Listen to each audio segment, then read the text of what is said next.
All right. I have to start off by fixing a mess I just made 2 seconds ago. So I'm going to do that. All right.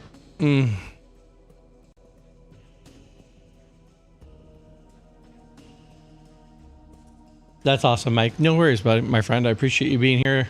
Much appreciated. Do what you got to do.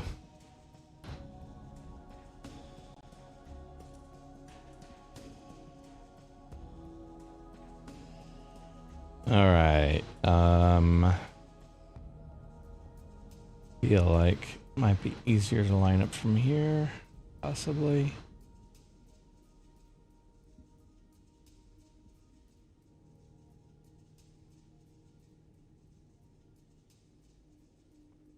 Wait a minute. I think that might be right.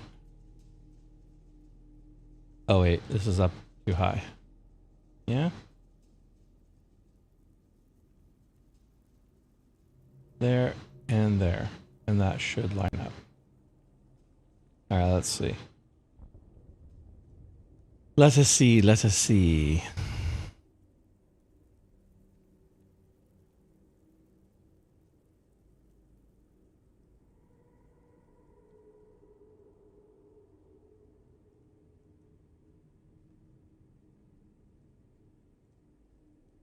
Okay, almost there. There we go. All right.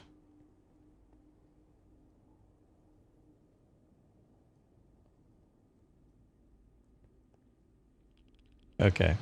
All right.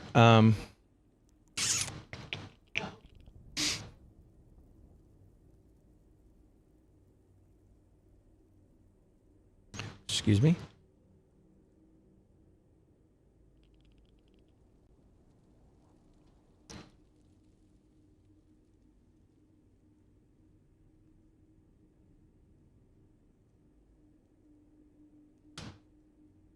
Ah, sorry. Sneeze.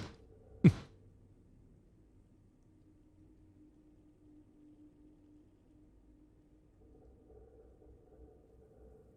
have no room in my inventory. For the... Oh, jeez. Here we go.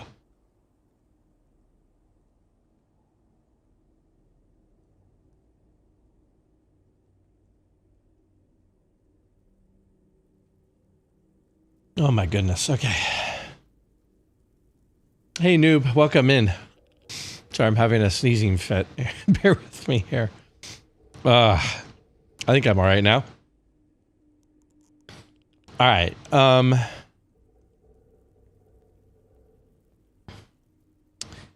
Can't do that.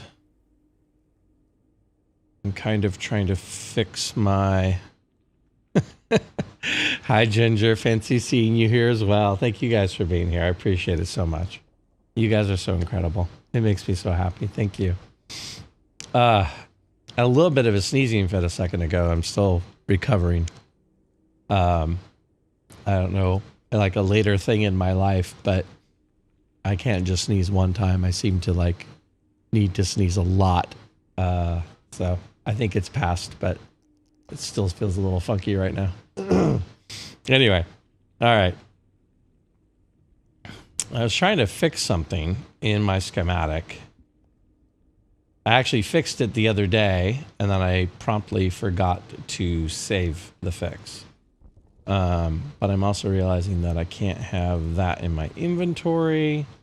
So let's try this a second time here.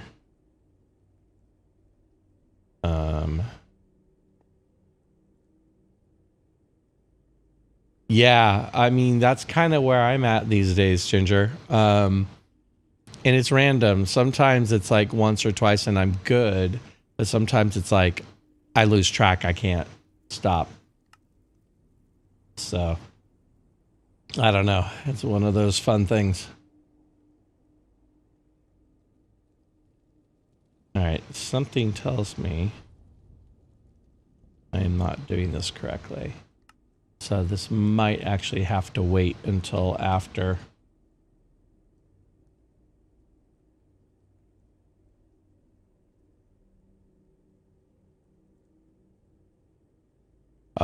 You're telling me, Ginger. You're telling me. I don't mind the number. It's the random things that start happening. But you know, whatever. All right.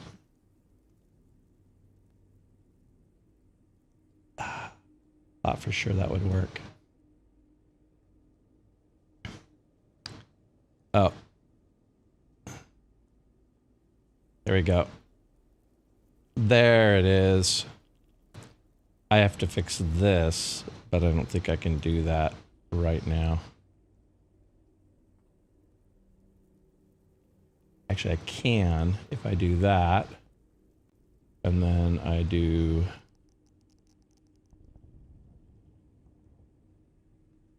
that. All right, I think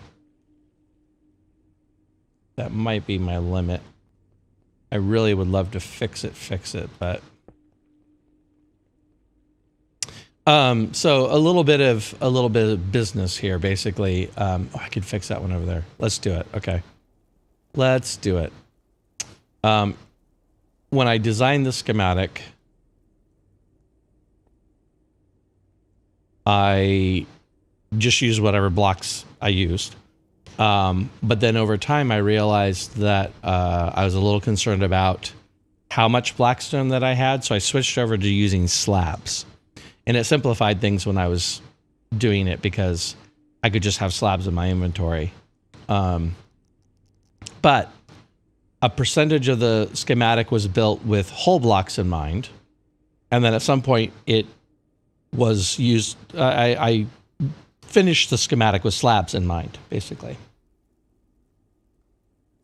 And the red blocks show that there's a miss block, basically. But in a lot of cases, the miss blocks are that it's a whole block in the schematic, but there we go. But a double slab when I just built it. All right, let's get out of there. So basically what I just did was I did a command in Schematica to replace all whole blocks with double slabs. So now all that red is gone, except for places where I might actually have a wrong block, but some of these are actually correct.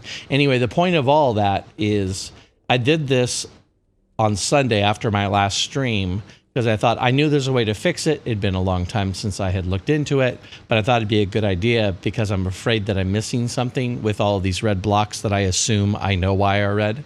And it turned out after I did some of the adjustments, I found a whole bunch of things that I had just straight up built wrong, but it was being obscured by the amount of red blocks that were showing. So I was able to fix a bunch of those, but I forgot to save the schematic after I made the adjustments. So anyway, I'm going to have to remember tonight when I'm done to save the schematic so that these adjustments I just made will keep. But at least for the time being while I'm building tonight, if I place a double slab, it should be the correct block in that moment. And I need to turn this off. And I need to get my bearings. This is what I finished on Sunday. I know a lot of you, some of you, a lot of you, I don't know, were here. I'm going to stick the stick in that box because I don't need it.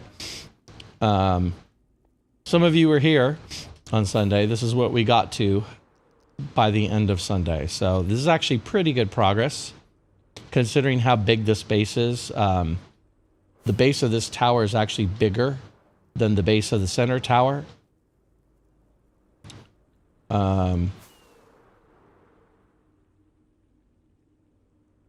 And I got it all the way up to what I would call the grand hall entrance level of this tower, so I feel pretty good about that.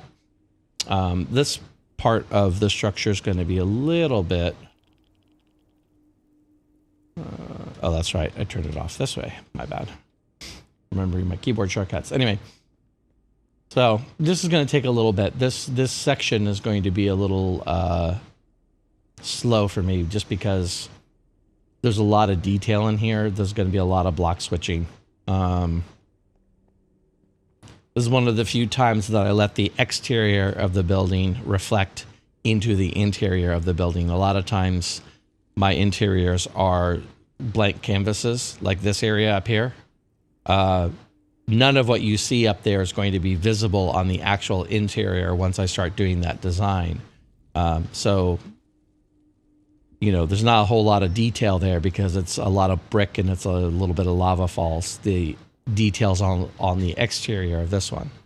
But this one, I built it with the intention of the details showing all the way through because it's kind of a grand hall. But unfortunately, it's going to take a little bit. So I'm going to get to work on it. And as usual, guys, I appreciate you guys being here. I appreciate the lurks. If you have any questions, please ask. Anything you want to talk about, please chime in. Otherwise, I'm probably just going to talk to myself. Which, you know, that's fine. All right. I think I might leave this floor. I think I've got enough like area to stand on while I'm building the exterior, and I don't need to put this floor in, so I'm going to hold off on this piece. Because I'm pretty sure I want this floor to be here, but not 100%, so I'll wait on that. That's an interior item, as far as I'm concerned. I mean, me too, Ginger. Me too. You know, it's just usually you do that in the privacy of your own home, where people don't realize you're talking to yourself, but then all of a sudden you stream a game and you throw a camera in front of you and a microphone and people are like, hey, he's talking to himself, you know, so. All right. I started these walkways. I think I'm going to hold off on the rest of this walkway until I get the other tower in place. So I've pushed it out as far as I want to push it out. Same with this one over here. This one's a really long one, if I remember correctly. Yeah. So that's fine. And this is a staircase I may or may not use. Oh, well, it's true. It's better than being silent. Absolutely. I mean, hopefully I say something that causes someone to say, hey, I want to talk about that. But yeah. I have in the more quiet moments of streaming where I don't have any people watching, or at least none that I know of, been dead silent for stretches of time and thought, maybe I should have said something during that. But since no one was watching, probably doesn't matter. Anyway. All right. So what we got here. Okay, that's right. I got to extend my half blocks up. And then I'm firmly into this stained glass area. Let me think about this for a quick second. Do I want to go vertical here?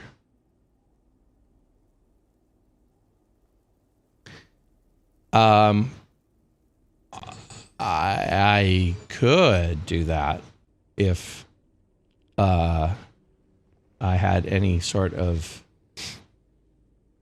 knowledge of that.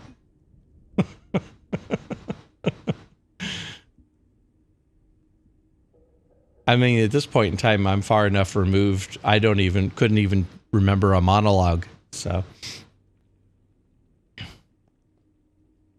most of the quotes I remember are movie quotes. So, all right. Yeah.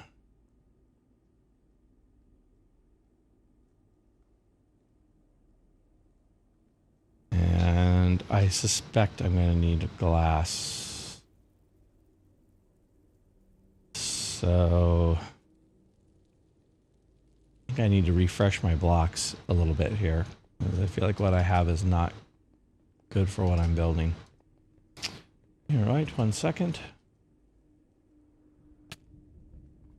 Hey, puppy. All right, is this full? Actually, I'm going to empty my inventory really fast, so I can get a better idea of what I actually have on me.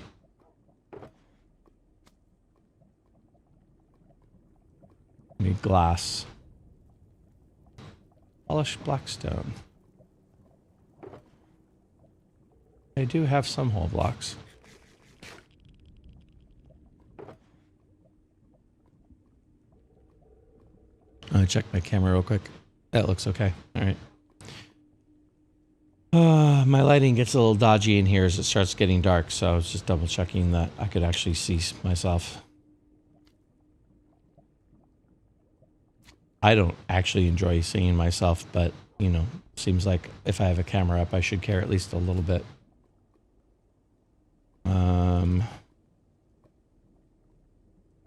Okay, blackstone wall. So I have none of, well, not none. I have very little of that. And I need glass too. So what have I got here? All right, I should make some of this into... Ooh, I'm a little bit concerned. Let me check my black. Oh, okay, good. Good.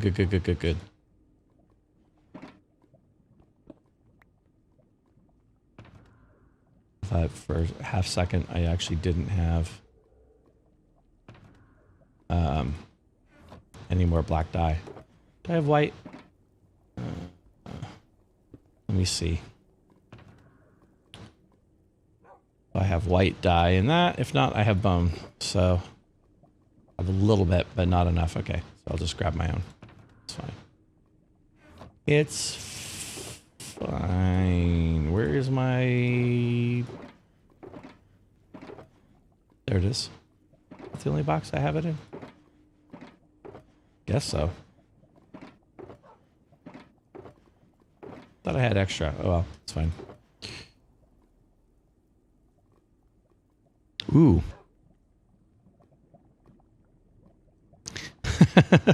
Yeah, I get that. That happens a lot, Ginger, when I'm eating something that's really delicious. It goes by too fast. I probably eat too fast, frankly. But then you get to the end of it and you're like, yeah, but I wasn't done with that. I want more of that in my life.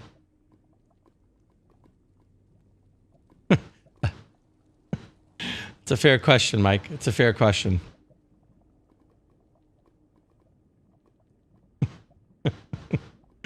Oh, goodness gracious me. All right. It's profoundly difficult when I'm streaming not to be too adult.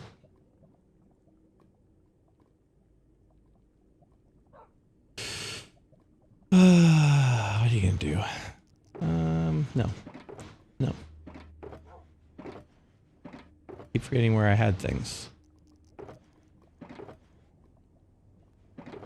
It must be up here.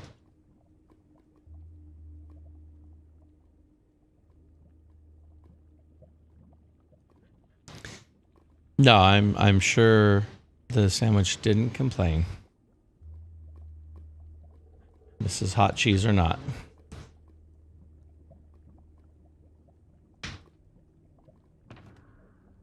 But yeah. Anyway, like I said, sometimes you get to the end of that food and you're like, but I wasn't done eating that. Why is it gone from my life now? At least a percentage of my overeating is due to me not being finished with the idea of eating or the sensation of eating versus actually being hungry. All right, so I need that. And let's do 2 of each. I feel like might be a safe number.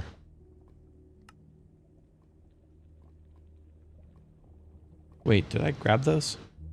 I did. Okay. Oh, never mind.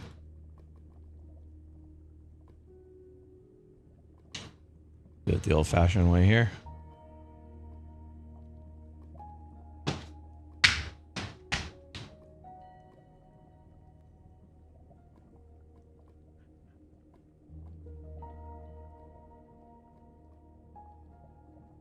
All right, there we go.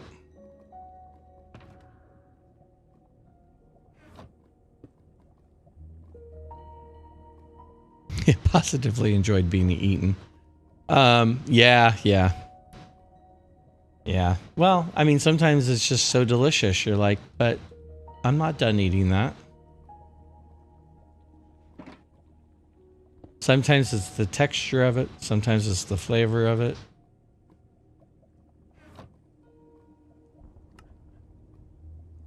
All right. I think that will be good for now.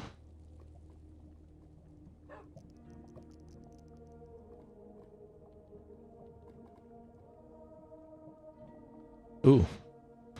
In fact, I might run out of space. Do I have any room up here? I don't.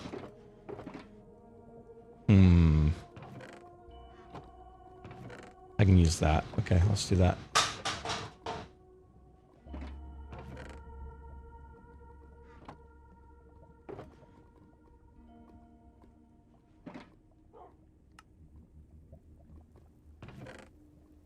All right, there we go.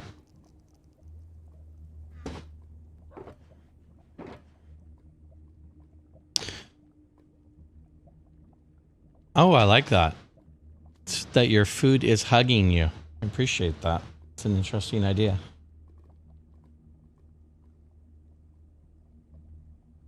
I mean, that's so true, though, right? I'm sure all of us eat for comfort versus being hungry to some extent. So your food is hugging you. I like that. It's totally cool. All right. All right. All right. All right. All right. All right. All right. All right. I feel like I'm better prepared now. He says, famous last words.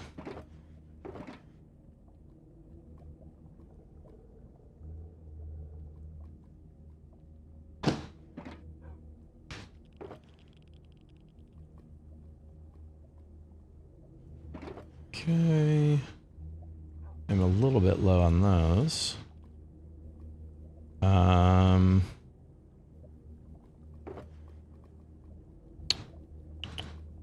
I got a lot of that.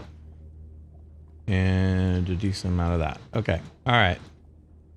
That's pretty full. Hopefully that's good enough. Oh, I need more rockets. Okay, let's get more rockets. It's fine. Am I using type 1? I am. Type 1 rockets. All right.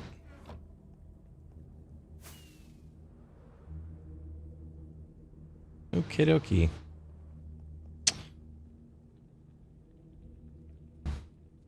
I guess I'll start over here.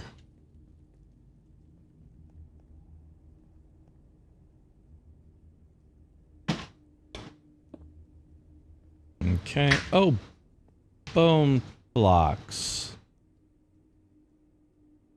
I forgot those are happening. And they're happening here. Alrighty then. That's an awful lot of vertical in that. Hold on. Hold on, hold on, hold on, hold on. And I was getting focused on the windows. I think I have an entire vertical corner here that could be built. Okay. And I don't think this is anything besides. It's a brick wall all the way up. All right. I think I'm going to go ahead and do this then.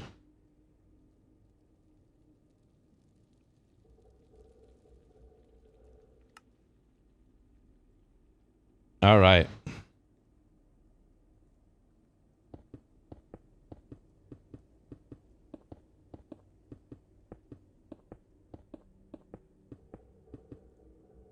Is this the top here?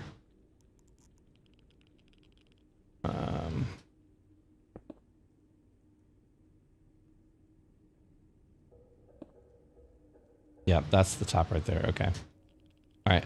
Let's do it.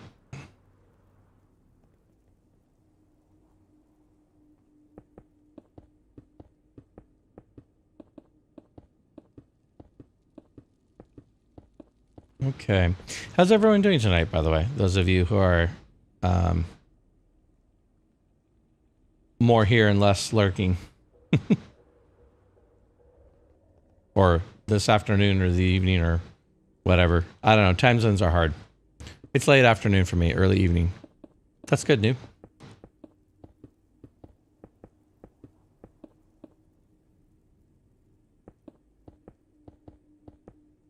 Oops, too high.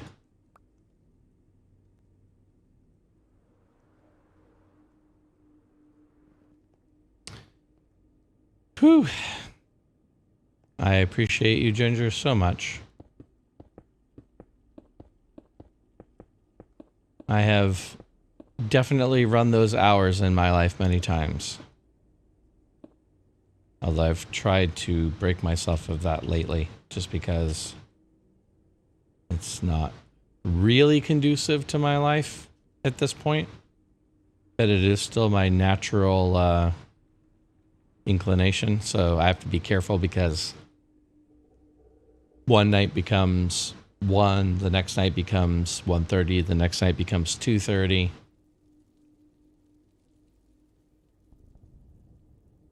Okay, that's right. So it's basically this little outer bone structure here. So I could build that all the way up to there, and then there's a stair on top of those. All right, I don't remember. I think... Is it brick all the way up? I forget. Yep, okay, awesome. So let's take it to there. What am I doing? I'm going to need to get more of these, aren't I? Yep. Okay, that's fine.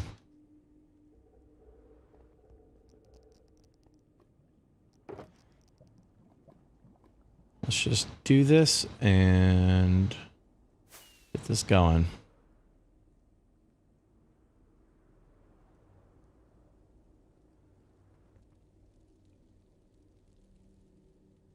I mean, that's awesome.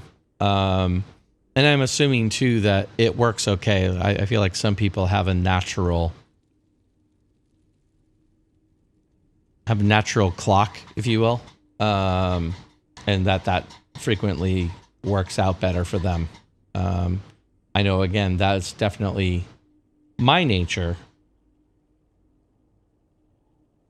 I feel like I work better later in the evening. That's just how I've been for a very long time now. So if it works out for your life, no harm, no foul, right?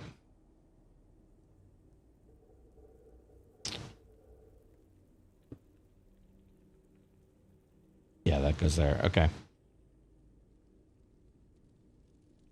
Yeah, I get that too. I get that too. I do have a very structured job in the real world, so certain amount of flexibility that comes along with it, but also there are times that I get woken up at 7 in the morning whether I want to be or not. So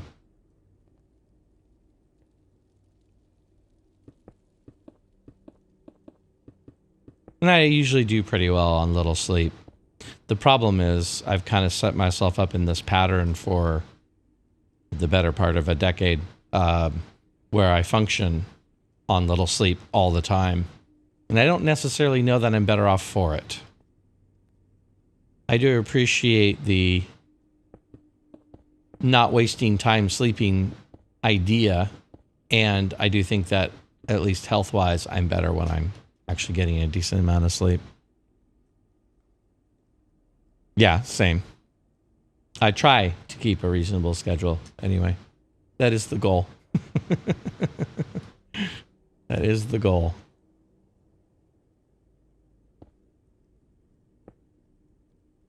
But like I said, it's like 1 becomes 1:30. So sometimes that's just the way it goes.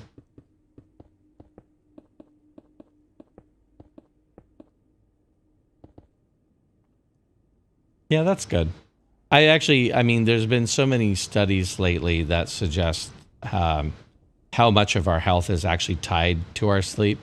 And that's one of the things that I've really started to kind of focus in on. You know, I've abused myself most of my life, especially with regards to sleeping. And I do feel like I probably should try and take care of that one aspect of my life. But I'm still trying to figure out what that means for me. I'm not much of a napper, so if I don't get my sleep in my allotted time every night, then I just end up running a deficiency. So I'm stuck and I can't get out. Right.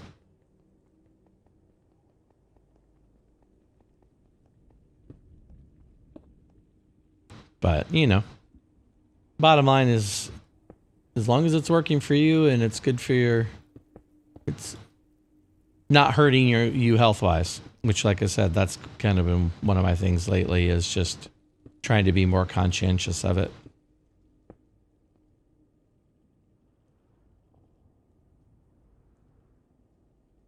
Yeah, that makes sense too. Anxiety about sleeping is no bueno.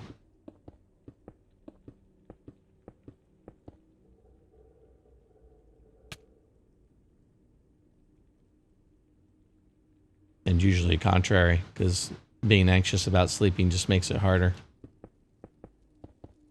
Yeah, right? I feel ya. Well, like I said, if it's working for you, it's working for you. That's all that matters. And I know a lot of people who appreciate directly the weird hours that you keep around these parts. So it's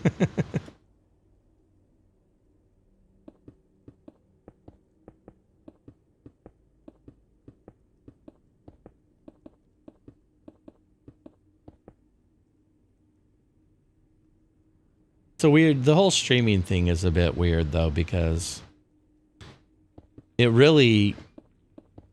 really mess with what you perceive as being your active hours if everybody that you're interacting with, or most of the people that you're working with, are keeping alternate hours than what your current time zone would suggest. So, hey, Soka, welcome in.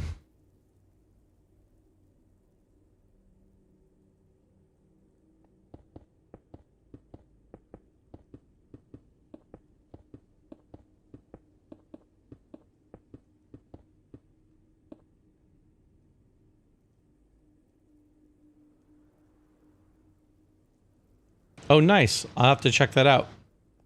I'm pretty sure I'm on your YouTube channel. Yeah, I'll have to check it out. Obviously, I still need to make that video. I think what I'm probably going to do on it is I'm probably just going to make it a short form video. I thought about maybe doing like a more complicated tutorial style video on that, but I don't think it's that complicated enough of a build. I feel like I could just do a quick short form video of it.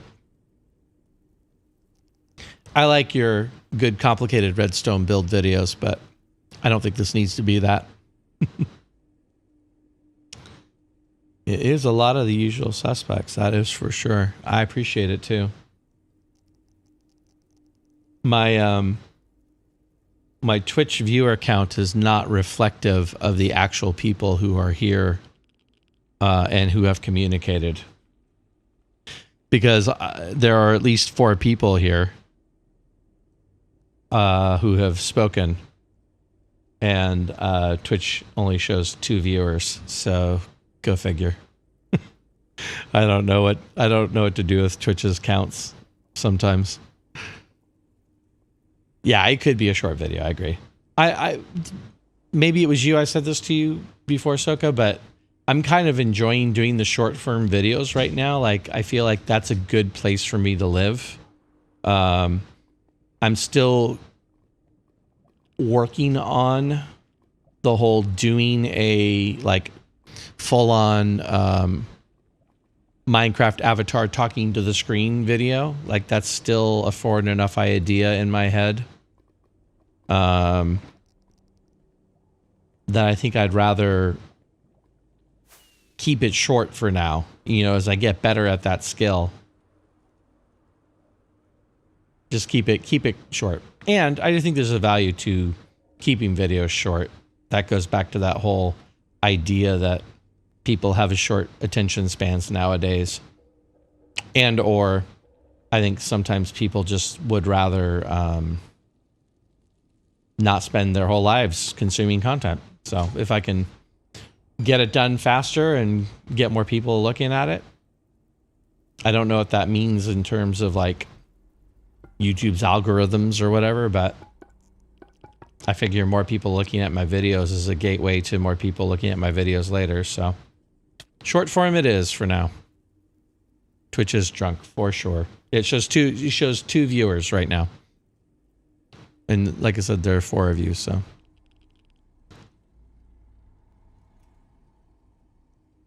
Yeah, I know that too, Soka. And to be honest with you, I assume that rather than know it. And I base that on the fact that everyone seems to shoot for about 20, 25, 30 minutes. Like that's kind of the standard, you know? And I don't know why they do that other than I assume that that's common knowledge that that's what you're supposed to do or whatever. But like I said, for now, I'm still growing. I'm not monetized. I'm not in any danger of being monetized.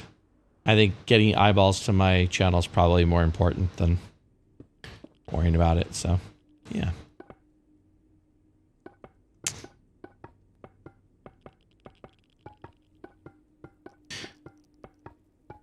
Yeah, I guess that's the thing. I've said before, I was a Google Play Music early adopter. I'm still on the grandfathered monthly price for them, in fact. And at some point in time, they decided that tied into YouTube Premium. I haven't seen an ad on YouTube in I don't know how long. So much so that I kind of forget that YouTube has ads. But yeah, I guess that's true. Well, I don't know what I would do if I actually saw an ad in the middle of a YouTube video.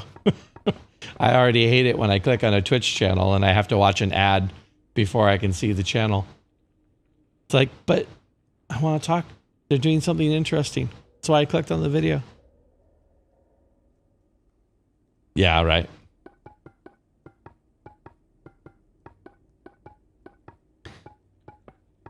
Well, I want to definitely check out your video because I want to see what you did with it. I only stopped into your stream that one day, so I don't even completely know what you're working on. Other than the fact that you said you needed the extra bamboo.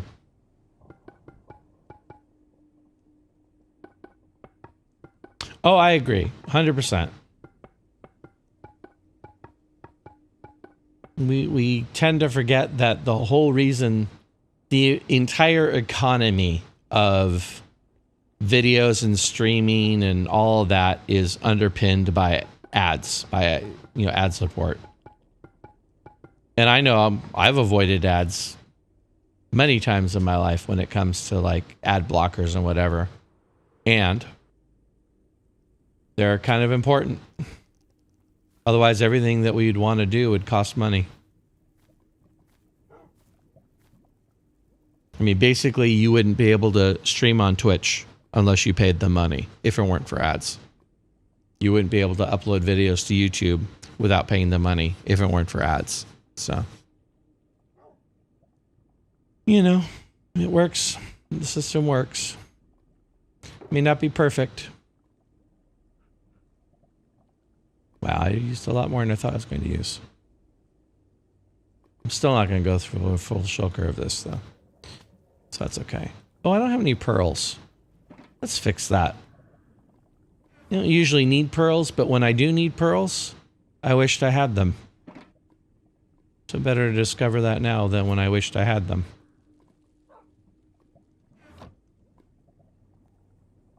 Hey, Earth. Nice to see you. Hey, no problem. I remembered you asked, so I went ahead and I did it. I don't know, Ginger. It depends on what you have. I feel like it's a minimum of $9.99 a month now, but I've lost track, to be honest with you. I mean, the bottom line is whether or not it's worth paying that $10 or $12 a month, just so you don't have to deal with the ads anymore. And I mean, I'm fortunate because, like I said, I'm grandfathered in on an old Google service, so I only pay, I think it's $7 a month. But whatever it is, it's worth it. It's well worth it. Because like I said, I forgot that YouTube even has ads most of the time, so. Yeah, same. Airth's posted some pretty cool stuff.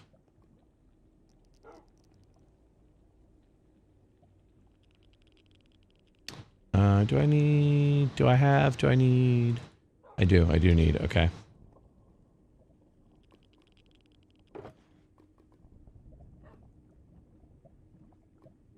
All right, how are we doing on these verticals? So far, so good.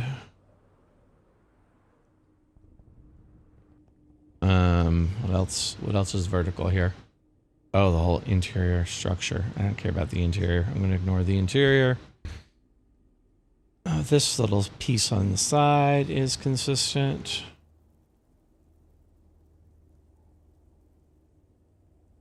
Oh. And then it turns into whole blocks all the way up there.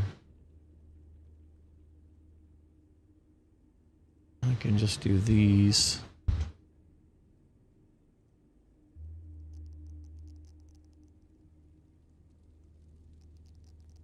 Aerith, have you not really 12?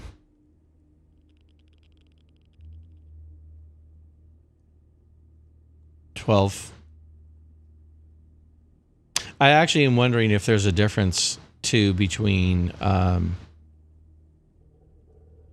your currency and mine. If I were to look up mine, I wonder what if it would be 12 a month too. Like I said, I've lost track. I know it went up. I just don't remember what it went up to.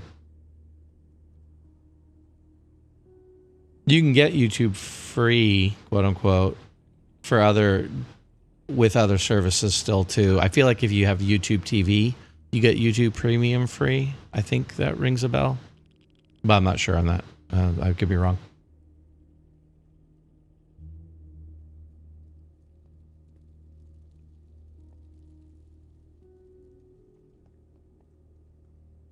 It's actually funny, Ginger, now that you mentioned that. Oh, I was going to ask Aerith a question.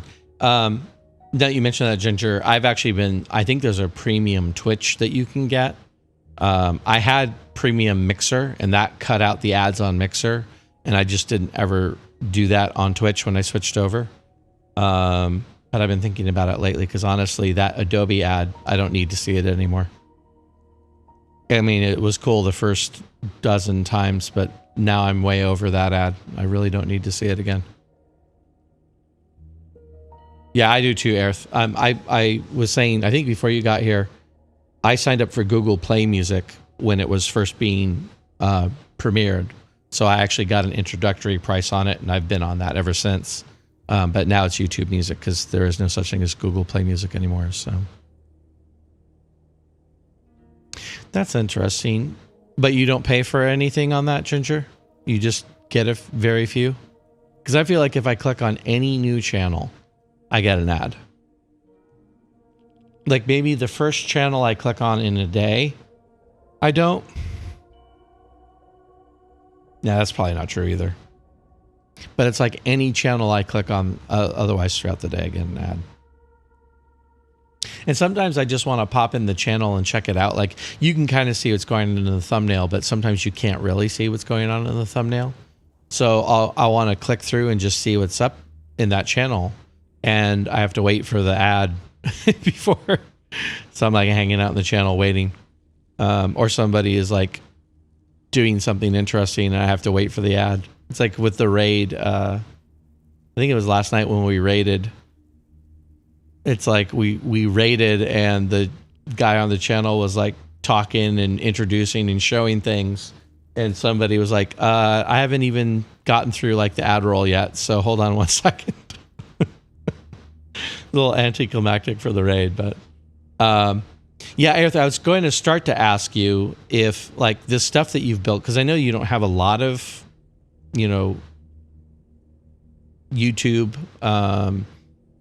If you've got a bunch of stuff that you've built and you just haven't really published anywhere, because you do seem like you've got a lot of stuff out there. Maybe because you mod too, Ginger. That thought had occurred to me, that maybe because you're a mod so often, maybe YouTube gives you a little bit of privilege in that regard.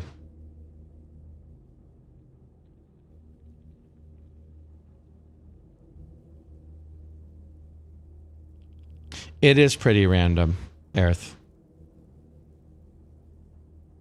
Yeah, and I don't know. I mean, I don't feel like I watch mostly Minecrafters or musicians. That's pretty much what I watch on Twitch.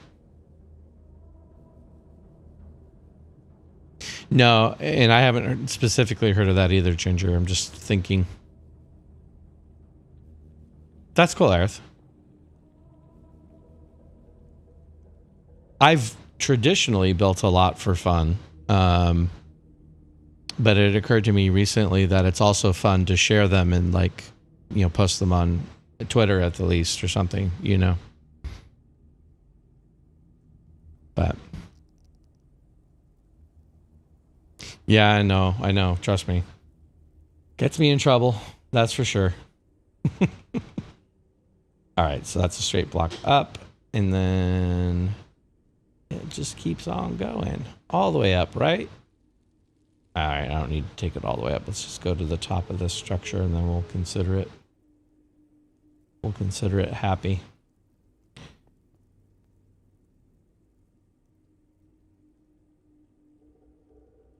In fact, probably gonna run out.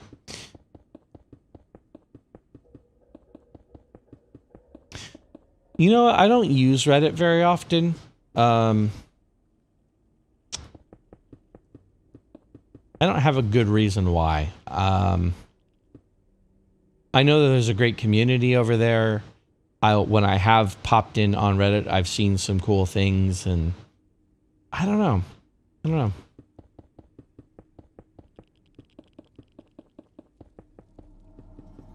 I don't have a good reason that I can, like,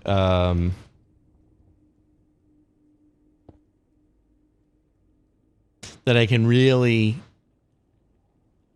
like, wrap my head around, I guess. You know, it's just like, just haven't used it. That's not really a reason, but, you know, I don't know. I feel like Reddit feels a little bit more random to me than Twitter does. But I don't know that that actually makes any sense now that I said that out loud. So, yeah, I don't know. I don't know. Wait a minute. All right, I guess that's where I'm at. That's fine. Oh, nice. Like I said, I know they have a good community over there. Reddit is not my first destination in general. Like, I just don't usually think about Reddit, I guess. Reddit comes up for me, like, when I'm searching for things. And sometimes that thing that I'm searching for happens to be in Reddit. And I have an account now. I think I've posted one or two things, but I don't know that I've even gone back and looked to see, like, whatever I posted.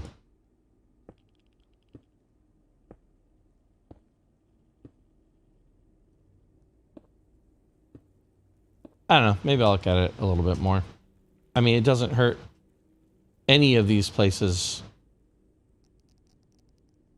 you know, to get your stuff out there, as it were, you know. So Reddit's just another place to do that. I don't remember how far this goes up. Oh, wait a minute. Oh, wait a minute.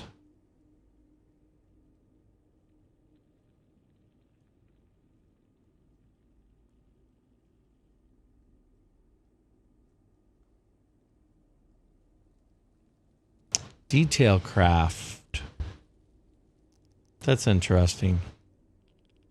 And by the way, Aerith, what you just said about trending build themes is something I was thinking about before. I think I see a lot of great builders, but a lot of times everything feels like it's the same. And I was thinking about that, and I was thinking that that whole trending thing maybe one of the reasons why I get that sense. You know, it's like, just to pull a random example out of my head, Mythical Sausage builds something, and then you'll see 8 more people who will build not the same thing, but in a very same, nice cheese, not in the same thing, but in the same style, basically. You know, it's like their version of Mythical Sausage build. And it's like, I mean, I'm glad it's a skill to be able to, you know, internalize a build style, and especially one that you've seen, and like build something new from that. And it does tend to make everything look a little bit the same.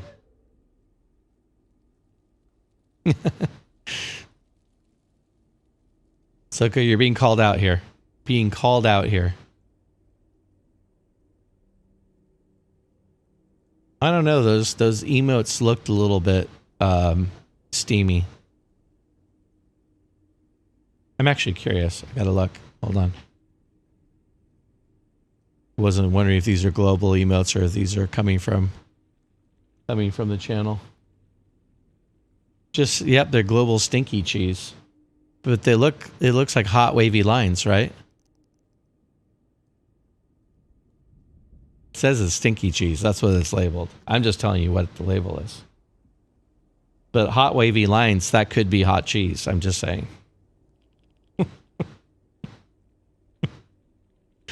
No, I know. I was trying to allow for there to be a global Twitch emote that was Mrs. Hot Cheese, but that's fine. It's fine. It's stinky cheese. It's fine. All right, so this didn't go this high. I need to come back down. Why did the blocks go everywhere? I don't understand it. All right, so what's up here? Nothing. Not a thing. Then what are you complaining about? Polished blocks on a wall. Oh, you connect over there. That's what you're complaining about. All right, fine. Moving on with my life. Where'd those blocks go, by the way? I can't afford to be dropping blocks all over the place. Let's turn my boxes on.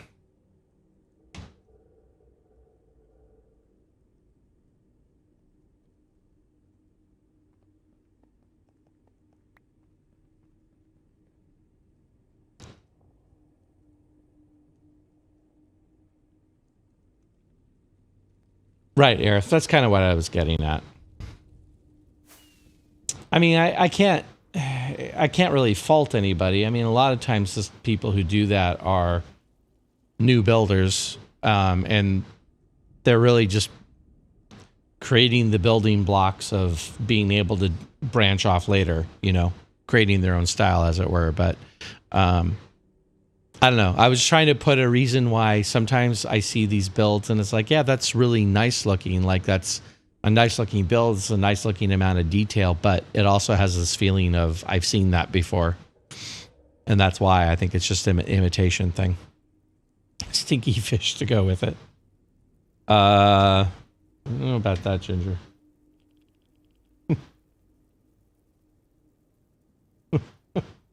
Oh, it's a draft. Got it. You and your stinky fish. Nice. I should let you all know this is a pun friendly channel. Puns are encouraged here, just so you know. That might lose me some followers, but you know, so be it. All right, let's do this the other side.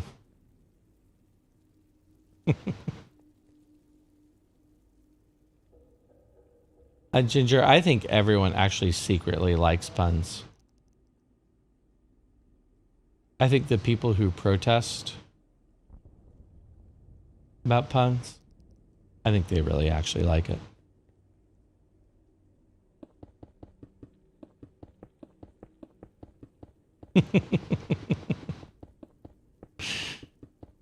Goodness.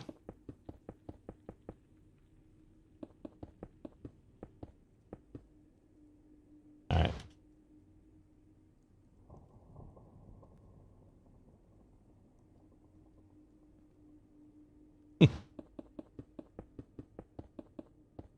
I seem to remember a conversation on Aldi's channel the other night about the puns. What were we on about? I don't even remember. Streamer brain. Streamer brain, the inability to recall anything, no matter how well you know it, because you're on a camera talking. And somehow it's too much pressure to remember things. That is what I define as streamer brain. All right.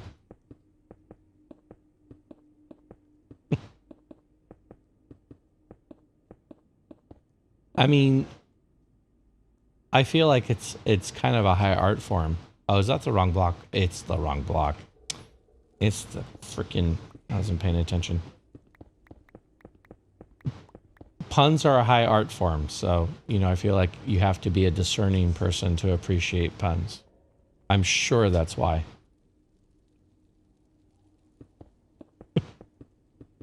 Yeah, I know, Mike. I know.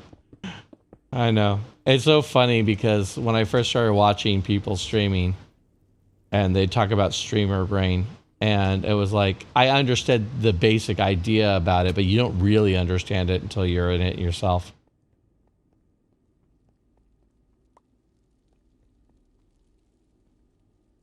It's just so funny how that basic faculty escapes you all of a sudden just because people are watching you. Oh, goodness. All right. Is there anything else I can do here? Not really. Like everything else is pretty variable all the way up. I might be able to do that interesting thing I did before. All right. Let's repeat this. I'm going to need to get more of these blocks. Oops, I can't go down this way. I can't get out. I'm stuck if I go down here.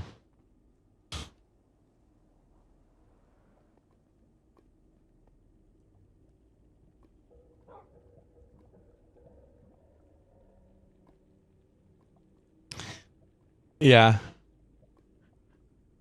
There is a association lately with puns being dad jokes.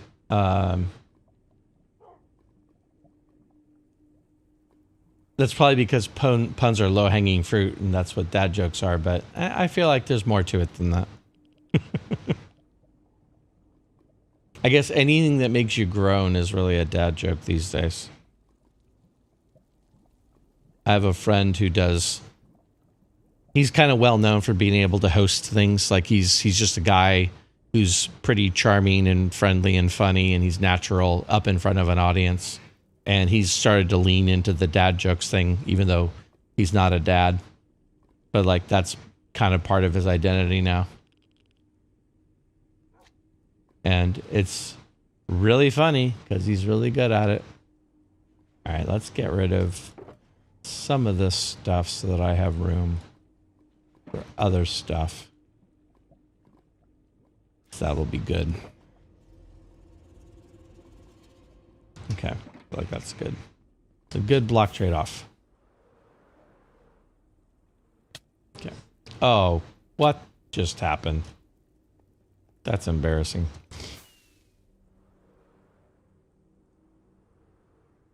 What was I saying about these sides being big enough for me to build on?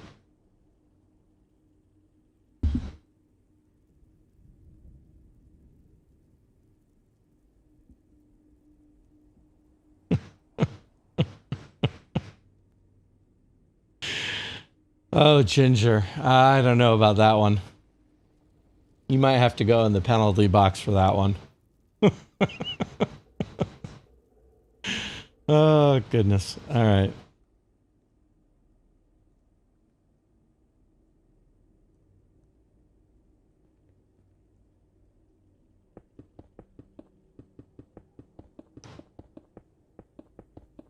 Yeah, I am. I am laughing. Yeah, that is true.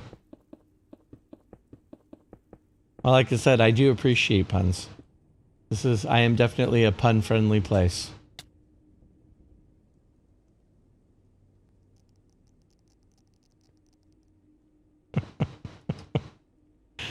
Oh, wow.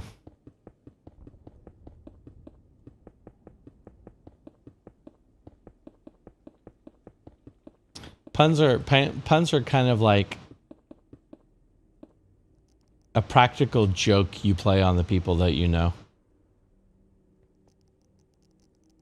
Like, I'm going to tell you a joke. It's not going to be a real joke, and it's not going to be funny. It's going to be a pun. And in the end, you're satisfied by the number of people who are groaning, shaking their head, or rolling their eyes.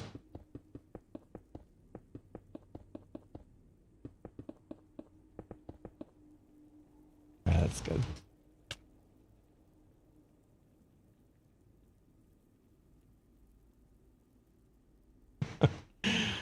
Oh, Ginger.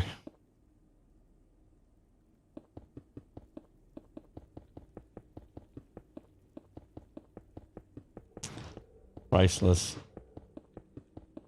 By the way, I don't know if I should be welcoming anyone into the channel or if Twitch is just catching up to how many people are actually here finally. But just in case, welcome in. If anyone's lurking quietly, come in for the building, stay for the puns. Okay.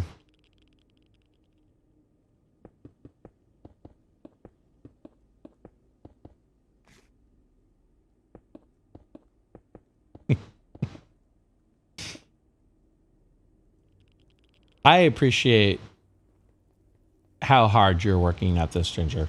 Although I suspect it isn't, you wouldn't consider it hard work.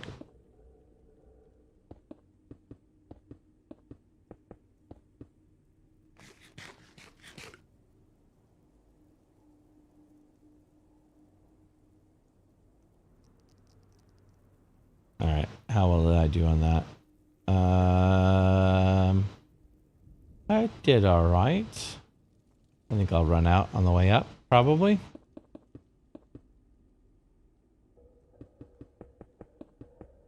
Oh, wow. You know, I mean, my hat's off. My hat's off, Ginger, because, I mean, you know, most people won't go this far for the pun, but that's impressive.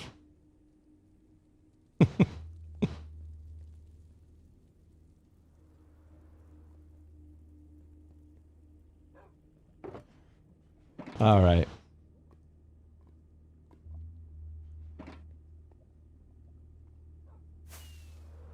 I mean, really, all the streamer wants is for people to come in and have a good time. And it seems very clear to me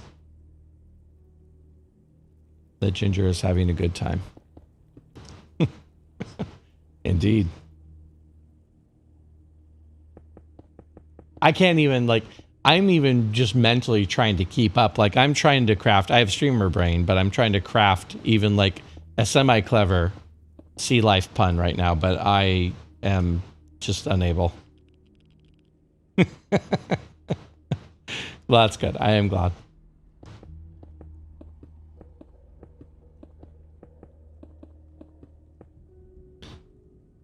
There's an old Monty Python, not Monty Python. Wow, where'd that come from? There's an old song that was on Dr. Demento that was all sea life puns. And I'll never forget the one lyric that said that the mechanic told me I'd blown a seal, and I told him to keep my personal life out of it. And that one lyric has stuck with me for a very long time. That's like the majority of the song that I can even remember, other than, like I said, that it was, I think it's Wet Dream, I think is the name of the song.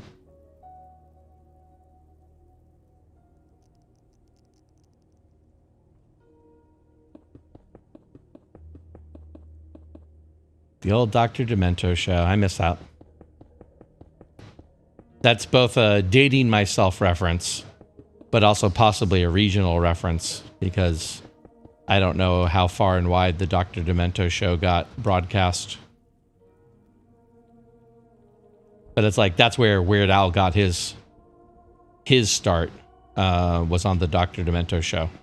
Dr. Demento was a huge fan of Weird Al's and would basically play everything that Weird Al came out with.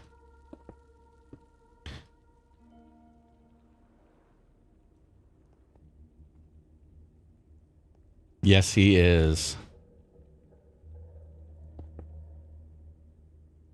In addition to obviously being a funny guy, and I feel like humor's sometimes easy to overlook when it comes to talent, because I think everyone makes jokes and they just assume that if you're making a joke that it's not that much talent or whatever. But in addition to being very gifted as a humorist, well, Weird Al's a solid musician too. Like, his music is actually really solid. He's a combination of great at coming up with parody lyrics, but also actually a solid musician in his own right.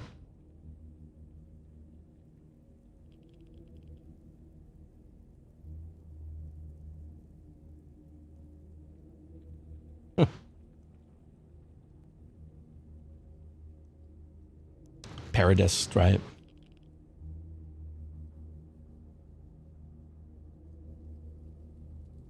He's also, by all accounts, a very nice guy. A very humble, very nice guy.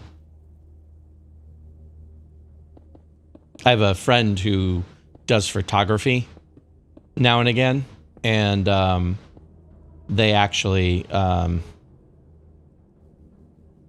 kind of know him, like have done a number of his concerts and have had a chance to actually meet him.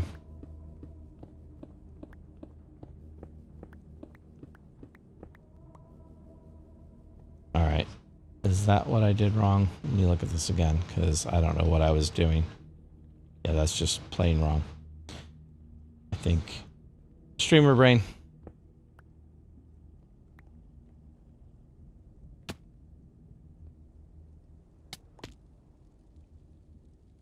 All right.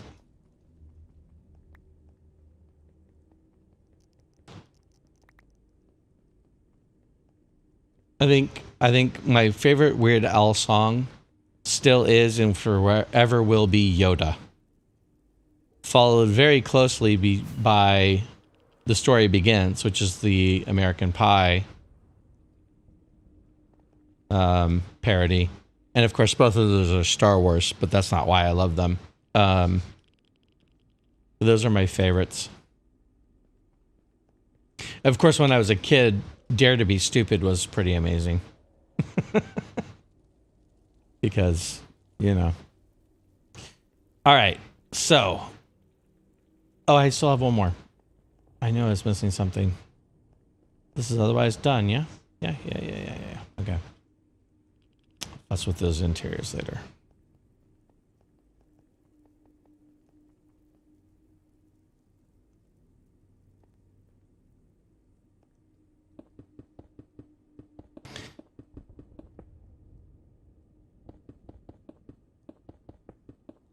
If any of you are singers at all, either, you know, in the shower or on a stage, you know that actually singing the way Weird Al does, like being able to imitate all those styles in his voice, that's a talent too.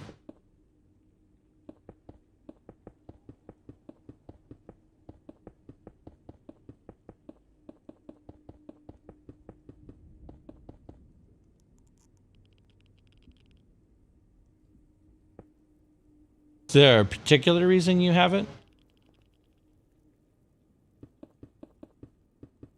That seemed like a interesting statement, Ginger. That's why I was following up on that.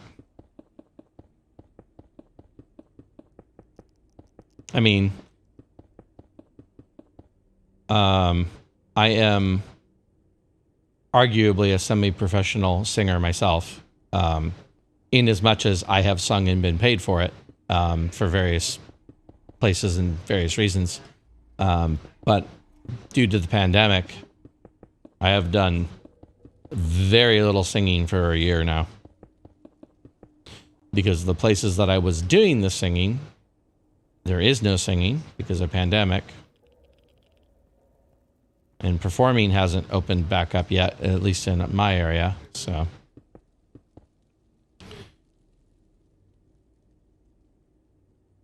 okay, that's obviously no pressure on that.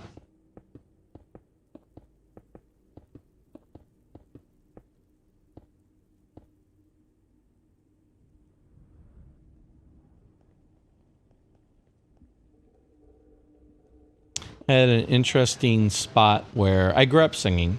As a kid, as a child, I was always singing.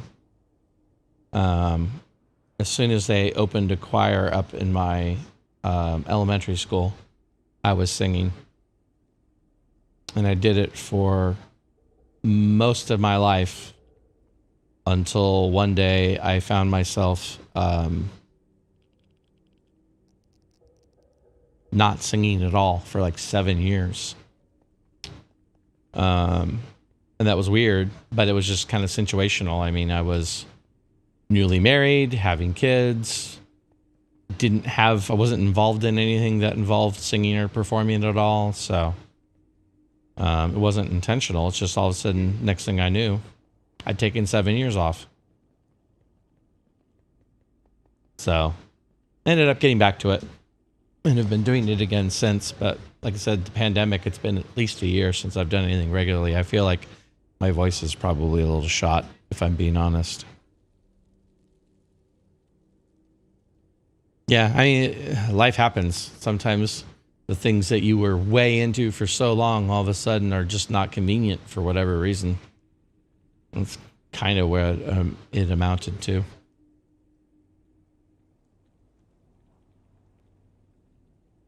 Yeah, I get that. I feel sometimes like we live multiple lives throughout our life. Oh, that was weird. I actually have no idea what key that was that I just hit. But it turned off. It turned off the blue box. I have no idea what that was.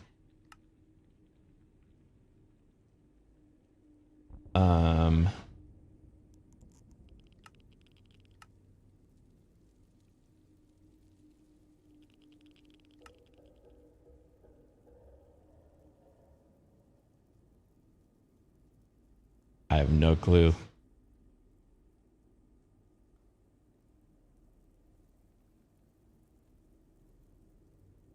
Huh.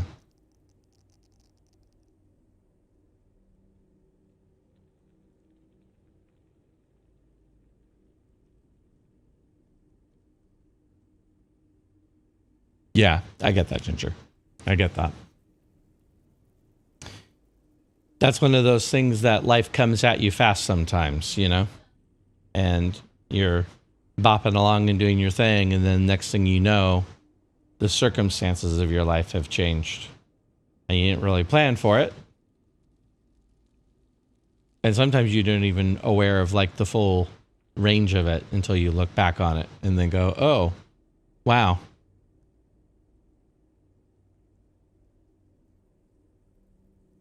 I never intended to let whatever this is go, but it was necessary. I really have no idea. There aren't that many shortcuts.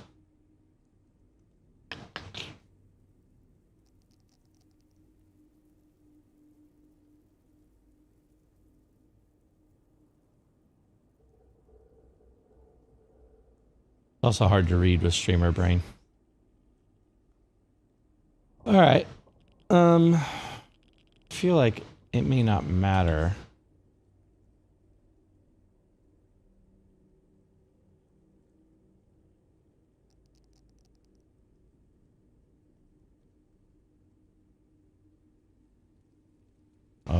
want that on.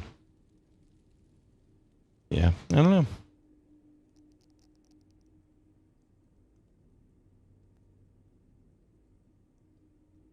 All right, I can still see what I'm doing, so that's fine.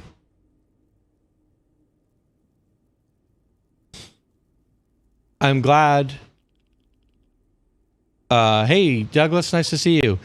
No, I know what you're saying, but no, unfortunately. It's not that the rendering's turned off, it's that the overlay outline has been turned off. This is actually what I'm kind of stuck on, because I think it's the outline, but I'm not 100% sure, so I'm having a hard time even finding like which setting it is that got turned off. I accidentally hit a hotkey. Not even sure which hotkey I hit. I know what I was trying to do in the area I was trying to do it, but like it just doesn't track. Like whatever hotkey I accidentally hit doesn't make sense for what happened here, but it's not rendering on and off. That's M+R. So, but hey, Douglas, welcome in, by the way. Yeah. I love keyboard hotkeys, but sometimes you have unintentional ones. Anyway, Ginger, I'm mostly glad at what you all said that you're coming out of it. Because that's good news. I'll check that. Nope. That's kind of the same thing as M+ schematic rendering in all rendering. Yeah, like I said, it's something to do with the overlay. It's not like the overall renderer.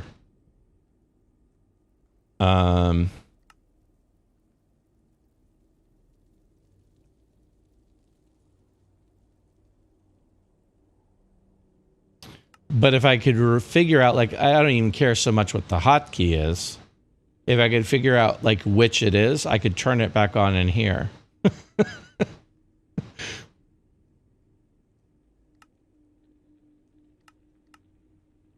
That's just the outer box. That doesn't help me at all.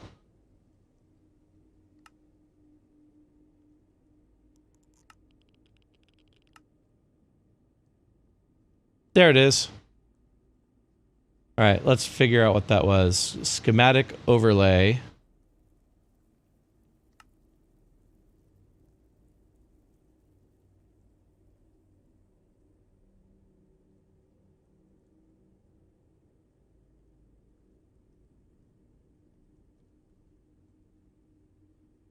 I mean, I didn't hit any of those keys. So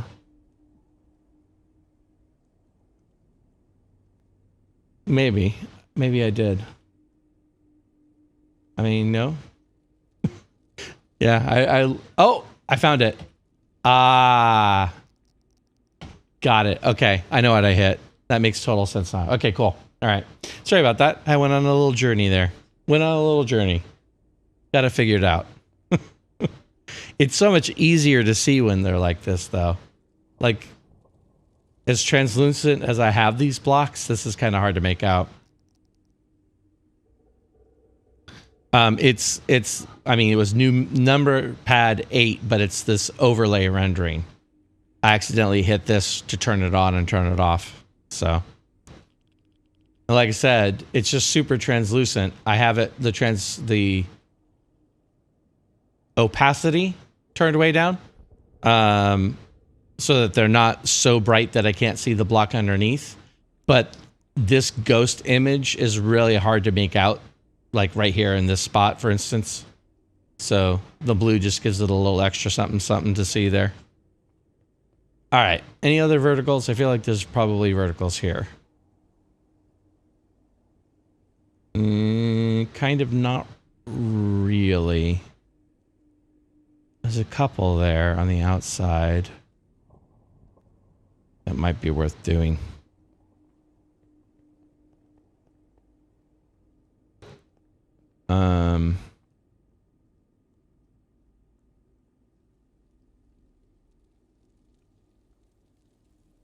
I try to do a lot of keyboard shortcuts by feel too, and sometimes that gets in my way because I don't necessarily know what key I'm over until I push the button.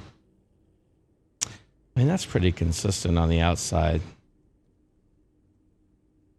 And that goes all the way up to the next level.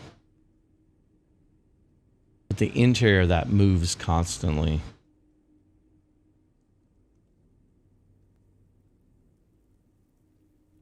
I think I'm going to focus on one glass wall at a time. I feel like that makes the most sense right now.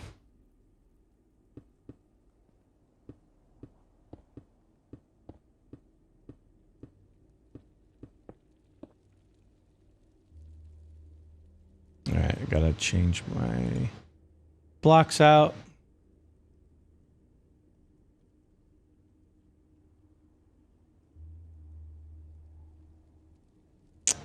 I don't know if there's any way. Inventory management. Inventory management, Mojang. Gotta have a talk about this.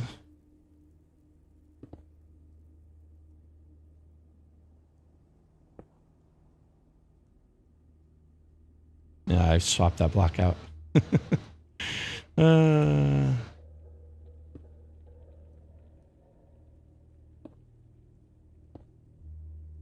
Okay, and then...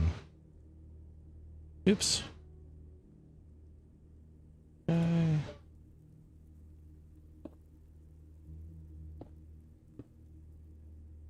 Does that go all the way up? It does. Okay, I'll just do that at the end. Oh wait, I have a whole exterior to this to do too. Huh. What happens if I don't do that? Can I get access to it from here? I can. Alright. Alright, let's do the glass first then. I think that'll make as much sense as any approach. Always trying to think of replay mod and how something's going to look in replay mod. Trying. Not always succeeding, but trying.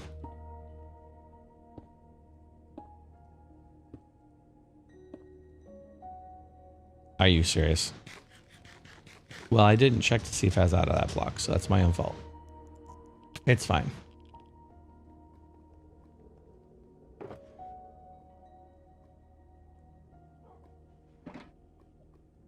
I do, especially this particular build. Like I think once I do more regular streaming where I'm not focused on this build, for instance, I don't know that I would. Or I don't know that I would worry about it. Maybe a more accurate way to put it. Because if you have replay mod on, it records.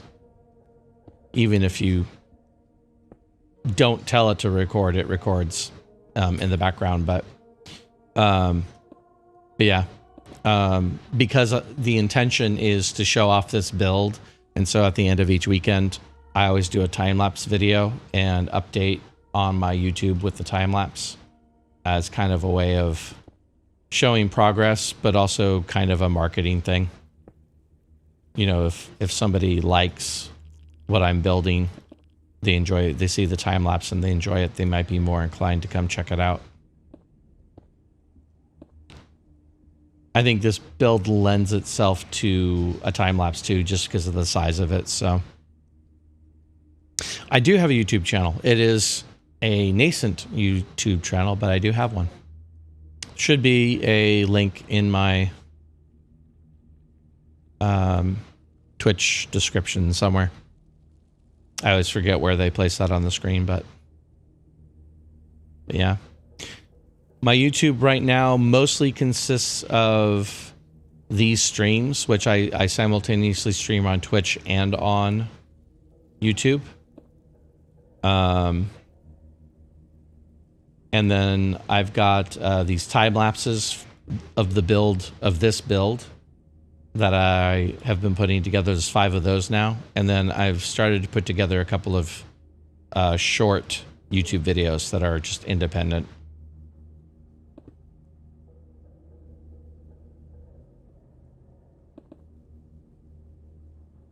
But yeah. Yeah, any love you guys show for the YouTube would be appreciated. Right now, I think, as I was talking to Soka about this earlier, I'm trying to keep my YouTube videos short because I'm not beholden to their algorithm. I'm a long ways from being monetized on YouTube, so right now I feel like short content actually serves me better because people are more inclined to want to give you like a minute or 2 minutes of their time as opposed to dedicating a 30-minute video if they don't know you. So that's kind of my strategy on that. Sometimes it's so hard to tell.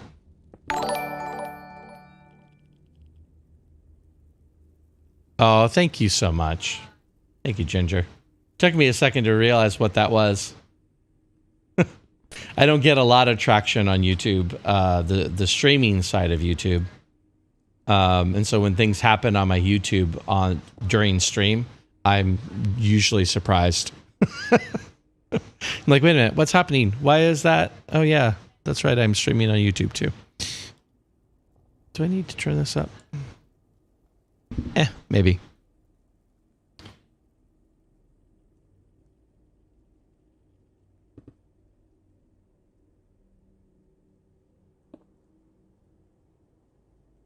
Yeah, it's just because I am simultaneously streaming to Twitch and YouTube at the same time, so.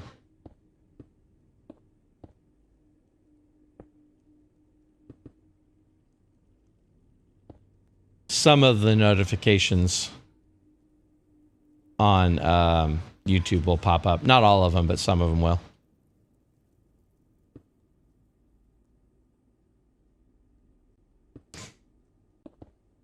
I've talked to a couple of people about the whole, like, I guess if I become an affiliate, it's been suggested I won't be able to stream to both.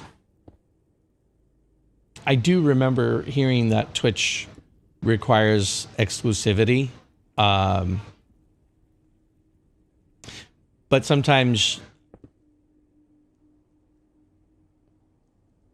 like, what people hear about these kinds of things sometimes are more gossip than they are fact. So I'll read through, once I get to the affiliate level, I'll read through and confirm whether or not it allows me. I don't have any need to stream on YouTube. I just figure since I'm not beholden to Twitch, I might as well do both. And who knows where my audience might come from. I have had a few people watch me on YouTube, like while I'm streaming. It's not common, but it happens. And it saves me from having to upload the VOD of Twitch to YouTube, which a lot of people do. So I'm already streaming to Twitch, so the VOD's already there. I don't have to worry about it.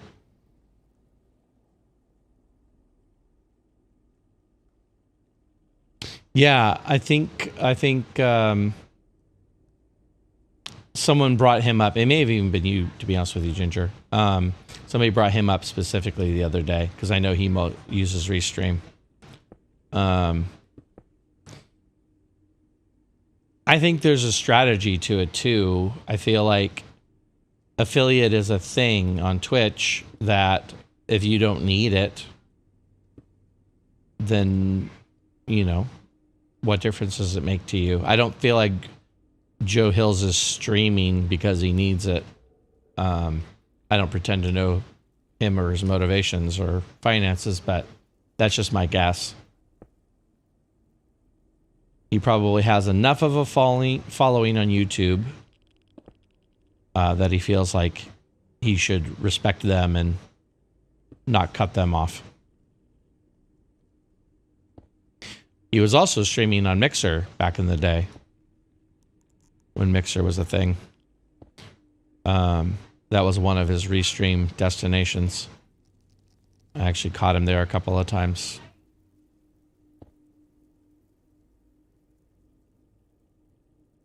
Yeah, I noticed that too. As far as his streaming goes, he tends to kind of bypass the system anyway. So.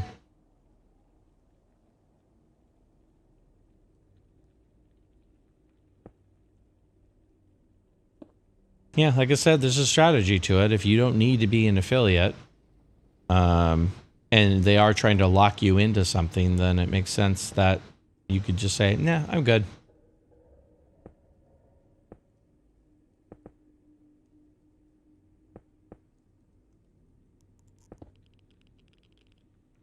I think it's kind of a default assumption that if you're streaming on Twitch, you want to be an affiliate.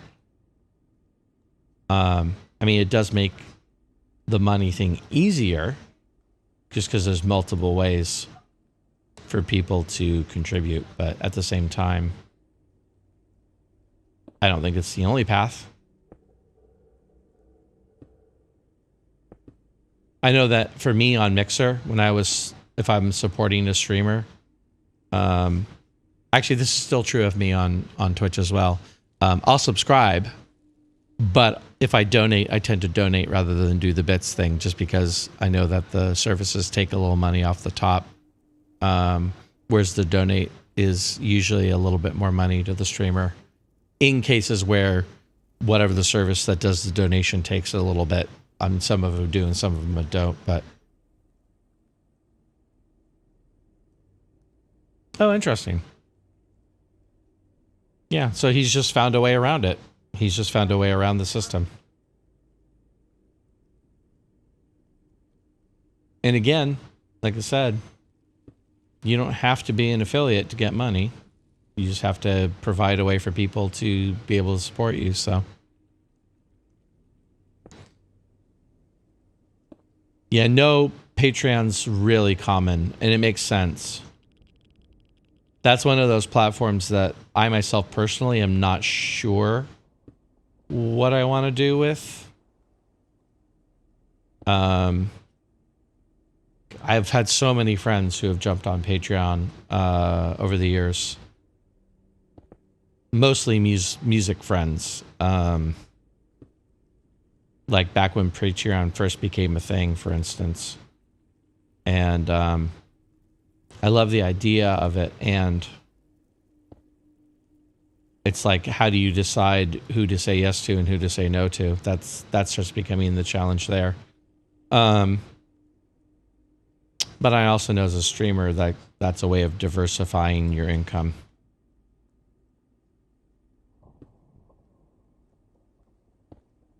I have vague impressions about it. The start of some feelings about it, but nothing concrete that I've like said yes or no or whatever about what I'm going to do with it myself. So yeah, a lot of people have brought up the Spawn Chunks podcast lately. I started to listen to one of the recent episodes the other day and got pulled away from it.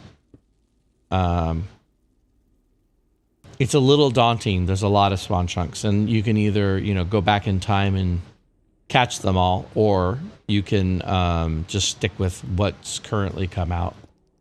I feel like right now I want to just watch a couple of listen to a couple of the episodes that have just come out, just to get kind of a feel for it, and then if I'm really looking for it, I'll go back and catch some of the older ones again too. Yeah, that's, I think, why I got pulled away from it, if I'm being honest. I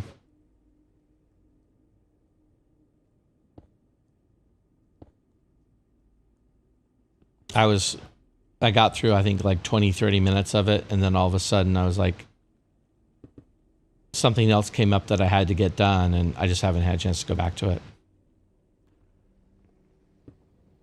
There's a lot of content out there. To some extent, when it comes to... Okay, Earth. Thank you for the lurk. Appreciate you being here.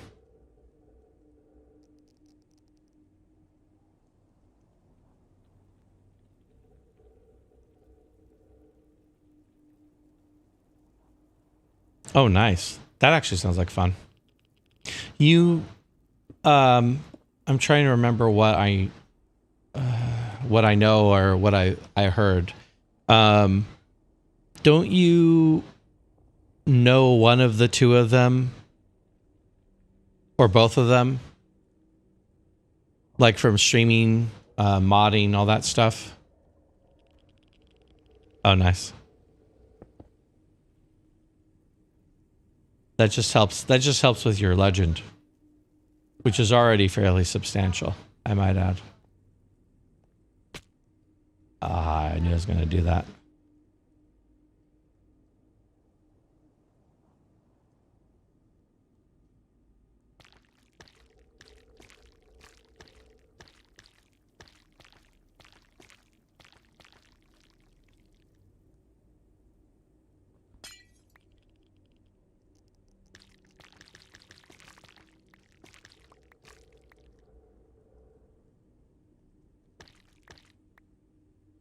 Okay.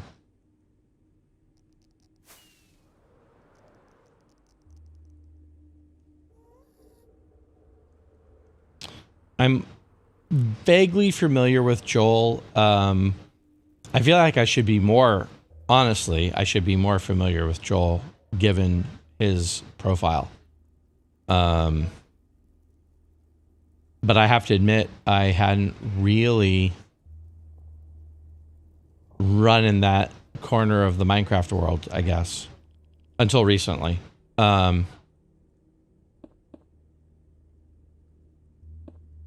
I've lived over in the, like, just the solidly hermitcraft side of Minecraft with a little dabbling in Psycraft over the years. So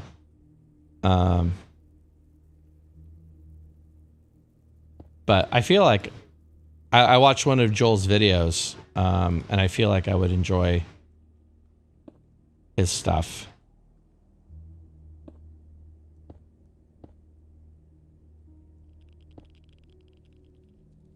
And what I listened to of the podcast was interesting.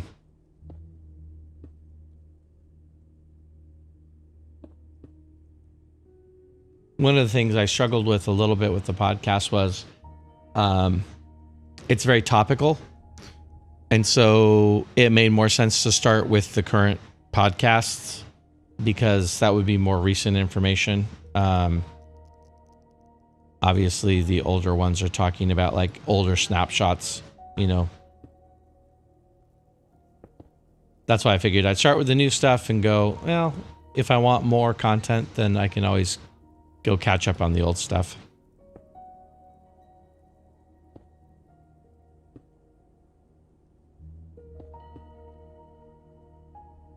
But yeah.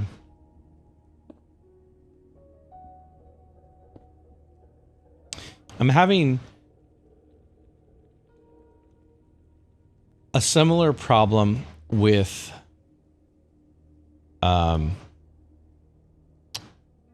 Minecraft content as I've had in the past with music content. I have a lot of friends who are musicians. Or performers in some way, shape, or form. And it's like, you can't hope to do it all. You can't hope to watch it all, see it all, listen to it all. And that whole calculation has only gotten worse since I started streaming on my own. So trying to figure out what I want to work into my life, what makes sense, has been a challenge, you know. Especially as I meet new people and these new people are like, oh, you should listen to this. You should try this. It's like, I want to try it and give it a go. But at the same time, it's like, I don't know that I could squeeze in another half hour anything in my life right now. Yeah, exactly. You have to specialize a little bit. And having said that, I do make that effort. I don't know if Douglas is still here. He popped in a little while ago. Again, my Twitch, my viewer account's being weird again, so I don't know who's here and who's not. But I just did the same block over again. Douglas, who popped in earlier, I went and checked out his YouTube channel. And and he's got a lot of content, and there's a lot of interesting things going on in his videos.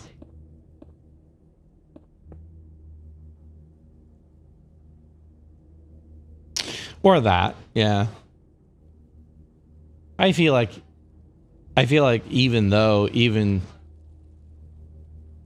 even people without jobs and a lot of free time, there's still a lot of content.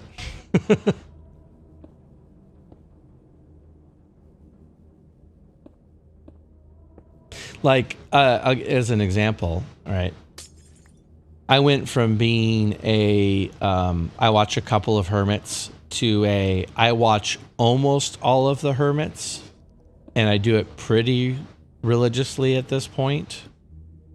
I'm a little bit scared about them starting a new season because I'm a lot busier than I was at the beginning of season 7. And I was able to keep up with the pace that all of them were churning out videos at the beginning of season 7. I don't think I'm going to be able to do that with season 8. I feel like I'm going to be overwhelmed with it. So I'm like, well, I mean, how then do I decide what I'm going to watch and not watch, you know?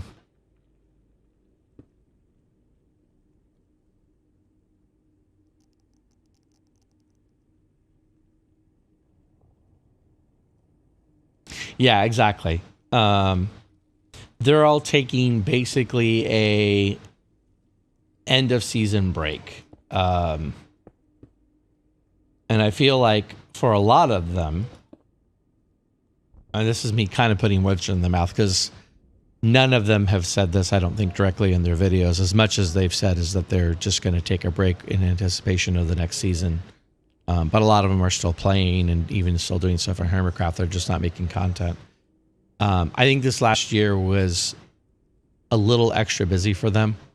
The last season, the pandemic, I feel like a lot of them were working harder, longer than they were previously. You know, the renewed interest in Minecraft. So I feel like a lot of them are just like, I am just done making content for a little bit and wanting to recharge their batteries before the new season comes out, which again is imminent. So can hardly fault them for it.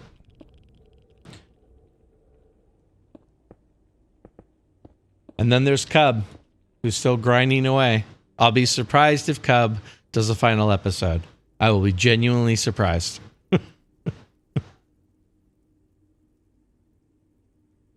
No, I don't think so. That's not the impression I got. The impression I got is that they'll start one when 117 comes out. So sometime in June, basically. I mean, looks like the timetable for 117 is sometime in June, probably the latter half of June if it follows the pattern. I saw Aldi said earlier that the pre-releases are coming out like next week. And usually they have at least 3 or 4 of them, which would put them about the end of June before it comes out.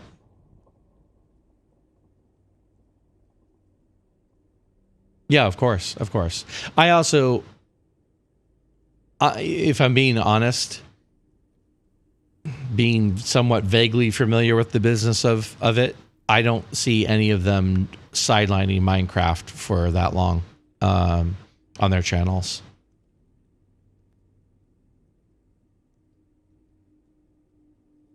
Awaiting, yeah.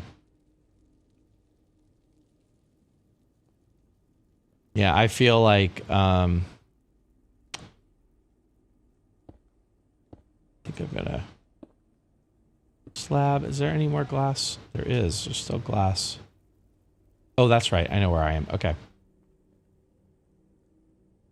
Do I have more? I do. Okay. All right. Let's just do it for now.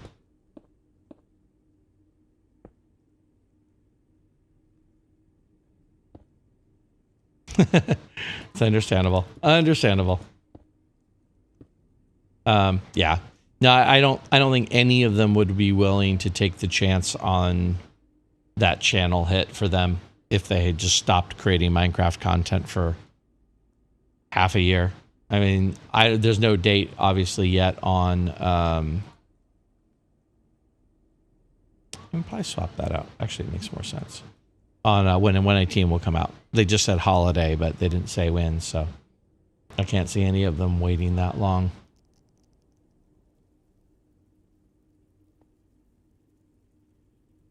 That's just my guess.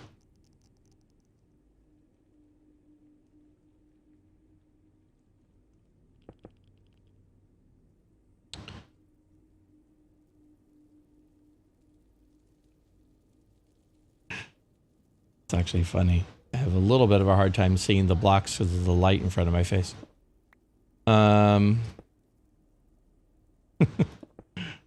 It's fine. All right, I'm going to have to slap out this next level. I think this is where the glass ends. Yes. All right, cool. Slap it out.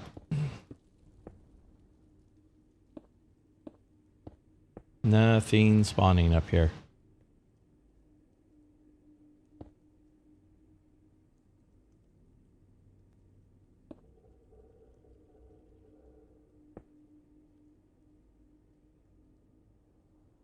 I imagine they'll do something that they did with the previous times where they had a mid-season transition. They'll open up like a new area or something. It's and maybe this is what you're saying. It's going to be interesting because 118 is such a significant change to Minecraft.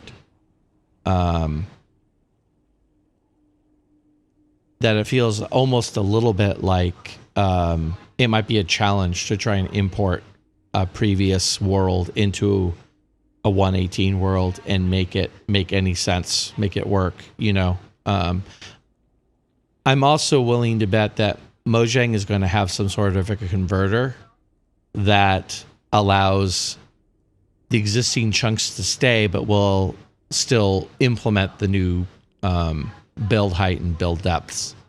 So that might actually result in more chunks being generated, like where Bedrock is on your existing 117 world. They'll replace like Bedrock and lower with the new generation. I don't know that for a fact, though. Right, a converter, exactly.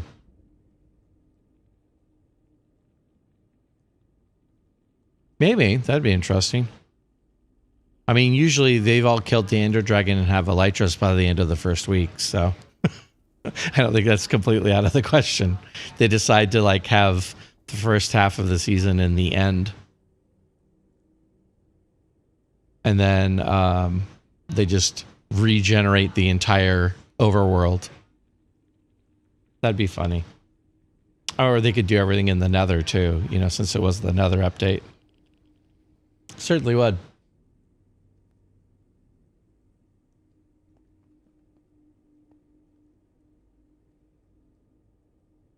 What's happening here? Maybe I should make the whole...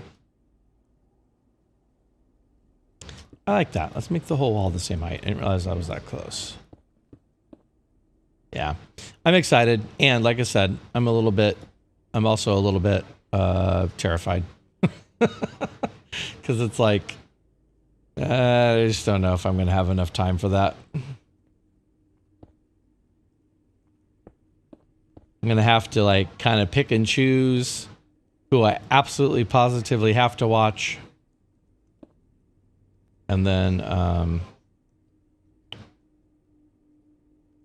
save the other ones for like if I have time or something, I guess. Who knows? Who knows? There's lots of new stuff coming up.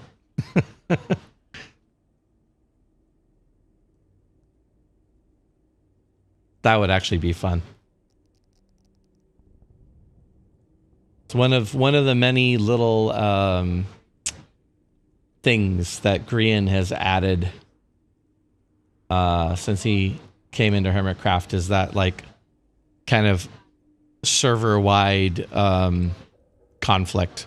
You know, that's something that they never really got into in previous seasons, at least not to the degree that I've seen it. since Grian who got there. Probably, right? Probably. Yeah. He's such an interesting character, Grian. I don't, full disclosure, I respect him. I don't love him or his style necessarily. But I watch all of his videos. It's like, if Grian existed all on his own, I don't know that I would watch Grian, but Grian as part of Hermitcraft is, at least in my mind, something I have to watch.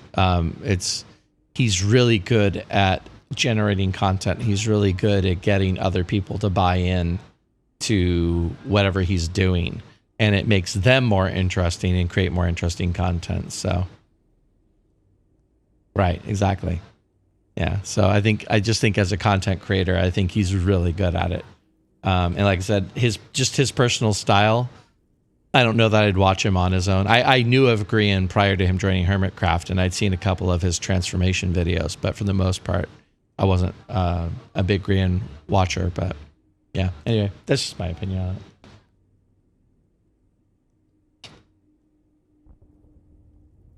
it.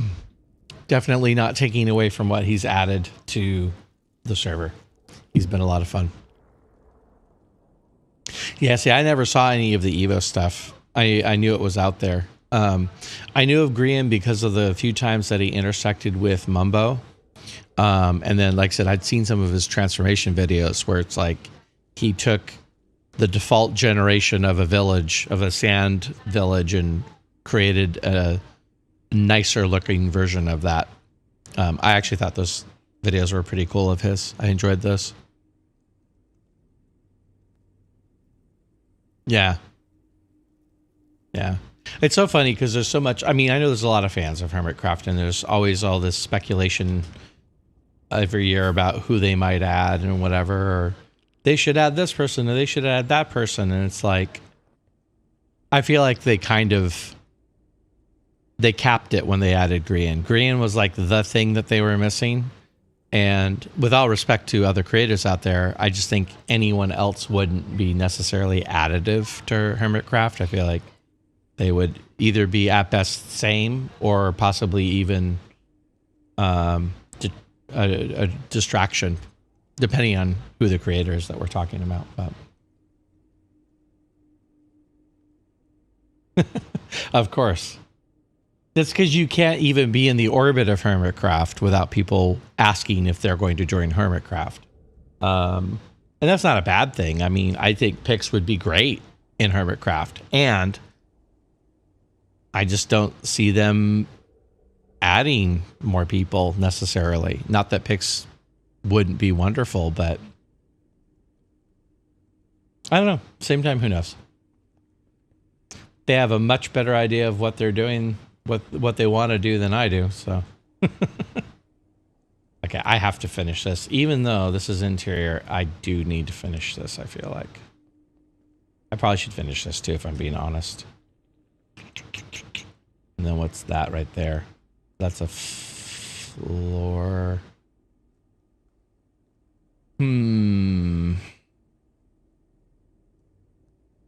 maybe I'll just come in at the end and change that. What is that, by the way? Why? Oh, on the outside there's a block. Okay.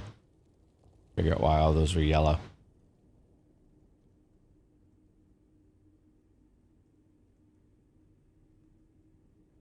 That makes sense, Ginger. That totally makes sense.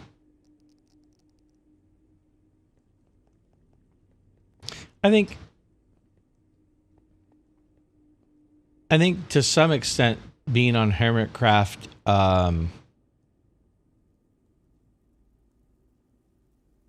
don't know. I feel like it would warp what you do a little bit as a creator, necessarily. So yeah, if you've got a groove and you're happy with your groove, then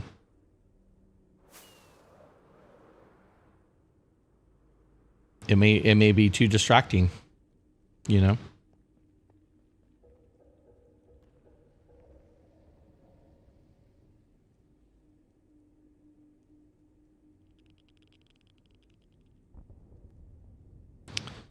Yeah, I'm going to do the glass. All right, where am I at? Speaking of glass, where am I at on all this? I need more glass.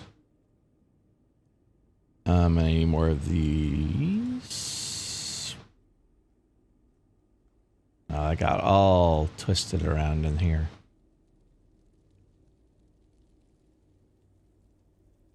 Okay. Yes, I need more of these and I need more glass. So let's get that before I start. Before I continue.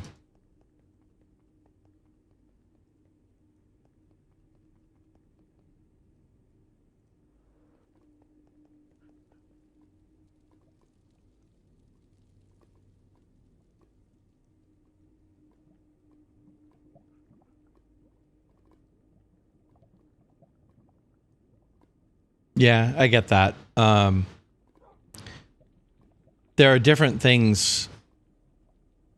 I have the same kind of thought or the same kind of struggle with. There are certain benchmarks as a part of being a streamer, as a part of doing Minecraft or whatever, that are just assumed to be universal, and they're not. I'll give you a great analogy. Okay. I follow a lot of music streamers. Number one question on any music channel: you have such a great voice. Are you going to audition for America's Got Talent, American Idol, Europe's Got Talent? I remember all the variations that are not in America, The Voice, et cetera, et cetera, et cetera, et cetera. And the assumption from a non-musician, non-singer's perspective is those shows must be the pinnacle of your existence. If you're a singer, you must want to be on those shows. You must, that must be the end of like the goal, right?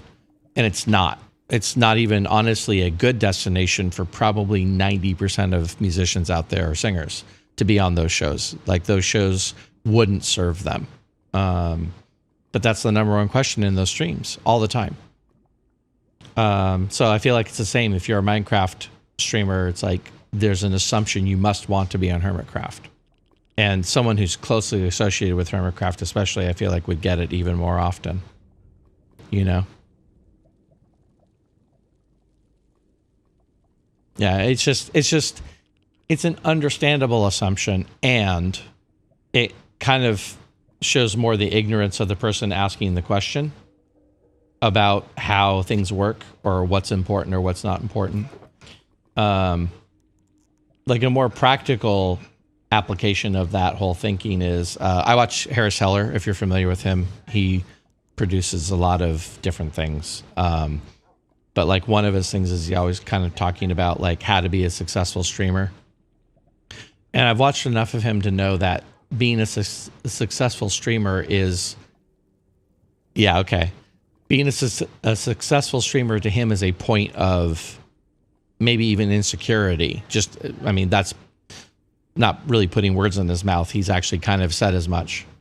But like a lot of his advice is kind of geared towards this concept of what it means to be a successful streamer that isn't necessarily in line with like what most people would consider success or what most people would be happy with. Yeah, the young people who just watch streaming might think that you want to be like a dream SMP level, but that's not necessarily true. But that's kind of the assumption. Hey, Jazz. That's awesome. Welcome, welcome. Hey, if you got a lurk in you, you're welcome to lurk.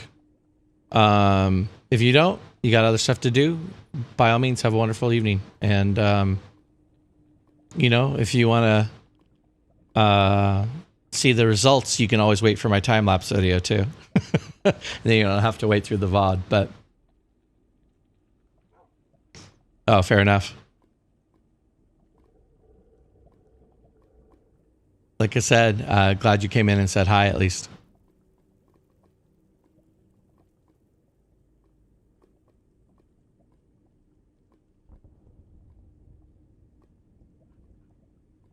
Thanks again, too, for sharing those screenshots. You get some really cool builds there. Some very inspiring stuff. Okay, I think I got that. Totally understandable, Ginger. Totally understandable.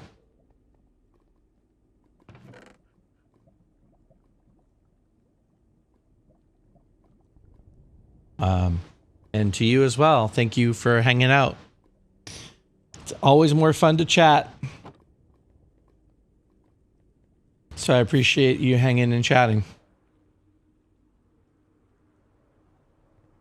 Same. Have a wonderful night.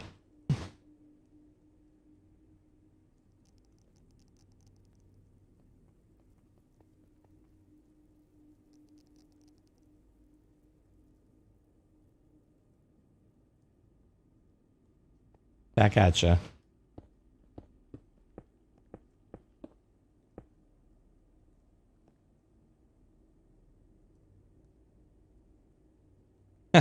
That's awesome, Joss. That's totally awesome. I love that. Hopefully, are you going to stream any of it? You're going to post it on YouTube? At the very least, post screenshots. I'd love to see what you're up to. Is this related, by the way, to that castle specifically? Or is the castle kind of a separate thing?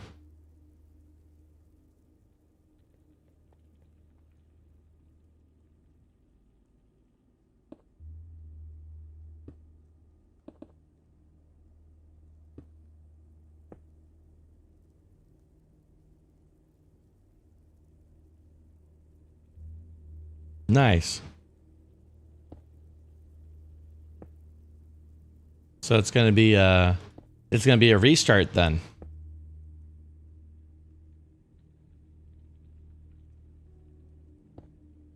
Going to be the full punching trees and digging for diamonds experience. That's where I leave off. Okay. Perfect.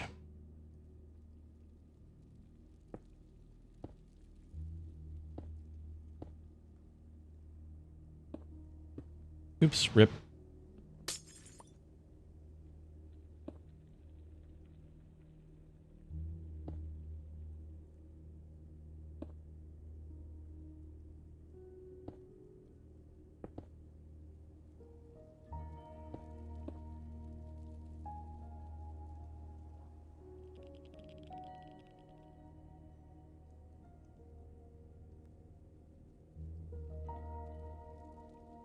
Gotcha. So you already have the basics already down at this point.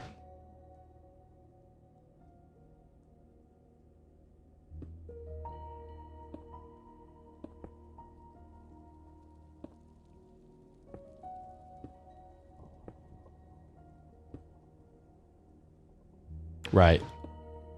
That's cool. I'm looking forward to it.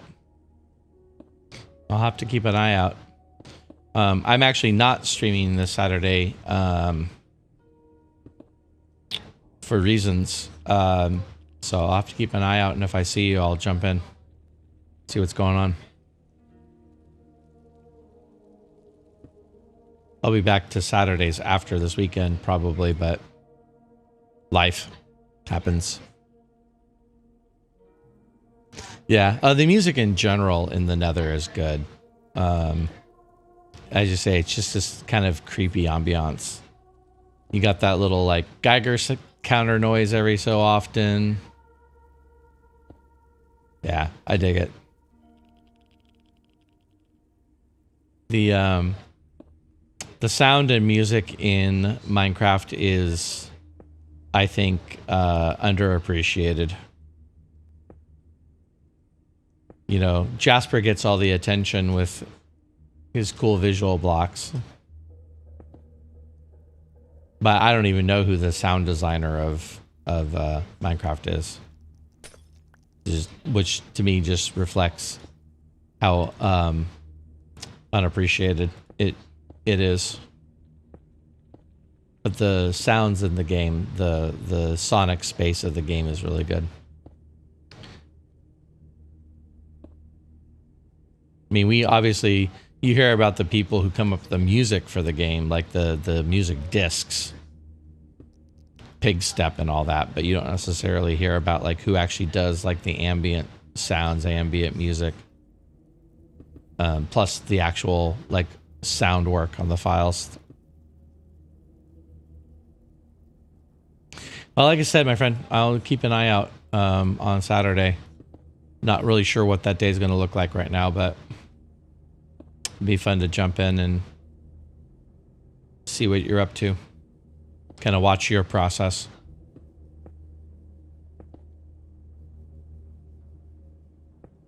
Oops.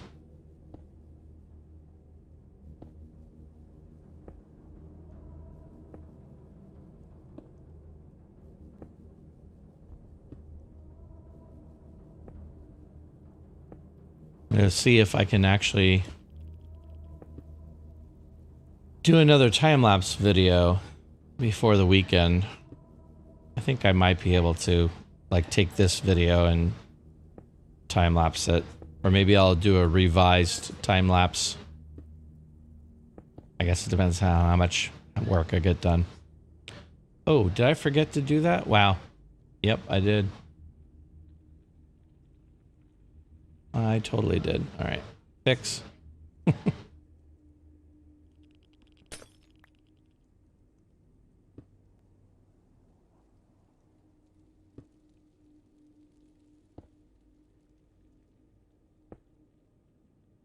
Okay, here we go.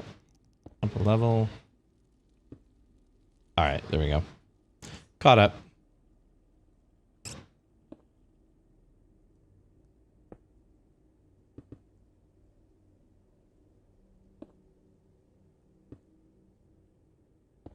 Okay. So much stained glass.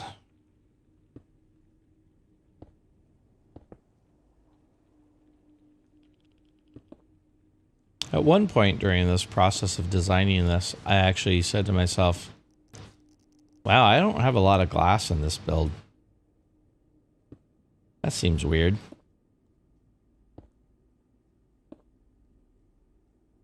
But I feel like I've made up for it since then. 2 p.m. EST or around there. Okay, cool. That's probably about right for me being around. I feel like I usually on Saturday I usually stream from 10 a.m.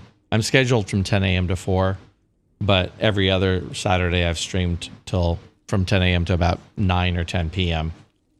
But like 10, 11, that's kind of the sweet spot. So yeah, like I said, I'll keep an eye out. I know I followed you.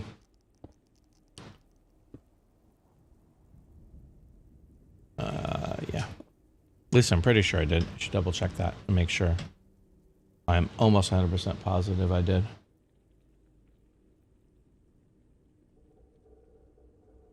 Let me double check.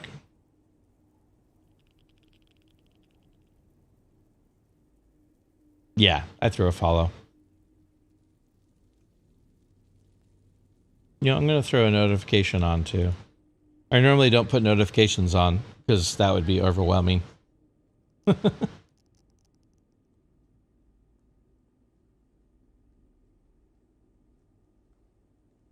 That's fair. That's totally fair. Yeah. So I got a notification up too, so hopefully I'll see it when you pop up. If I'm around the computer and I'm sitting and stuff, then I'm gonna pop in for sure.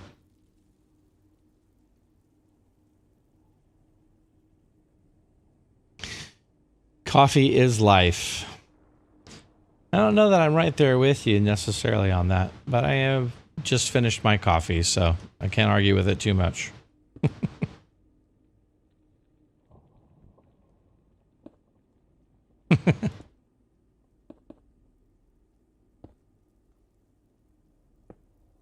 All right.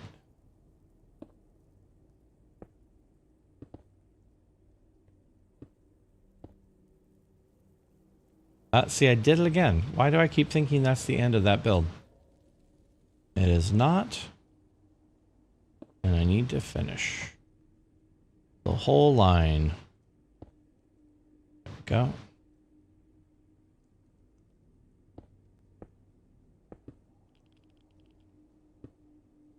Oh, what happened here? What is happening?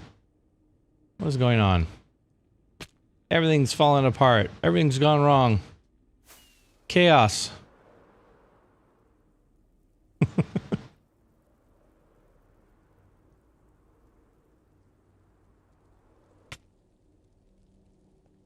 I feel like I've patented the smack your face into the building and slide down it method of getting back on top of builds once you've fallen off of them.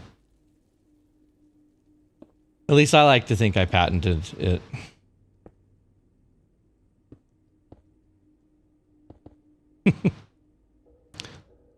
You know, using the block surface. All right, there we go. Yeah, now I'm back up. Yeah. I mean,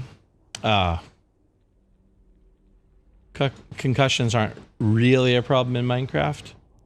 It does make kind of a smack sound when you hit the block, but that's okay.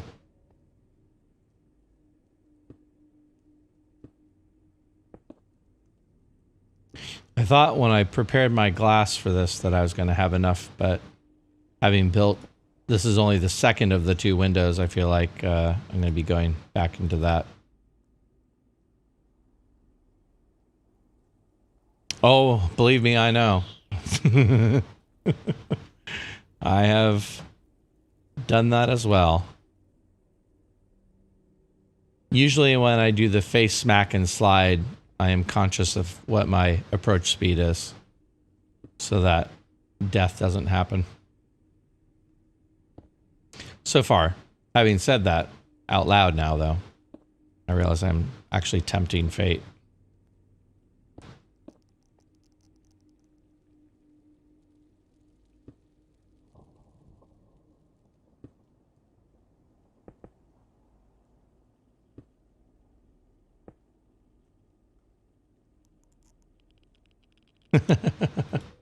Fair. Gotta love them. We were doing puns earlier. You missed that. Ginger might be the queen of puns. Early on in the chat. I'm out. I'm out.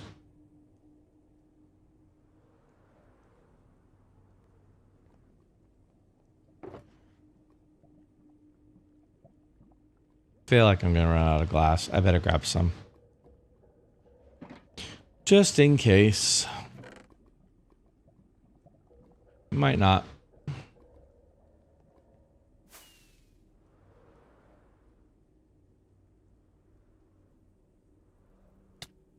Oh man. I misjudged which part of the build I had been working on. Try this again.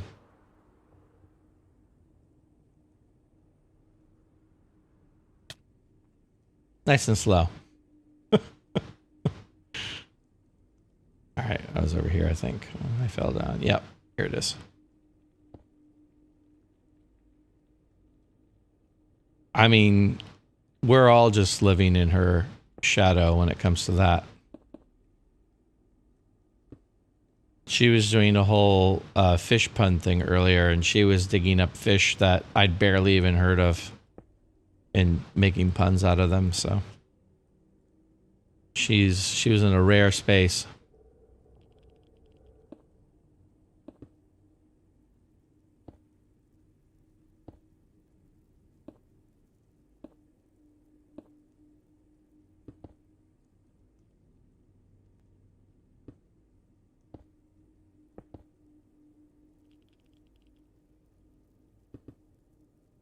As I said earlier, this is a pun-friendly channel.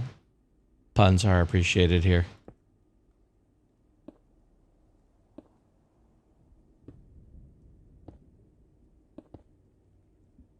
I feel like I should add that to my channel description, but then it might just get overwhelming. Not everyone... Puns are easy, but not everyone is qualified. There's an art to it.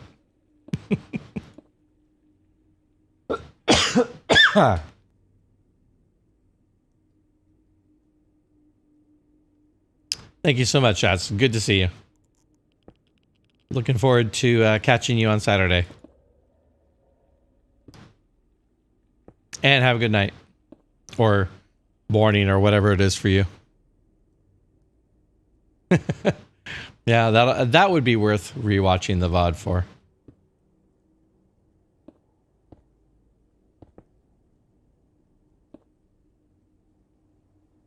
Have a good night.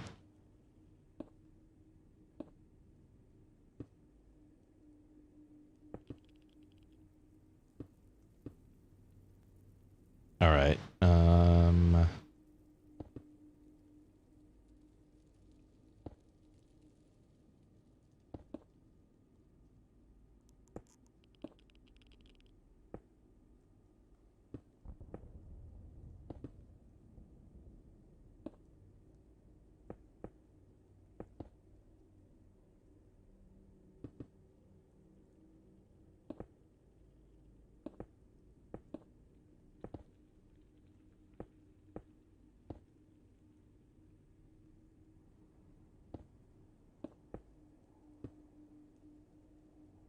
Anyone still lurking in the channel, by the way? Thank you for the lurk. I appreciate it. Huh? What? I don't know. Did you? Did I say something? I may have said something that was unrelated to anything you said. Possibly. I may have switched into talking to myself mode. And may have said something.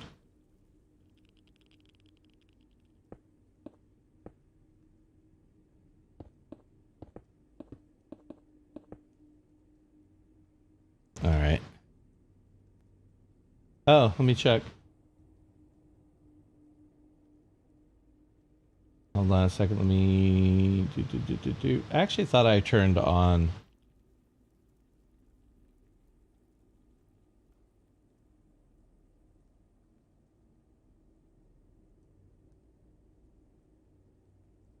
Huh. I'm not sure. I don't even see. I don't even see that listed. I added a chat bot recently, though. So it may have been the chat bot that got that. Yeah, I'll have to dig. I don't see it, so I'm not sure. It looks like it's not in my history in Twitch. So that's why I think maybe the chat bot may have grabbed it.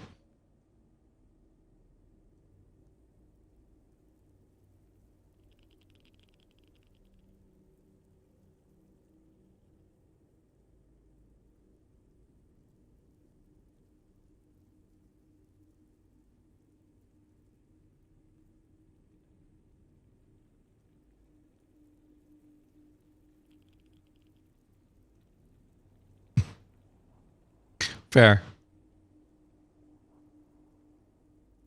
You know, I'd be willing to bet Redneck is caught in the filter. I turned the filters down, actually. But maybe that's considered to be off limit word or something. I don't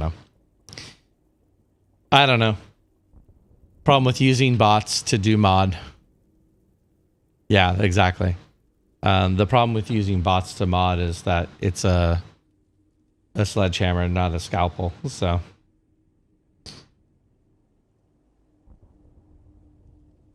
I mean, you know, the two are not necessarily synonymous.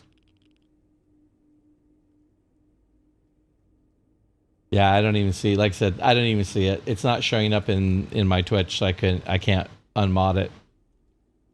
I'll have to check my settings later.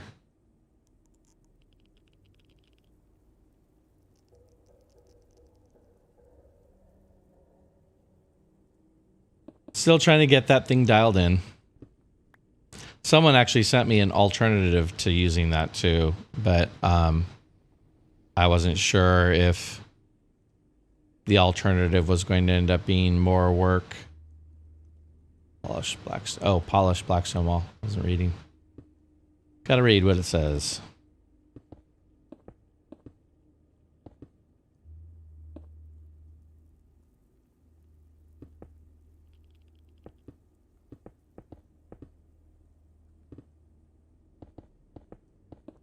Okay.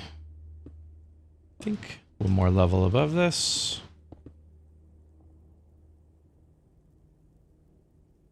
Yeah, see, this keeps throwing me off when I come across it. It's fine. Oh, I know what this is.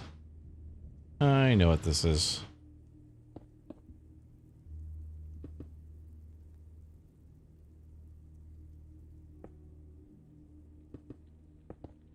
Okay, yeah, there's one here. And then a slab to go up. There we go. Slab it out. Keep the mobs from spawning and harassing me later.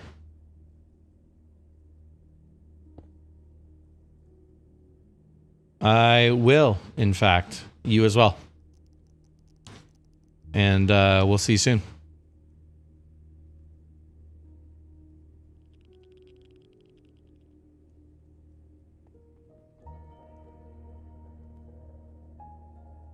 Don't know if slab these. It's interesting. I feel like I could.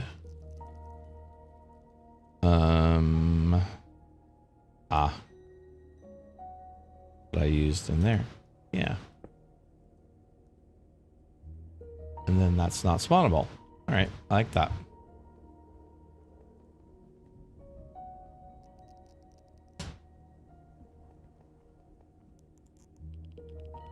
Okay, yeah, there we go.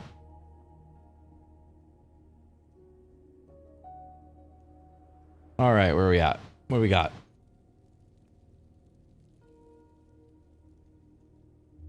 Okay. That is looking good. I'll check something real quick while I'm here.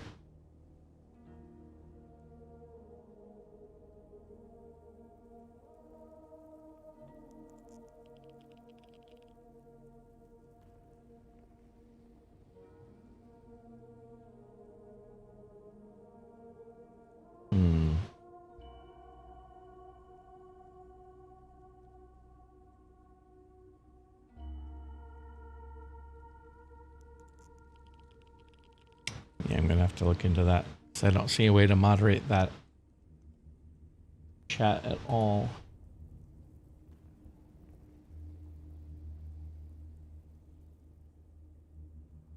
Also, wait a minute. These are regular. Let me check this again. Hold on.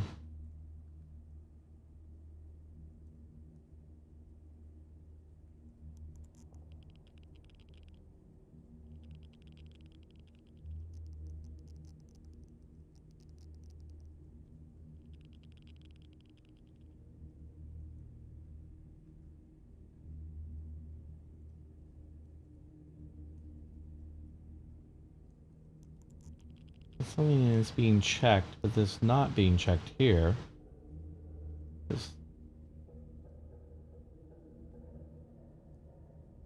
Just Plays MC is a regular, so that's, I don't think it was Cloudbot that did it. Interesting.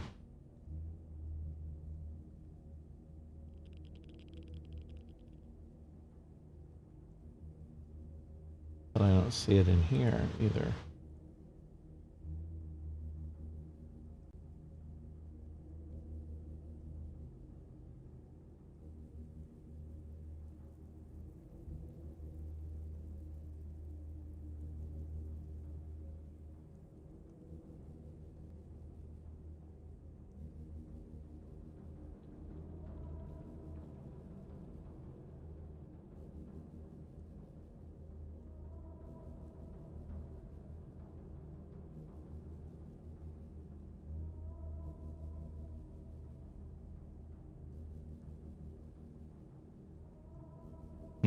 Yeah, I don't see it.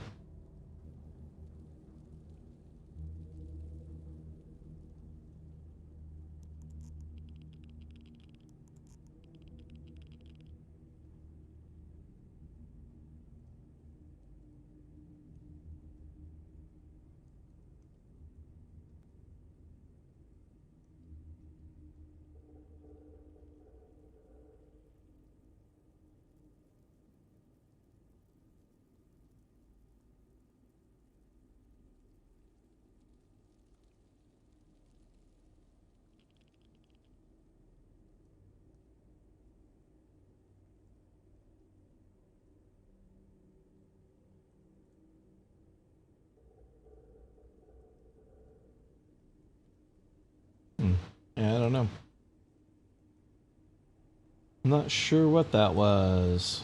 It's fine. Whatever.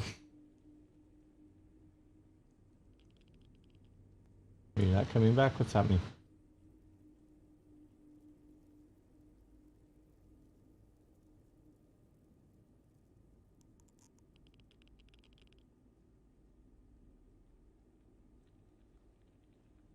Was weird.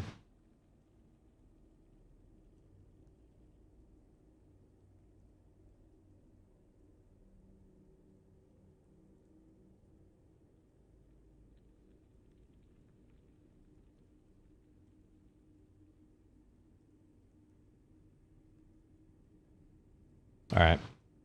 Moving back. All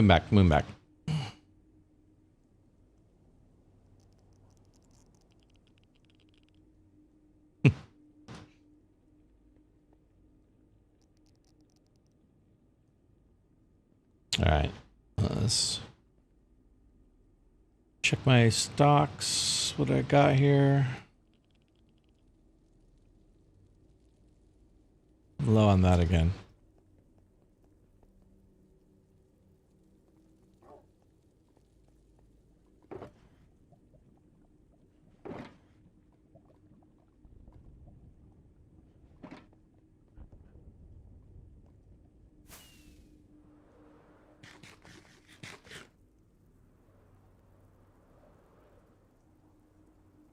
I feel like my Minecraft sounds are pretty quiet. I don't know that that's the most important thing in the world, but it was pretty quiet. Where does that sit? It's about there. I like that. All right. So I think I'd rather, let me look at this real quick here.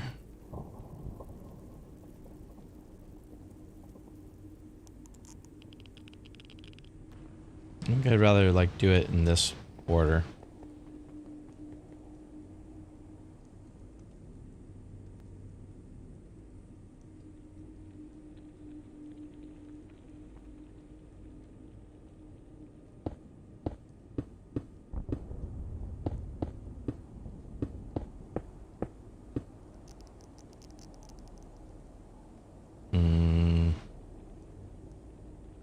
Wait a minute. Oh yeah, that needs to be. Is that all the way up? Yes, okay. All right, so that's about where I left off. Cool. Why do I feel like I turned transparency off? How do I keep hitting these mysterious hotkeys that I don't even know that exists?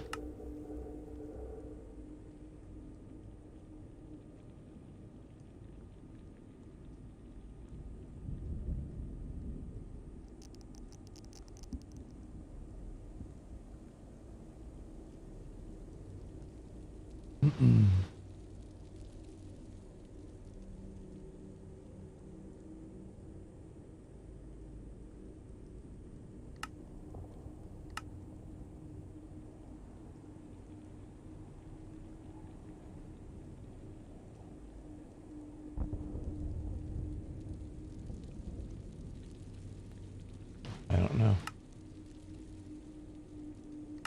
Yeah, I keep hitting random hotkeys tonight. What is happening?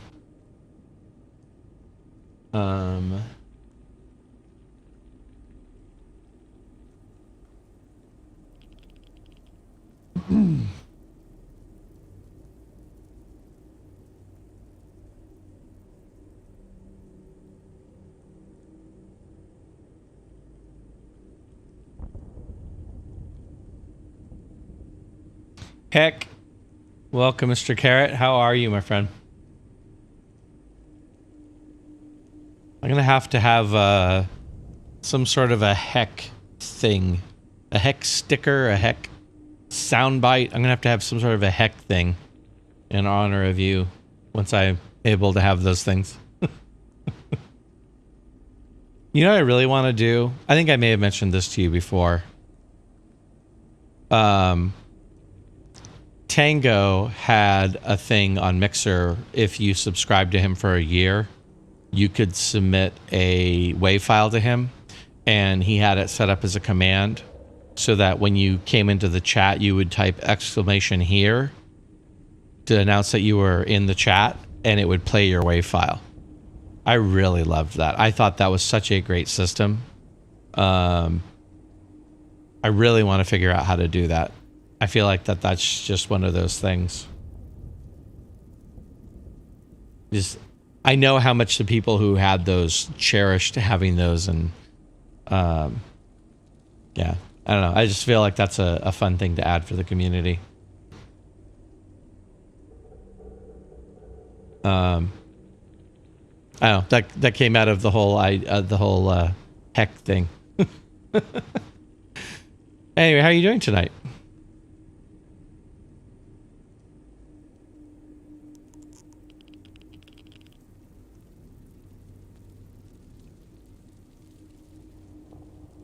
Right.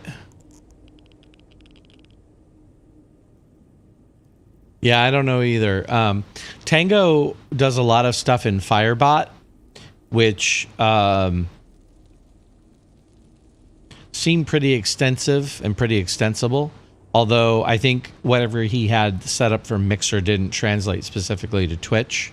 And so some of the functionality he had on Mixer never made it to Twitch, and he just hadn't developed it since then. So I don't know. Maybe Twitch has more limitations when it comes to that, but I'm pretty sure he still uses Firebot, but it may be similar to Triggerfire. Kajiro sent me over one the other night over Discord that is like Firebot, where it's like a downloadable. It's like what Streamlabs is, but it's a download version of it, and it has all the different things that Streamlabs does. I was looking at it, but the problem is it would involve me learning like that whole new language. But that allows you to set things up so that individual people can use them. I assume Firebot does too, but yeah. So like I said, it might be similar to Triggerfire, where you have to have the users set up in that system, but when you have them set up in that system, then they can do that stuff. So I don't know. I'm still learning that side of the things, like the programming side of things. I'm really interested in it, but it takes some time to set up. And I mean, Streamlabs makes everything so easy. It's hard not to just use Streamlabs.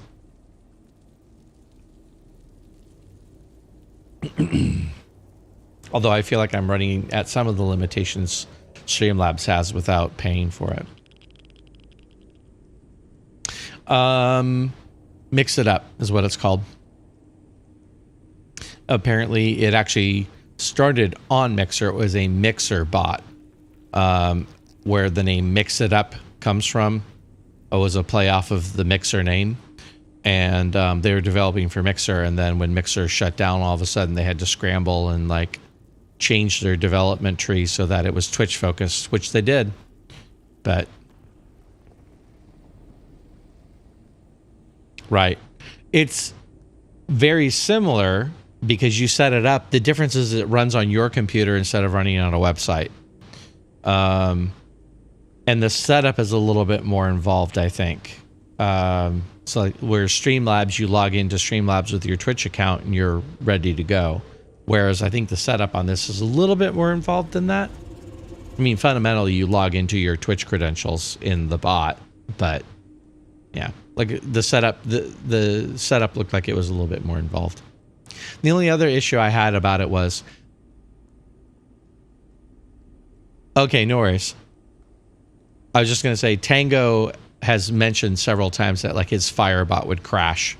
So I don't know if having something client side is always a great idea, but yeah, I don't know. I don't know anything about it, you know, but I feel like that might be one of the dangers of doing a client side mod is it has the ability to crash, whereas Streamlabs is probably not going to crash. So, but, you know, all right, man, enjoy your food. We'll see you in a bit. Let's see here. QI, picklock.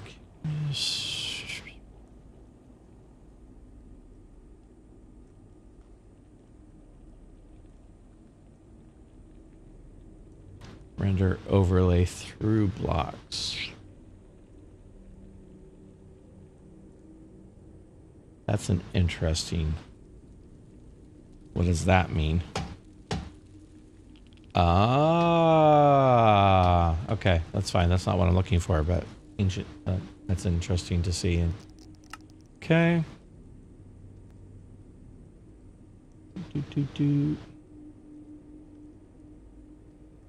Re-render.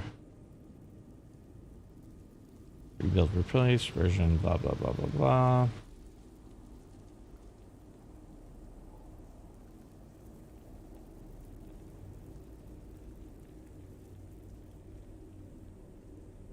Okay, I feel like it's in here somewhere. Toggle all, selection box, info overlay, overlay rendering, overlay outline, side, boxes, placements, translucent is KP4. That's what it was. Well, that's actually kind of a handy shortcut key to know. If I can't make out the block, I could hit that to see what the block is. All right, I'm into it. I'm way into it. That would be good. That would be good.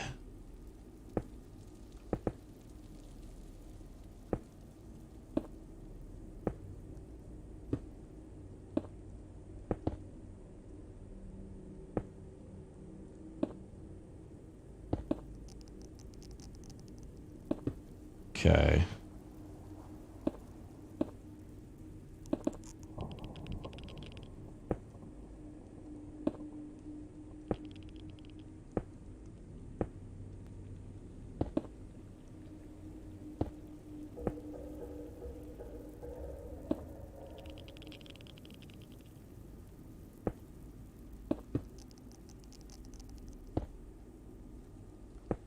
Okay.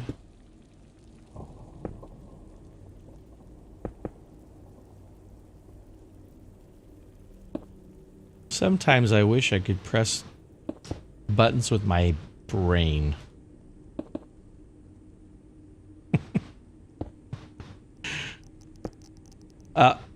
Rip.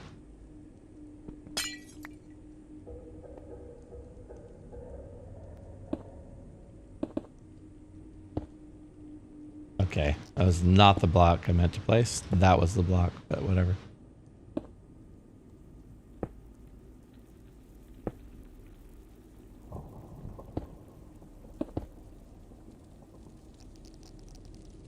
Let's make sure I don't forget to do these too this time around.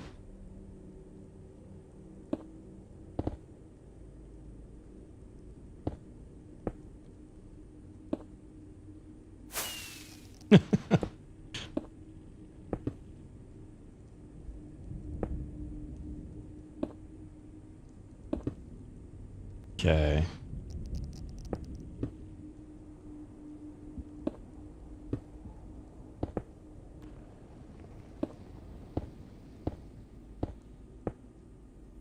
That's weird that the whole row is all white glass.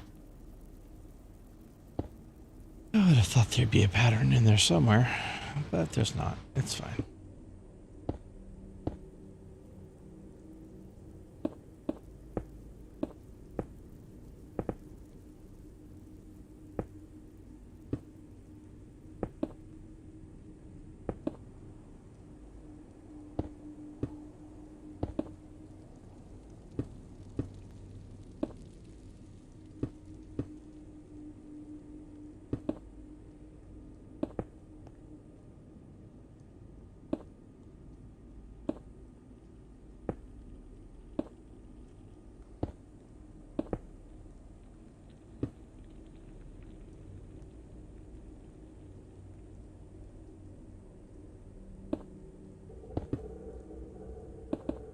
Okay.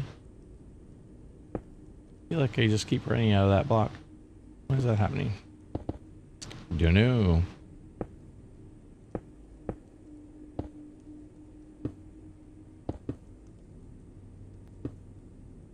Oh, I see. I forgot to do those layers again. Wow. Got it for a while.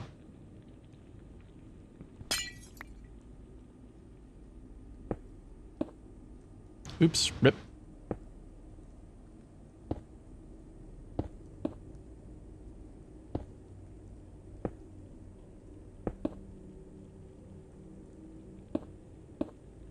that. I knew that wasn't going to be the right block, and it didn't stop me from placing it.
Okay. Oops. Anticipating the next block. Gets me in trouble every time.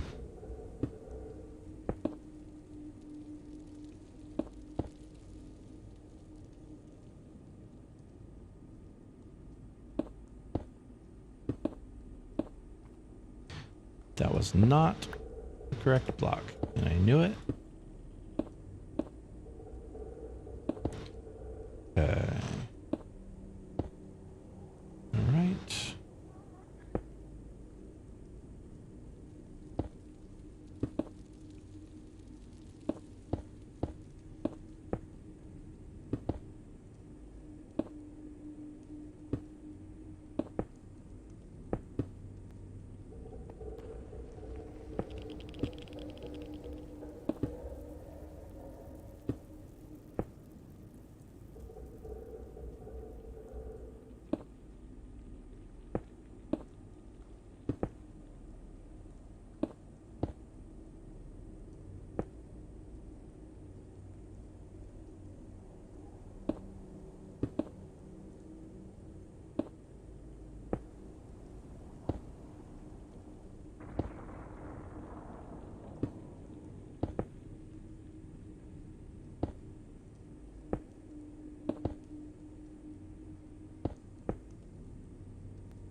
Okay.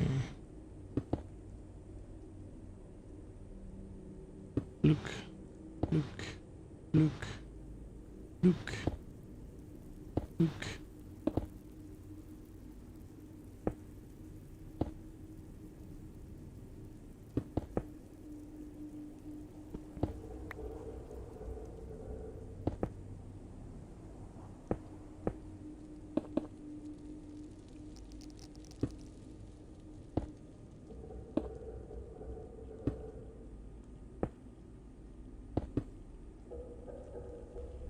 Oops.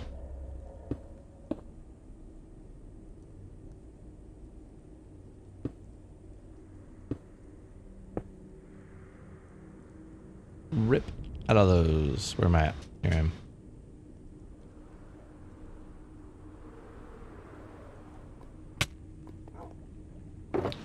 Trying to burn through these too. Okay. What am I doing on this? Oh, I'm low on those, so let's grab some more of these. Ooh, wow.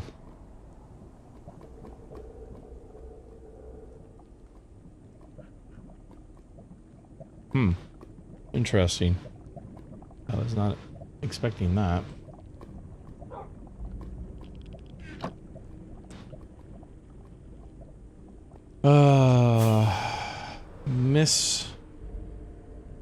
Estimating how much of everything I'm using is kind of my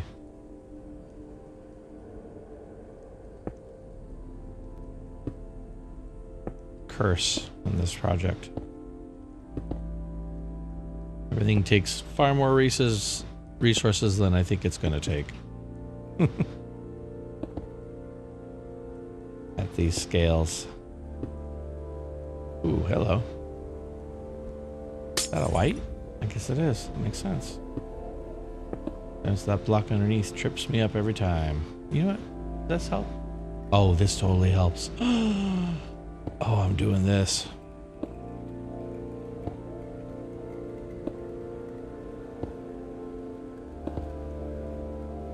I mean, it's almost too helpful. It's almost misleading how helpful that is. No.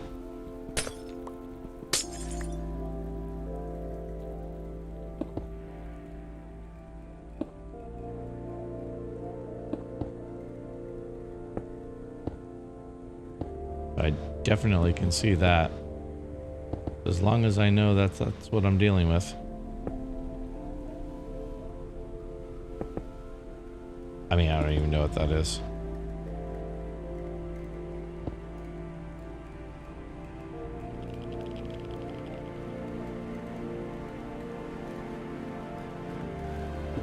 Yeah, it's almost too distracting.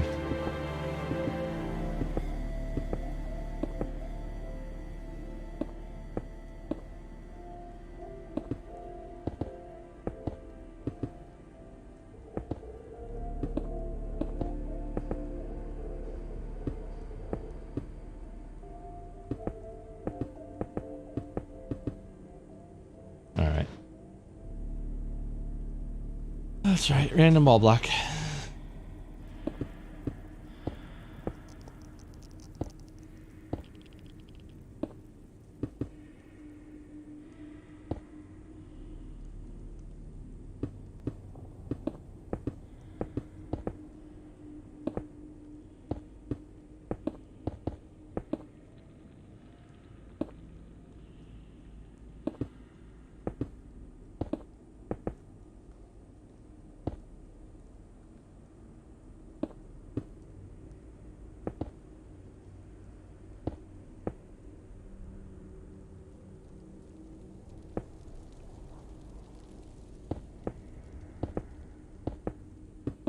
Okay, almost at the top of this side. And slab it. Slab it out.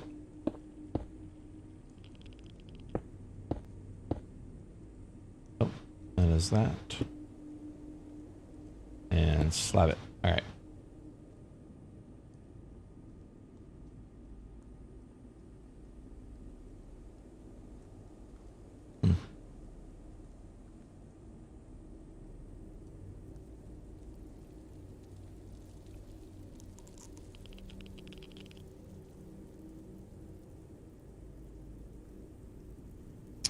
All right.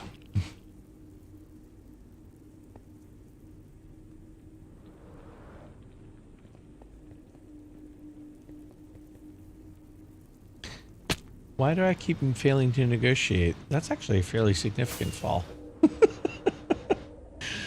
I don't know. I don't know. It's just a corner block. I don't know why I keep falling down there.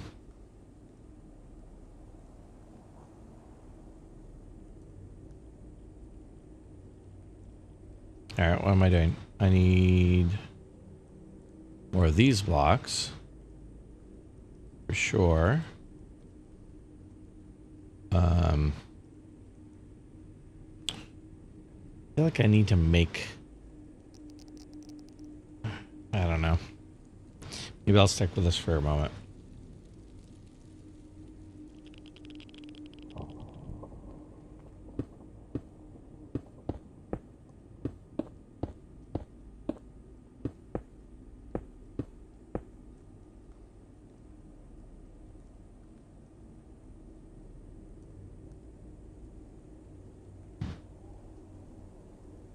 Shift my arm down. There we go.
Keep doing that. Mm.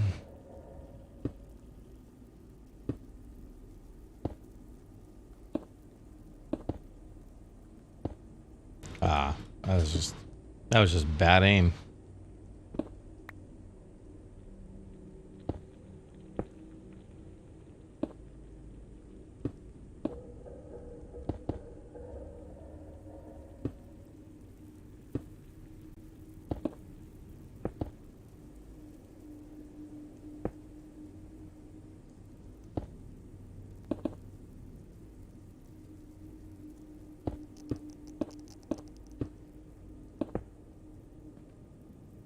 I did it again.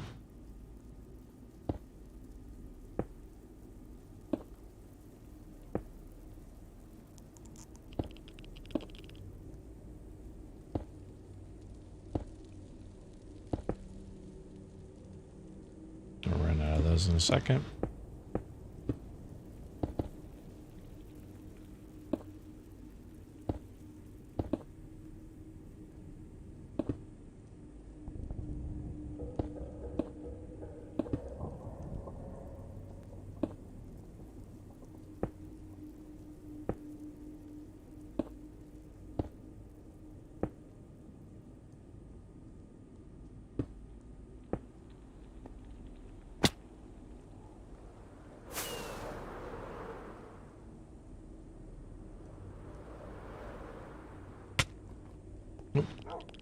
One level too high.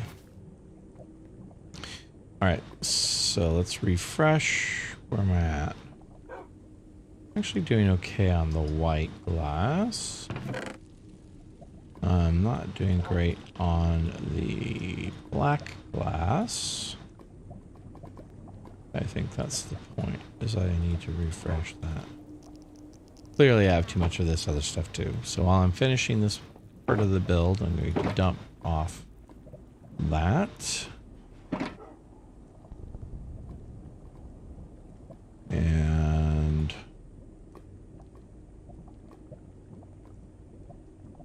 okay.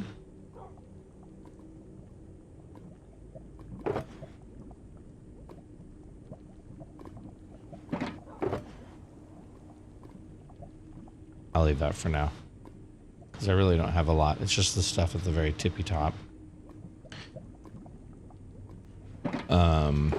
And I definitely don't need that.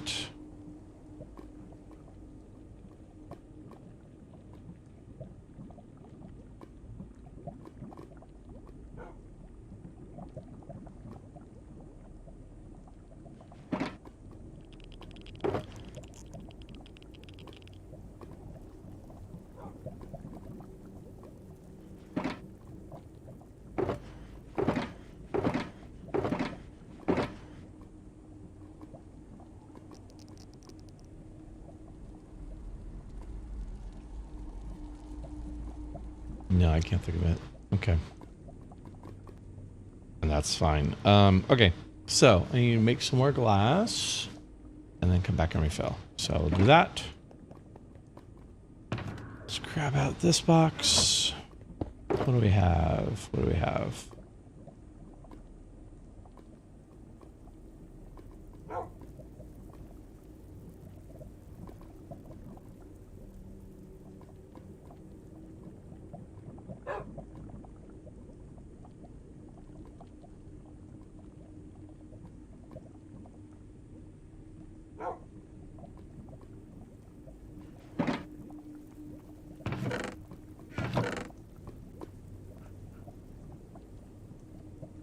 I don't remember, actually.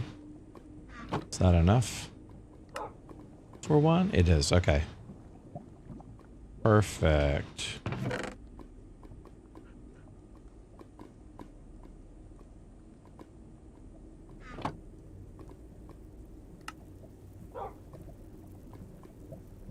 All right.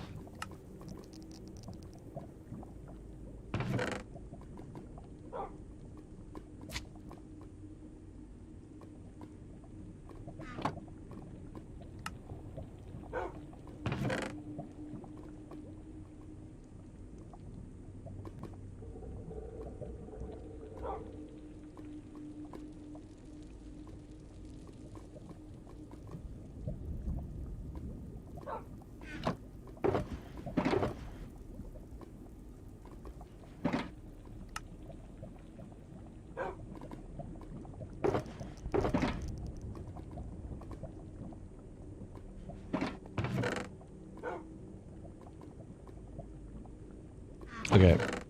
So let me grab 4 of those. Let me grab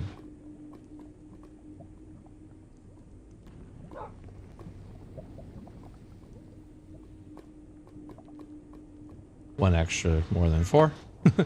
And I don't have any dye to put back because I used it all. Okay, so let's put that back. Rocket's okay. Carrots. I am out of carrots. My casual way of seeing if carrots is listening while he's lurking. Figure since I mentioned his name, his ears might perk up. Okay. All right, and then I need just this block.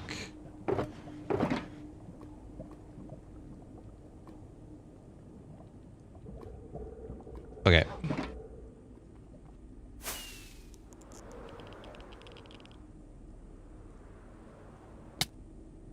There we go. Use my patented face smacking method.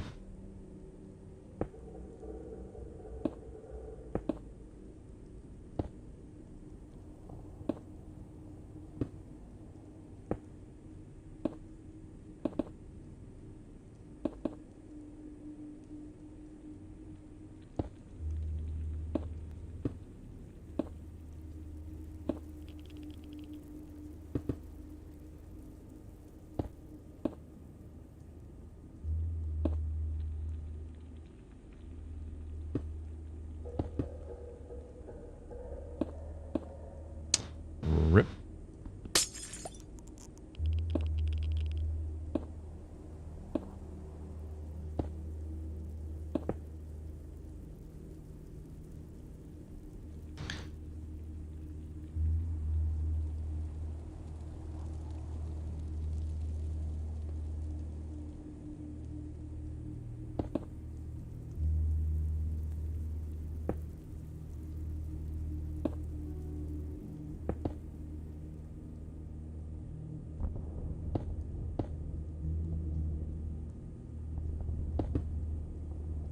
I don't know why I keep forgetting that block. But I do. Okay.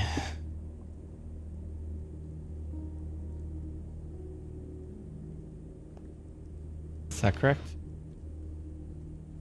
I think so. Okay. All right. Nope. Yep. Nope. Okay.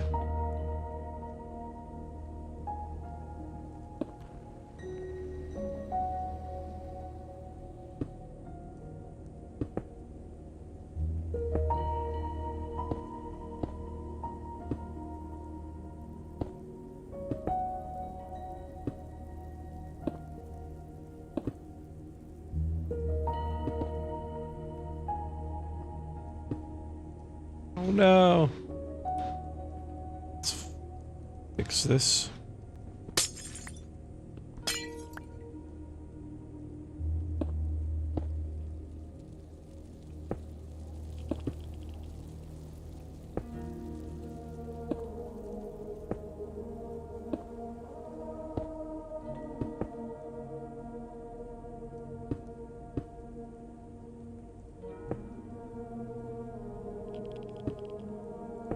Okay.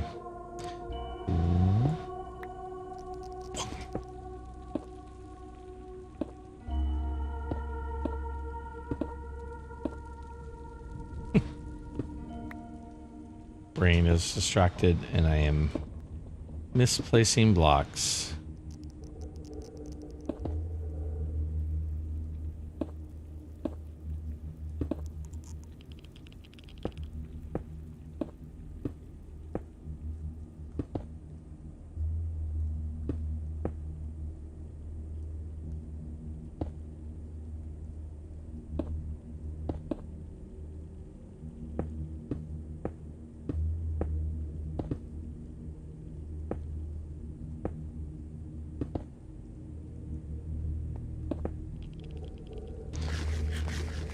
Time to munch on a carrot.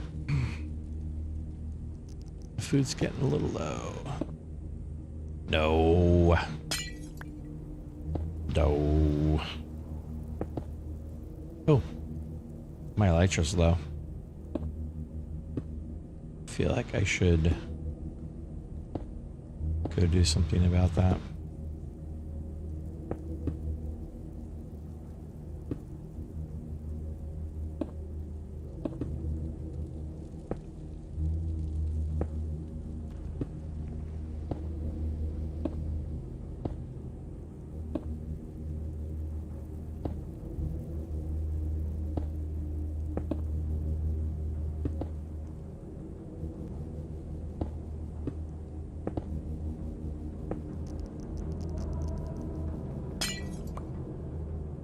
I mean,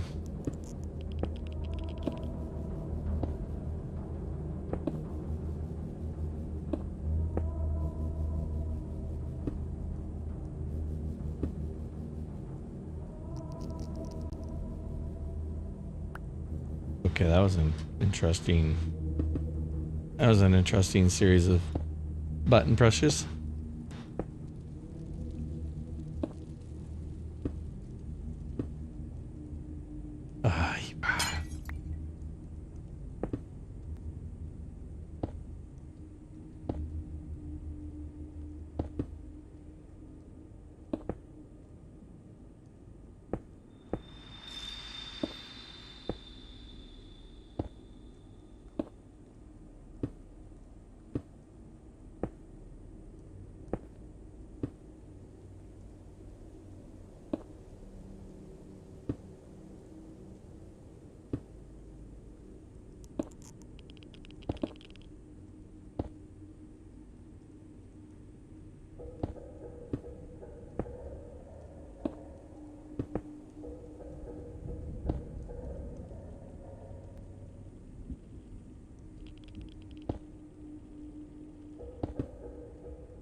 Okay.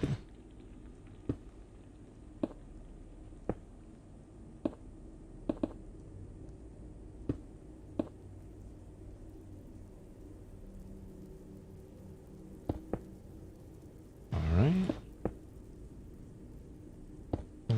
Little bit. Nope.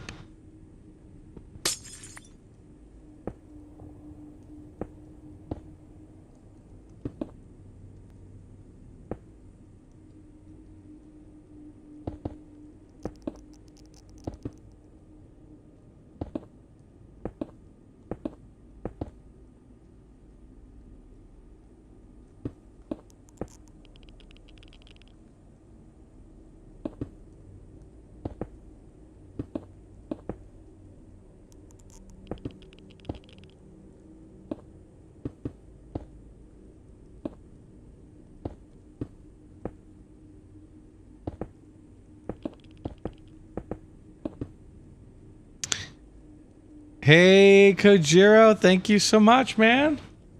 Welcome in, welcome in. Welcome, Raiders. So good to have you in here. My alert's not going off, strangely enough. I can't ever tell. I can't ever tell.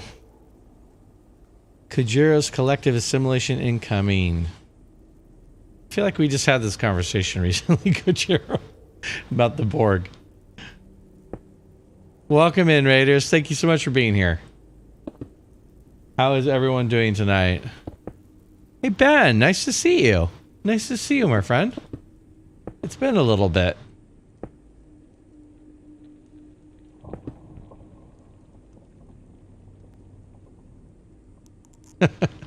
Fixed. Welcome in. There we are. Let's see, that's working. I gotta figure out why the raid's not working. The raid should do that too. It's all good though. Welcome in. Thank you for the follow, Ben.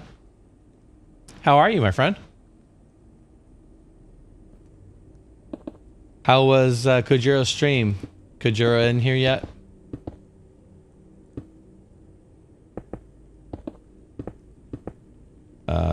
Blocks. And other blocks. blocks. More blocks. This is, after all, a block game. Oh, dude, don't worry about it. Not a problem at all. Just didn't want to start chatting with you if you weren't here yet. Welcome in.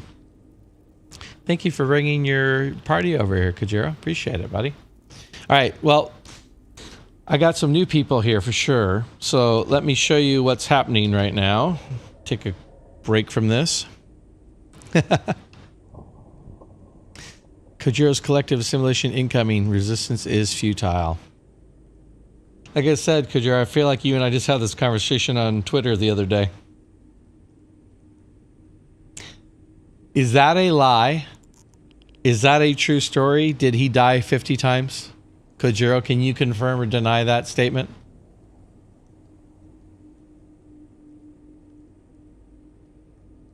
Well, at least it's just then at least it's just the thought of needing to get up at a reasonable time.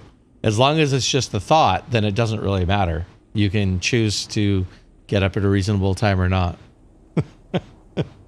I was squishy. Oh no. That's rough. That is rough. Were you, I take it you were solo attacking the Ender Dragon. Is it too capital? Oh, I'm still working on those raid settings.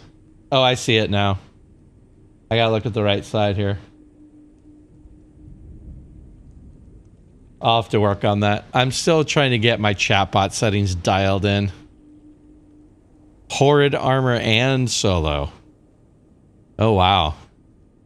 Like, horrid armor on purpose, or you just were going with what you had? You know, hold on, guys. I gotta actually finish this row, because if I don't finish this row, bad things will spawn and attack me. That is actually a true statement. So hold that thought. What you had, gotcha. Like, how bad was the bad armor? Talking leather, talking iron, enchanted, unenchanted. I'm just curious how bad this was. I don't think I've ever fought the Ender Dragon with anything less than like full kit. Like, I don't think I've ever fought the Ender Dragon with just iron armor, for instance. I think it's been diamonds or bust. Oh no.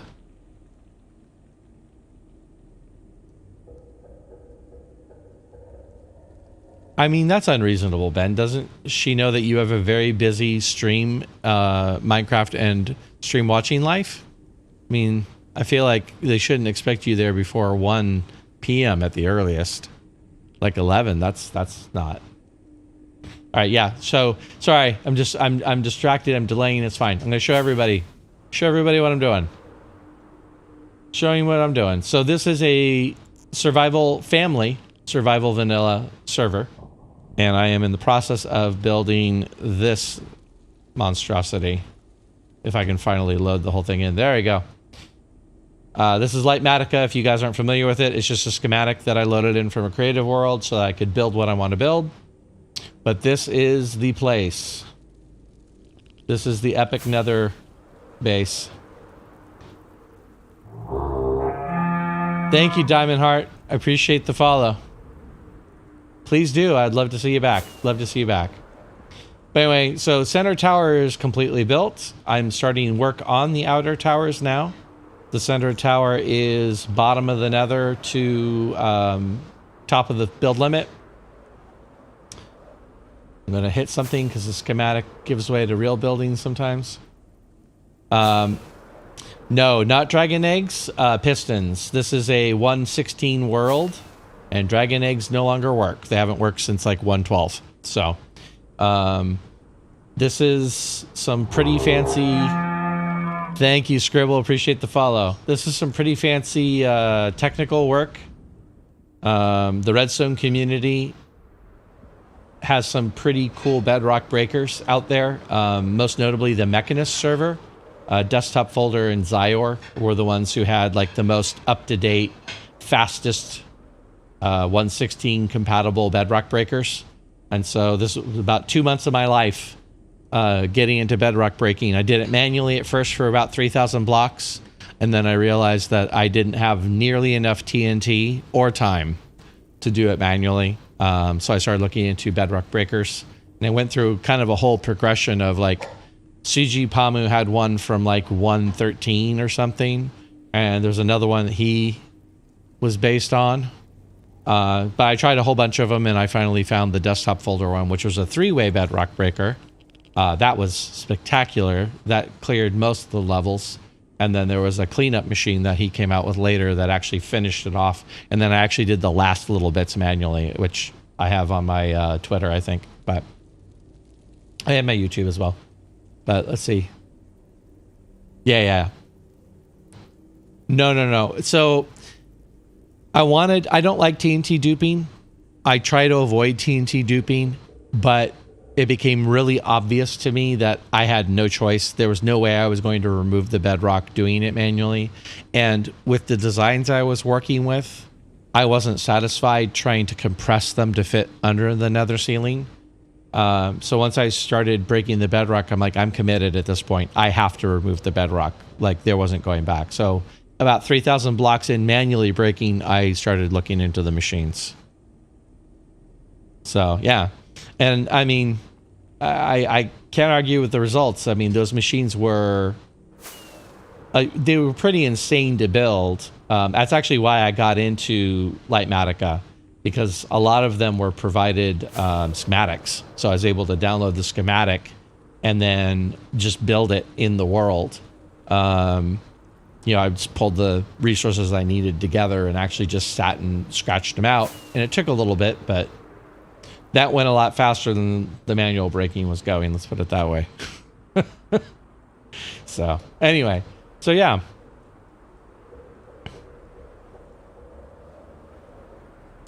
That's a fair statement. I think any mechanic that exists in the game is exploitable.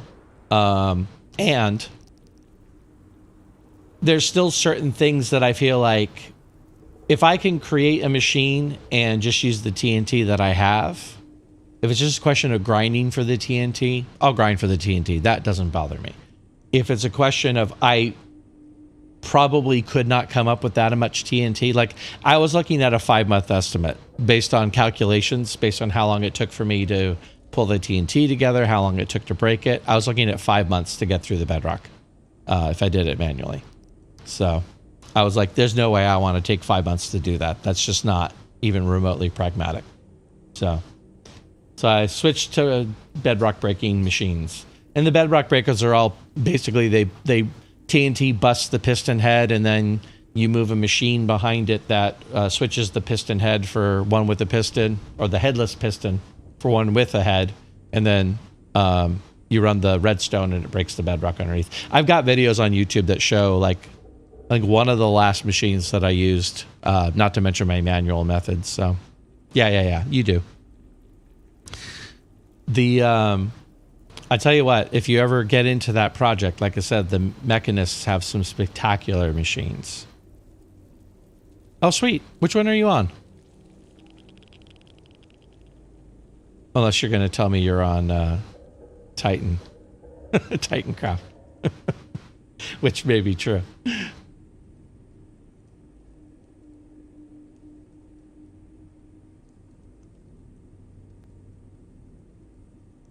But anyway, so yeah.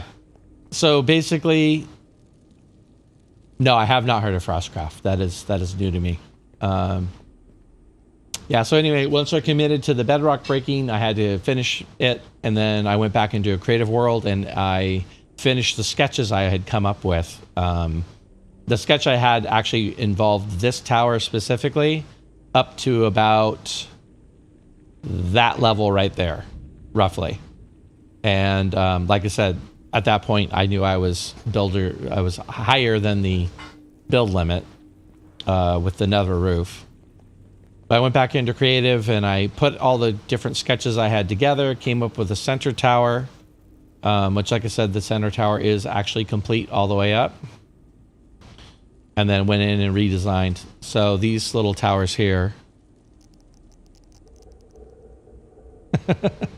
I don't know, man. I'm having a great time. This has been, honestly, one of my favorite builds I've ever made. This is the first time I set out to build something that was quote unquote epic. This is the first time I actually accomplished it. Like, this is the first time I took a step back when I was done and said, okay, that's epic finally. And I basically had to get rid of my tendency to be practical when I'm building. There's absolutely nothing practical about this. Like, most of my interiors are empty. This is so impractical that I don't even know what I'm going to fill these with, but I'll work on that later. Some of my favorite features. I have a lore that I want to install in this place. That kind of involves, like, whoever made this structure is clearly powerful, probably God level.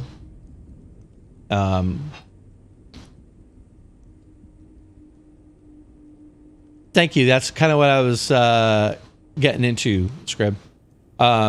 So the lore is going to probably go something like, whoever built these structures is very powerful. They're going to be, each of these towers has a portal in them, and being in the Nether, can't quite see the portal. I'd have to, there it is. So there's a portal in each of these 4 towers, and being the way it works in the overworld versus the Nether, the portals are going to be about 800 blocks apart from each other in the overworld. So I want to build a structure, or I'm sorry, a city on the other side of the portals. And the thinking is going to be, whatever that city is, the people inhabiting those cities worship whatever built the structure. Not sure what the designs are going to look like for that, but that's a down the road thing, you know, once I get to that point. This civilization had to find a way to power this. So what they did was they found a way to turn lava into plasma. So down below in the subfloor here, there's going to be a device down there that's kind of just sketched but not complete. That's going to turn these beacon beams into plasma beams. Basically, I'll just turn them orange. And then they're going to go up through this structure.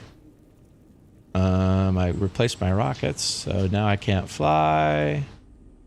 How embarrassing. So the plasma will go up through this structure and into this chamber here, where I'm using the fog glass effect to make it look like the plasma is now being converted into a form of energy. So basically there's a lava layer mostly for light and color, but then there's orange glass fogging on top and orange glass fogging on the bottom. And I'll come up with some sort of a machine that's doing it. But it's basically pulling energy out of the plasmified lava, which is the sentence I just said. And we'll push that power out to the rest of the buildings. I am using the armor stand mod like they have in Hermitcraft. So my plan is to have like these glass pipes that I'll put probably particles of like honey blocks, I think is what I'm leaning towards, because honey blocks just happen to have like the right color. But it'll look like it's transmitting the power throughout all these different buildings. Also, we'll probably put some farms in here, probably put a villager trading hall in here. Not sure what any of that's going to look like yet, but I've got time to figure that out later. I'm not going to upgrade to I'm not going to replace this world, I should say, with 117. I'm going to try and do a upgrade in place for 117. But thank you, I appreciate that. Hey Aldi, nice to see you, man. Yeah, Kajero, I like I said, I'm just I'm having such a great time building this thing. I don't know, it's just fun. Like I said, this is such a long time coming dream where I've been like, I really want to build something massive, and I've built stuff and have been like, at the end, I'm like, it's okay, it's fine. This is the first time I like felt like I got to that level, so it's been really fun to work on. But it's also a grind. This tower took 4 weeks, I think, to complete. Just streaming on weekends. My plan is I stream on weekends, I do the build, I record everything in replay mod, and then I do a time lapse, which I upload to my YouTube. And of course I had to learn replay mod and video production and all that. So it took me a while to like get comfortable with that part of the process so I could upload the videos, the time-lapse videos. But I'm starting to pick up the pace a little bit. I'm getting faster at the video editing and the replay mod editing. So much so that the last replay mod from this last weekend only took me a few hours, and then I was able to actually come on tonight and do some more streaming. So, but the plan is to YouTube replay mod YouTube this whole structure once I'm done. Like I'll probably assemble all the little bits and pieces into one giant replay that I'll post on my channel, and then we'll see what I do from there. Probably work on interior and work on lore and flesh this place out. There's not a whole lot in 117. I think there's a new like smooth basalt block, but there's nothing specifically in 117 that I'm like, I really need in this build. But once I get to interiors, that might change too. So we'll see. We'll see how it goes. But as for the rest of it, I always forget too, because like I've been so fixated on this build, and breaking the bedrock is kind of obvious, but like fall of last year, I came over to this basalt delta. I decided to build the basalt delta because I love this kind of blue-gray sky. Did I just hear something attack me? I don't know. Anyway, so this basalt delta looked a little bit kind of like this one here, where it was like there's some low parts going down to the ground, but then there's like parts that went all the way up to the top.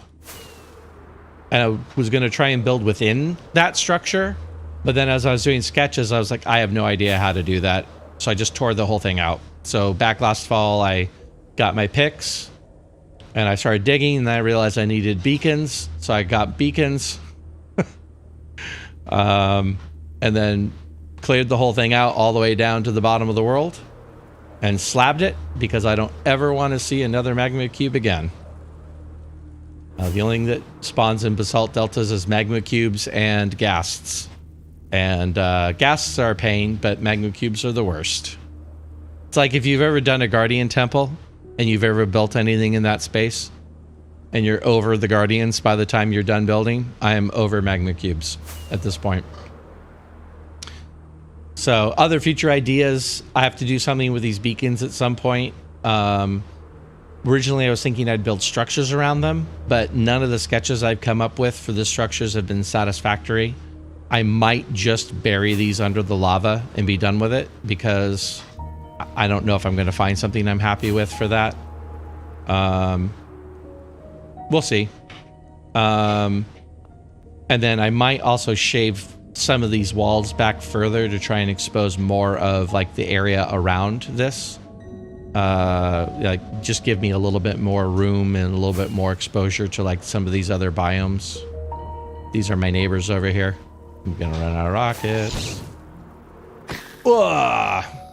Killed him with a pickaxe. Anyway, there's some interesting neighbors nearby. Oh, my elytra's low too. Everything is falling apart. So anyway, we'll see. That's for down the road though. That's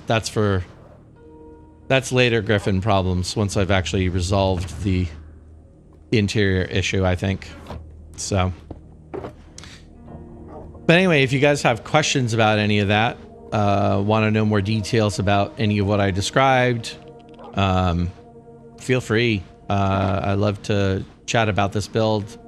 As far as the rest of my world goes, I don't think there's anything too terribly impressive in the rest of it. Spent about 2 to 3 months in the overworld when the game first started. It's a family server, so it's mostly my son and I that play.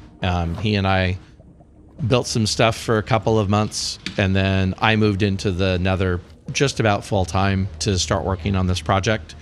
So there's basically a bunch of farms in the overworld. I'm normally a very technical player. And so I just have, iron farms and creeper farms and bamboo farms, and don't mind the ghost people walking around, by the way. It's just an optical illusion. Anyway, none of the farms I have are particularly noteworthy if you're a technical person, because It's just me riffing off of the mechanics of the game or other people's designs or whatever. Like, I'm not much of a, I don't necessarily build from a template when it comes to redstone things anymore, but I know enough about it to kind of see how they do something and go, oh, I understand the mechanics of it, and then build my own from there. But like I said, I don't think any of it's terribly remarkable. But happy to take on an overworld if people are really super into that. But yeah, that is the story so far. I am making pretty good progress on this outer tower. It's duplicated 3 more times, so I'm glad I'm making good progress on it. You do similar things when it comes to like the technical stuff. I think I've known you for a while, Ben. I feel like the last time we chatted about this stuff, I feel like we're kind of a similar play style when it comes to like the technical stuff, and at least that's what I remember. The last time I think you and I played together was that weird public server thing that Tango was doing. Was it Tango and Impulse? I think it was Tango and Impulse had that public server. Right, coming up with your own designs. It took me a while to get comfortable enough with the mechanics of the game and with Redstone that I feel like once I understand what mechanic is being used or exploited, I can come up with something on my own. Where I still struggle is complex machines. So like the bedrock breaking machines, like I understand the idea of bedrock breaking. I understand how it exploits the game to do it. But the machines that I was using from the mechanists people, I can't.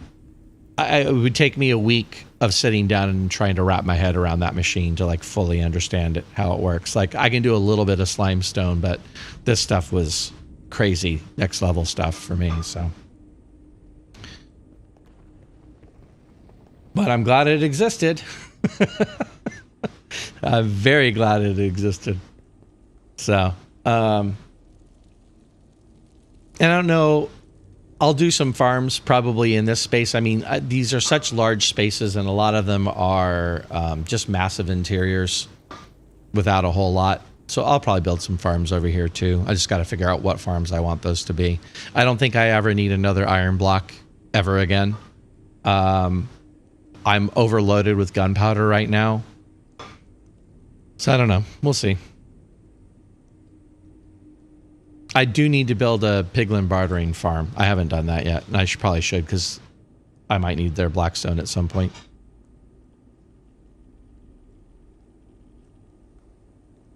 A moving mob farm. When you say a moving mob farm, you mean the pieces of the mob farm move to push the mobs around? Is that what you mean? Because when you first said that, I had this vision of like a Howl's Moving Castle style mob farm that like floats across the world. I'm pretty sure that's not what you meant, but I thought that would actually be pretty awesome. A mob farm that you could move to wherever you were working. Keep it loaded all the time.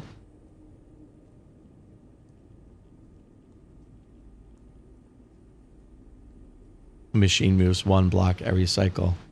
So now I'm curious if you are talking like about a Howl's Moving Castle style thing that actually like physically traverses the world.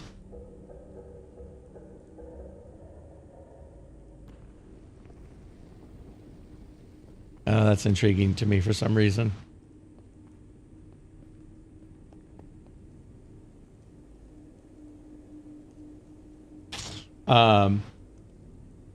Yeah. And Scribble, to kind of go back to answer your question too. Oh, that's amazing. I gotta see. I gotta see what you have. Is this visible someplace? Do you have like a picture of it? Do you have like a YouTube of it? I'm very, very curious about this.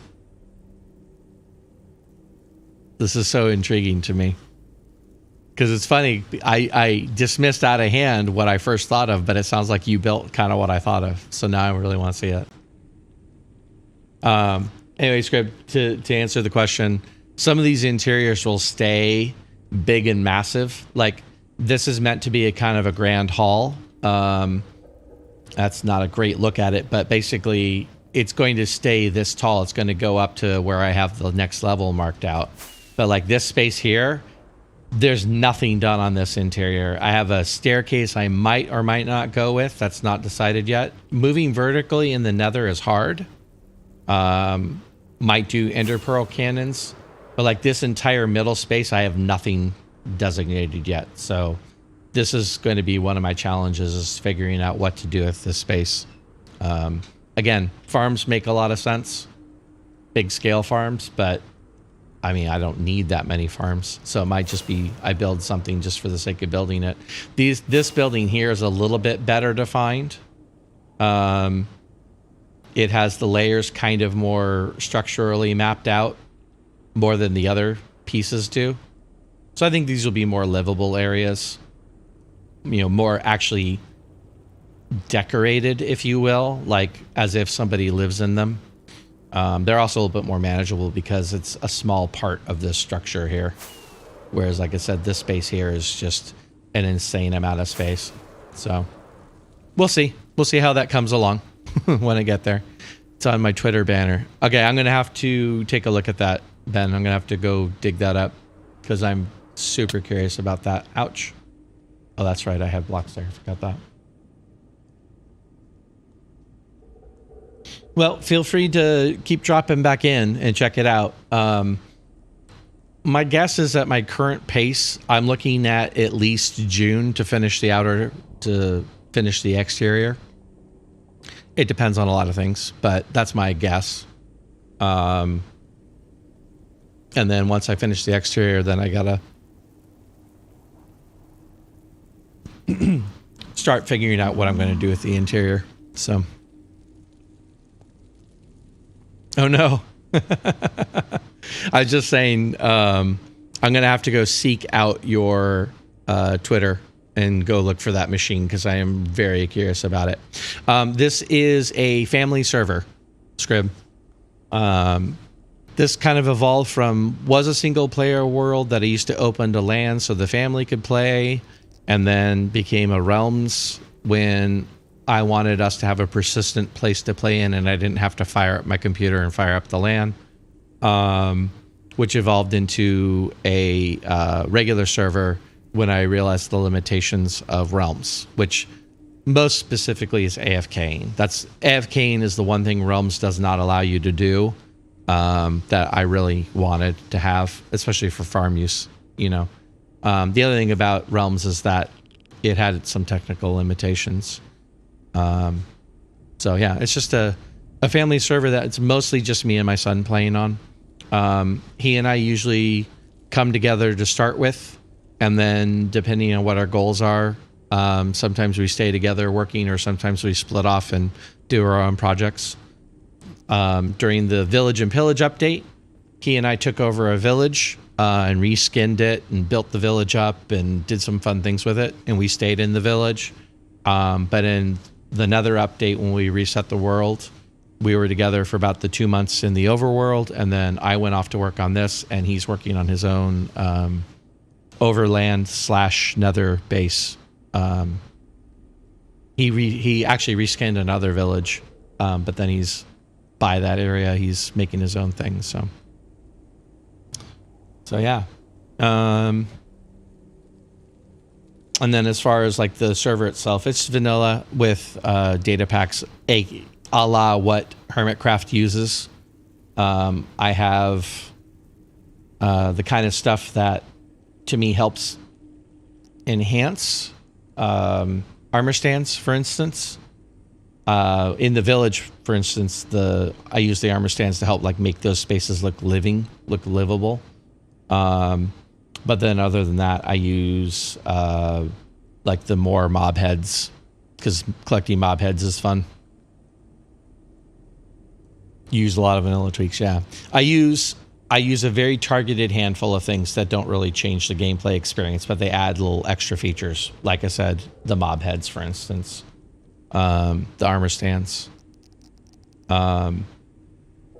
I do have ping tools turned on because I can't tell you how many pickaxes I broke trying to clear this biome out.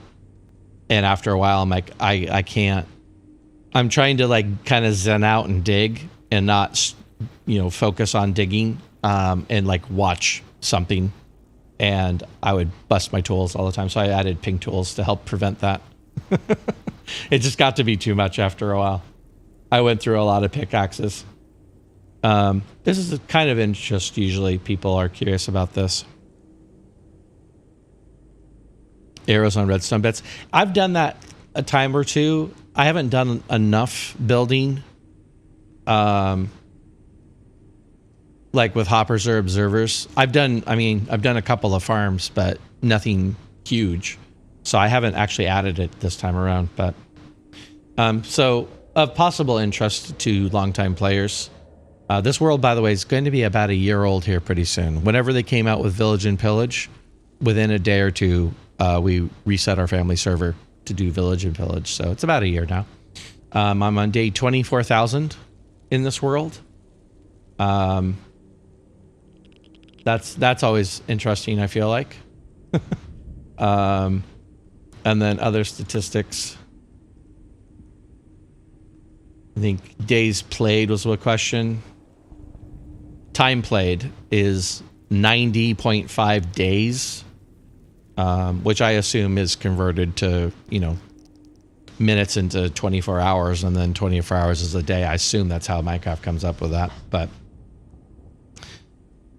this is definitely a long play world for me. I don't plan on... I'm probably going to upgrade to 117, but I'm going to try and upgrade in place. I might do some chunk trimming, but I'm not resetting the world this time. It will be the first time in a while that I haven't reset the world when Mojang came out with a new update. And I'm glad, because I really want to finish this project. This project is more interesting to me than changing to 117 and getting the block updates that they have. So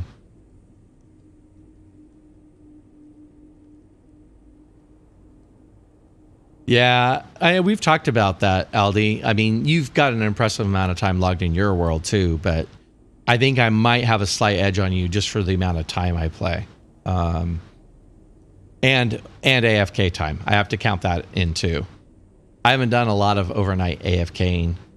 In fact, most of the overnight AFKing I did was when I would like get that 3-way bedrock breaker running, because it would take 6 to 8 hours per level. And so I would just set it to run and go to bed.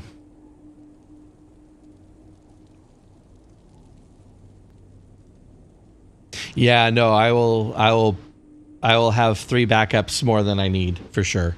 And I'll do a lot of reading. I know the principles of how to trim trunks. And I've done it to a small scale, but I've never done it in like preparation for an actual world upgrade.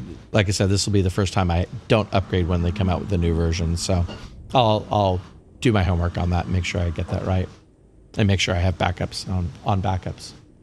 But yeah. And then the only other thing I feel like, so I'm again, Basalt Delta.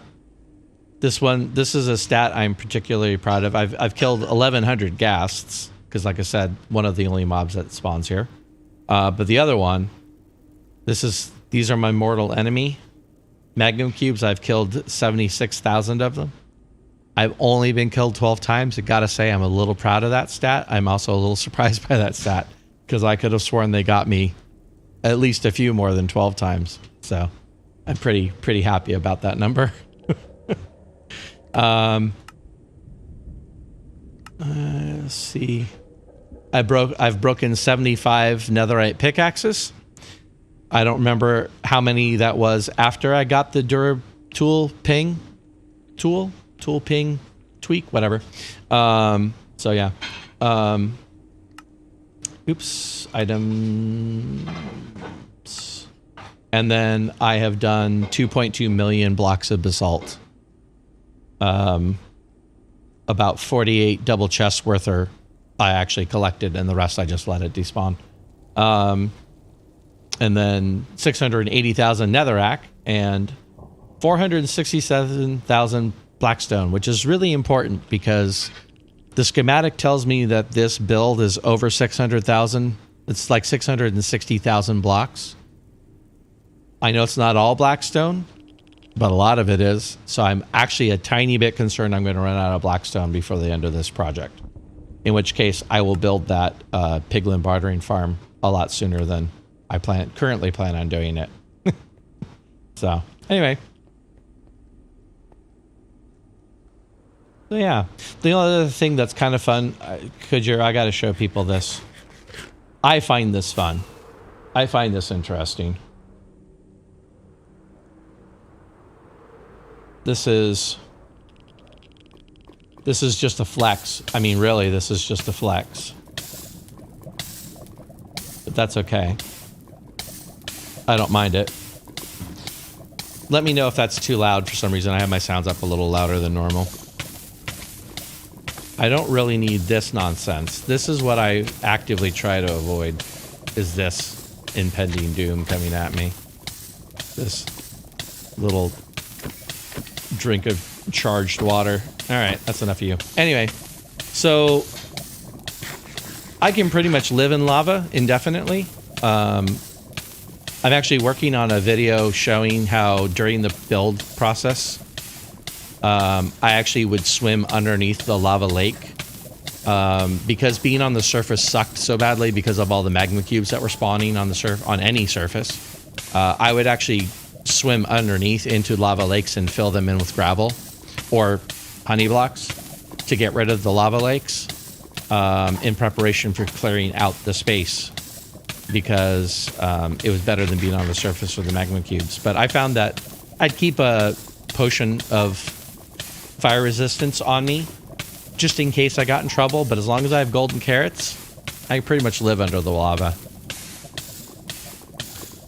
And this is all pretty much accomplished because my armor is fireproof.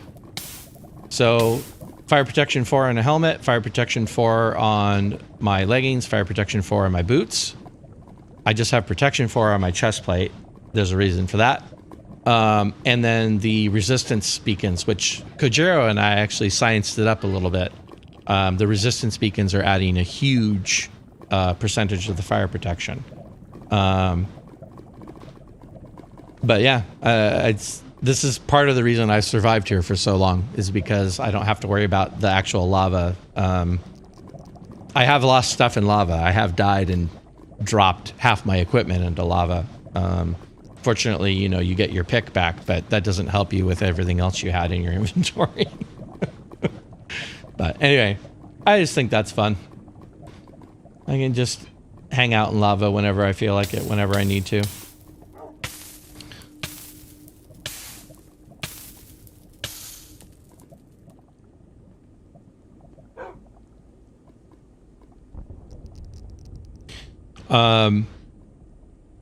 Like, strictly speaking, I never died to lava. And I was checking that statement in my head as I was about to make it. Like, most of my deaths while digging this out were falls, where I was digging the floor and it wasn't solid underneath, and I wasn't being careful about food, or the fall was just far enough. I'm sure a couple of them were the magma cubes themselves getting me, but like, I never got killed by falling into lava. I was super cautious for the longest time. Before I realized I was almost immune to lava, I always kept a fire potion on my hotbar. Like, I lived with a fire potion on my hotbar, and the second I fell into lava, I threw that potion down to make sure that I would get out. So yeah, I don't think, I mean, not while building this. Don't get me wrong. I fell in the lava and died, I'm sure, plenty before this project. Oh, you just noticed. Well, I mean, you know, I'm just calling it like it is, Aldi. I don't have a lot of perks. I'm not affiliate. Yes, I don't have a lot of perks I can convey, but you know, I feel like you've done enough to earn that at this point. But yeah, Yeah, like I said, strictly speaking, no deaths. I was so cautious about lava in the beginning that I think I prevented that. It was always just, I usually die to stupid things. When I started building this project, I kept commenting on how, see, that's a great example. I took my elytra off. The first 3 weeks, I had no deaths while working on this project. And then week 4, I don't remember what I was doing, but I was coming in for a landing. And I did the famous, I'm moving too fast and I don't realize it. And I hit the ground and exploded my bits everywhere.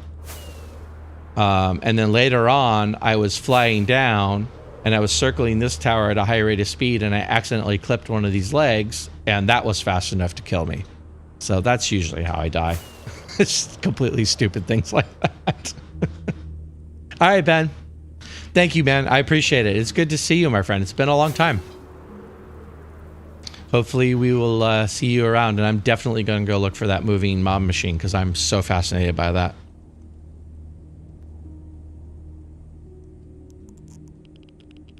I appreciate that, Scribble. To be honest with you,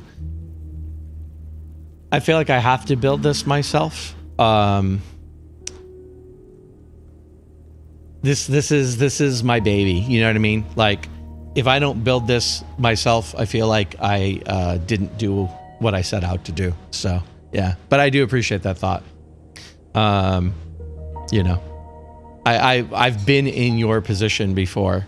I can't tell you how many times I've told Tango, dude, just whitelist me on Hermitcraft and I'll come help you test Among Us. I have no problem with that. Of course, he never took me up on that offer, but it never stopped me from offering anyway. Anyway, so I'm glad you guys like the project. This is such a labor of love. It's been such a joy to design. It's been such a joy to work on. This project is why I started streaming. This is what got me over the hump finally, because I figured this was actually interesting enough that it would be fun to show off to people. You know, so yeah. If you guys have questions about like anything, any of the mods, I use Replay Mod while I'm building, so I can do my time lapse when I'm done. I use Litematica for the schematic here.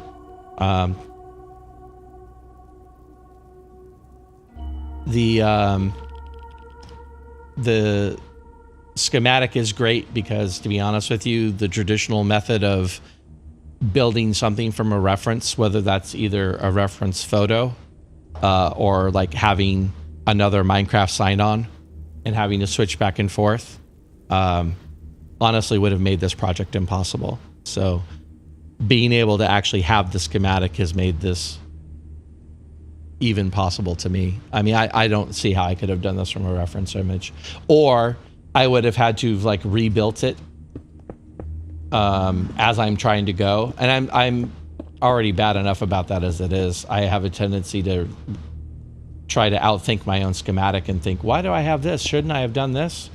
And then I mess with it for 20 minutes and go, you know what?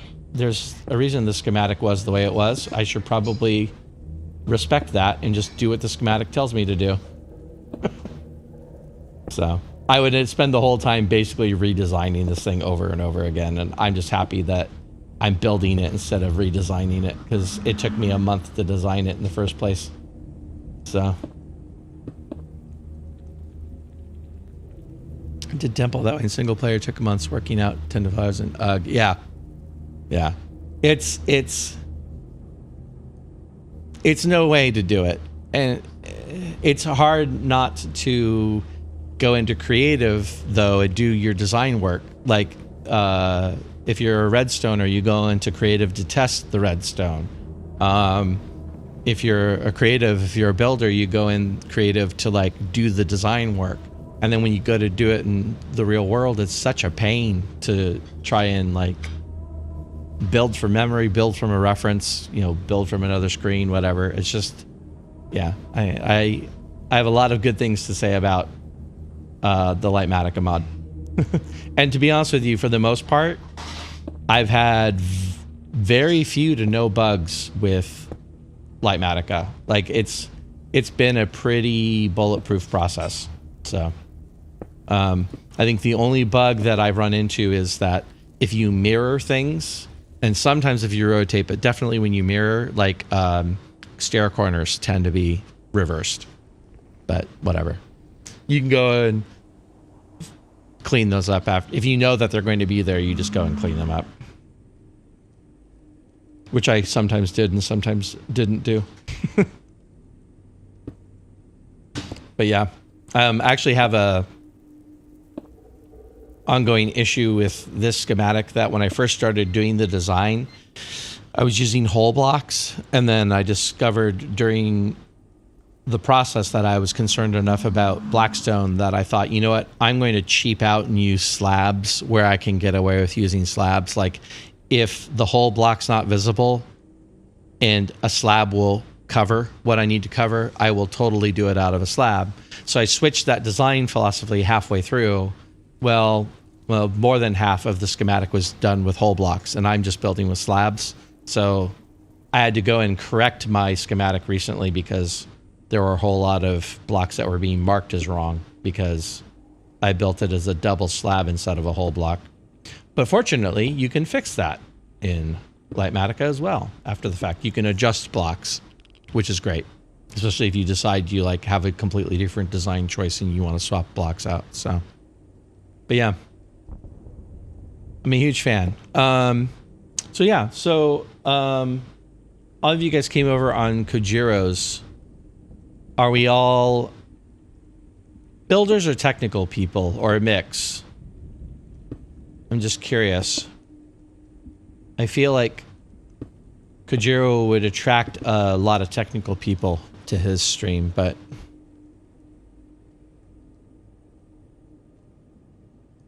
yeah, I mean, bits and stone are completely valid as well if you don't care.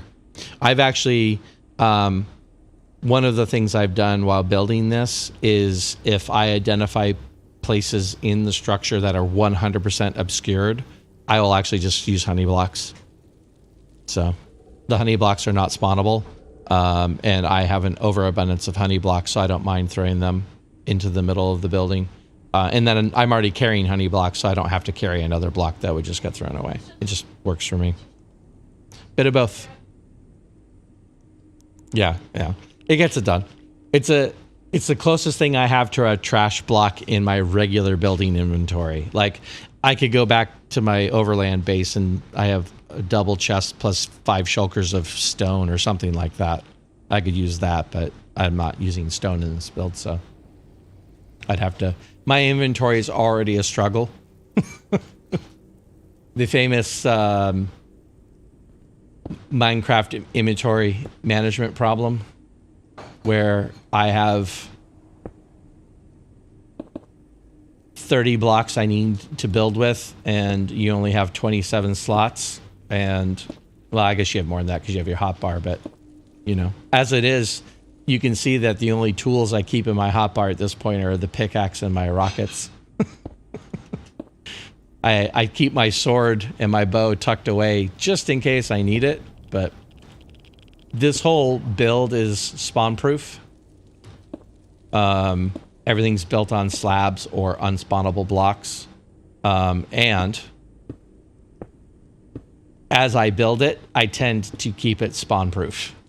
I go out of my way, in fact, to, like, on a block like what I just built. This is why I'm building with slabs.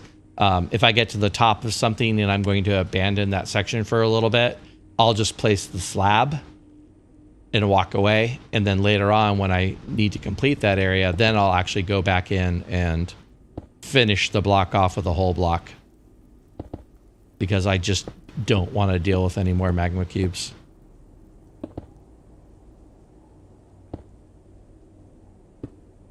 The large magma cubes are a threat. The little ones aren't, but the large ones are a threat. But they're just overall annoying to me.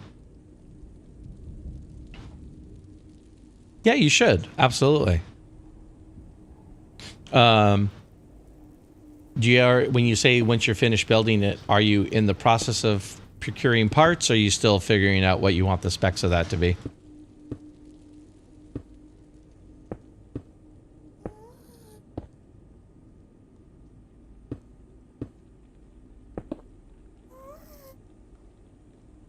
I have a fairly unorthodox build. Pattern? I don't know what the word I was looking for there is, but because I'm using replay mod, I'm always trying to think of how this stuff will replay. Is that going to be... Oh, sweet. I'll just leave that. So at least one portion of me doing this construction is trying to figure out how to tackle it so that the time lapse looks cool. Just got all the parts kind of sun building. Ah, gotcha. No, yeah. So you already have a working system and you're just waiting to feel the need to finish it. Well, I hope that goes well. I've built a system a time or two in my life, and it's really fun and also a little nerve-wracking because you hope that all those components work.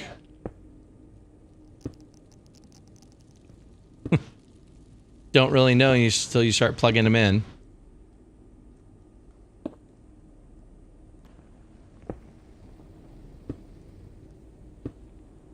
But yeah, but you should totally stream once you get it built. It's been a lot of fun. I mean, I made plenty of excuses to myself for why I wasn't streaming prior to this project. But since I started, this has been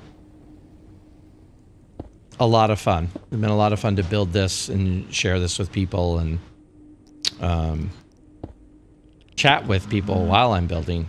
And that's actually a huge part of this, is because I'm not designing this build actively, a great deal of this is very grindy in a lot of ways.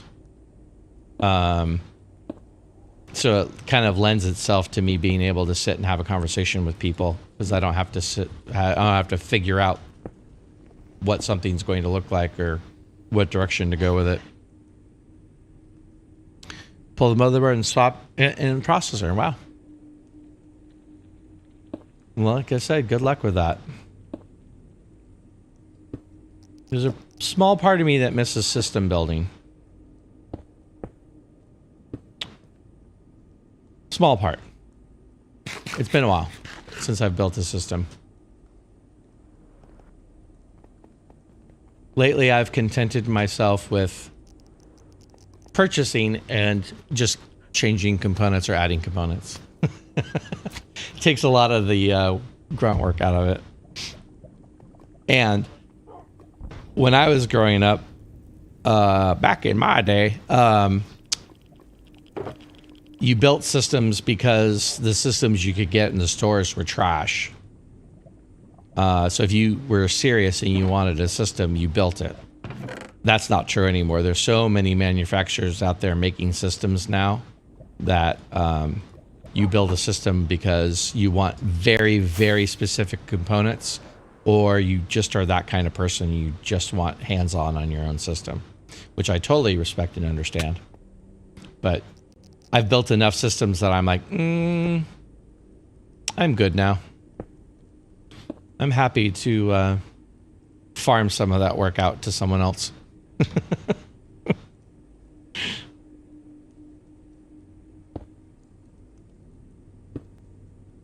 Not least of which is the fact that any system manufacturer out there is going to have some sort of a guarantee about the system working. And like I was saying before about when you build a system and you're just trusting that all the components work. It was very rare that I had a component not work. And yet there were a few notable times where I had a bad motherboard once. That was the worst because those are hard to diagnose. And I had a processor that I don't remember what happened. I got careless or sloppy or something and I bent the pins. Fortunately, I was very careful and was able to bend the pins back, and I didn't seem to suffer any ill effects from that, but that had me sweating for a little bit. I wasn't sure how successful of an RMA that was going to be. Anyway, like I said, now I let someone else tell me that the system's going to work, and I just play with it after. Classify builds them in custom drawbacks. Something goes wrong, you can't just go to store and say, please fix. Exactly, yeah. That's exactly what I was getting at. But it's also gratifying. Like I said, if you enjoy building systems, there's nothing quite like firing up that system that you've built for the first time and like getting it loaded and checking out all the specs and all the thermals are where you want them to be. And yeah. Yeah, that feels good. Almost enough to make me think, it might be fun to build a system. No, I'm good. I look at it kind of a little bit like moving. Moving was fun the first couple of times I did it, moving myself. But after the first couple of times, I'm like, you know what? I can let someone else do that from now on. For example, if I ever build another an epic Nether base again, I'm going to totally hit you up, Scribble, and say, hey, will you come help me? Because I don't know if I'll ever remove that much bedrock again. That feels like a once-in-a-lifetime project for me. I did it. I committed to do it. I'm glad I did it. But man, that was a long slog. And I don't know if I'd do it again. Not by myself. With help on a server, maybe. But not by myself.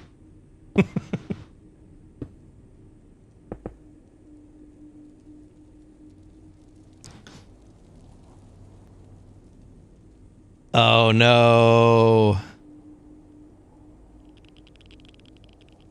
Oh, I hate motherboards that go bad. That's the worst component. Like all the other components in the machine can go bad. But the motherboard can go bad in a way that it actually damages the rest of the system. And B, can be extraordinarily difficult to diagnose if it doesn't like just go straight out but is going. Because you can have all kinds of weird problems and it looks like other components. So like you're looking at the memory, you're looking at the hard drive, you're like looking at could the processor be bad?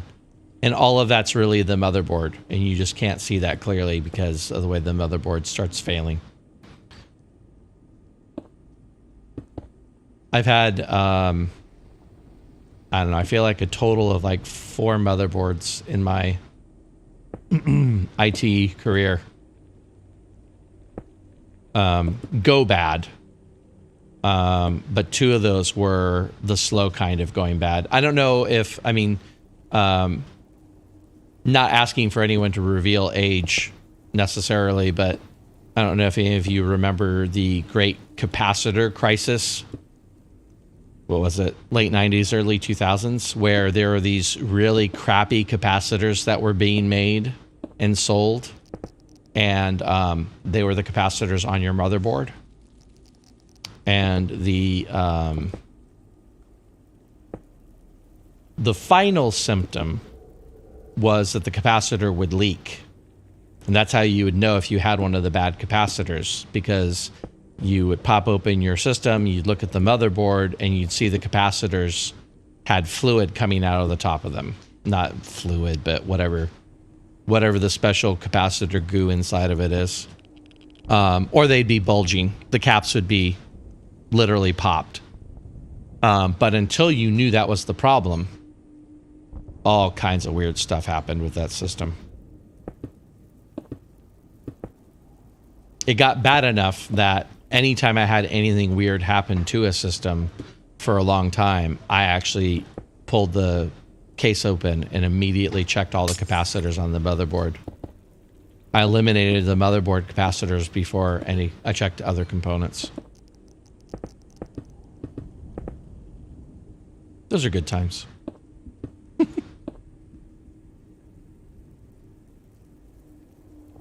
Oh no.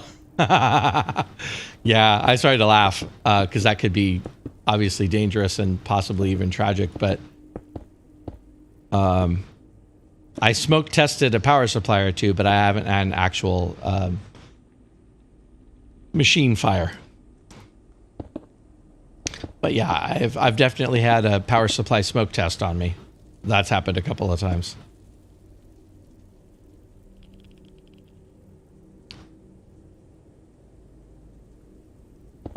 That's also not fun. Truthfully, I've had more monitors smoke test on me than I've had anything else. Seems like the old CRT monitors used to be I don't know, repositories for bugs, like literal bugs, or people spilling their drinks, or any of the bad things you could possibly do to technology. It seemed to always happen to the monitors. Oops, that's not the right block.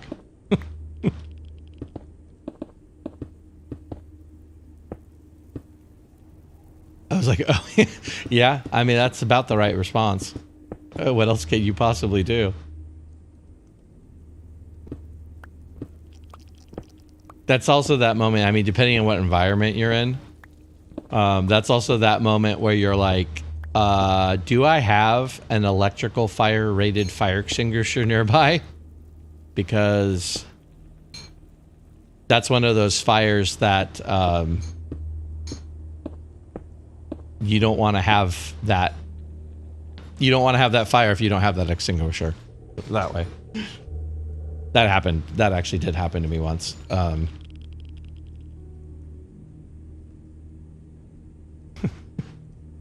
was a long time ago. All right. There's another piece done.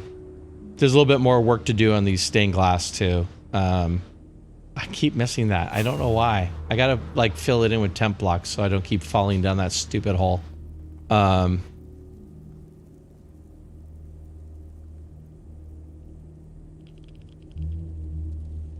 we got one of the last major plus business? Okay, good. Yeah. I've only ever had one as a result of business. I mean, fortunately, most of my shenanigans happened in my place of employ as opposed to my home.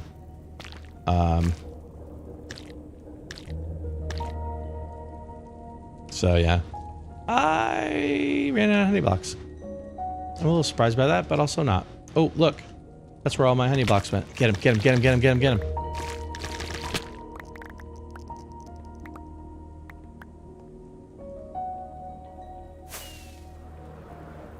Okay. By the way, the honey block sounds are extraordinarily satisfying. I spent a great deal of time on the honey blocks. I used to use slime. Slime was my go-to scaffolding block for the longest time. Been somewhat replaced by actual scaffolding blocks, but the slime blocks still do things that the scaffolding blocks don't do well. But I've just had so much more honey blocks this time around that as long as you have jump boost, or as long as you know where to go on the honey block to avoid the jump diminishing effect, you can just use honey blocks the same as you use slime blocks. I mean, it's all hand breakable. Same basic idea. But yeah. But if you ever get stuck on honey block, you just have to get to the edge of the honey block. Same as like slime blocks. If you fall on the edge of the slime block, you take damage, you don't bounce. Same thing with the honey block. Get to the edge, you can jump. The only problem is if there's a block in the way and you can't get to the edge, then you can't take advantage of that. So, but that's a little trick. If you ever use honey blocks for scaffolding, just go to the edge of it. The bit set on fire, resurgent of backup power supply died. Oh, yeah. Yeah, I had a power supply. One of the, like, what was that company called? I can't think of the name of the company. They were the ones that made all the like home computer ones that you could find at like Circuit City and Best Buy or whatever. Anyway, I had one of those smoke on me and actually took out the power supply of the computer. Fortunately, that's all it did, but it took out the power supply of that computer, and I had to go replace that. It's like the power supply, the UPS is supposed to protect you from that stuff, not cause it to happen. Exactly, yeah, exactly. Said the same thing at the same time. Yeah, the UPSs are not supposed to cause catastrophic failure. They're there to stop catastrophic failure. Yeah, that was fun. I can't think of the name of that company to save my life. I haven't seen those in a million years either. They kind of fell out of use. I mean, I personally would rather back things up on a cloud drive than worry about the local system. That's just kind of where I'm at with things. It's not perfect, but those UPSs were heavy, they were expensive, and they only lasted about 2 years, which is not a good return considering, again, expensive.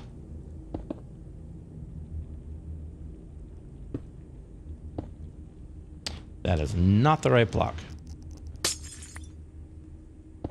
You are not the father.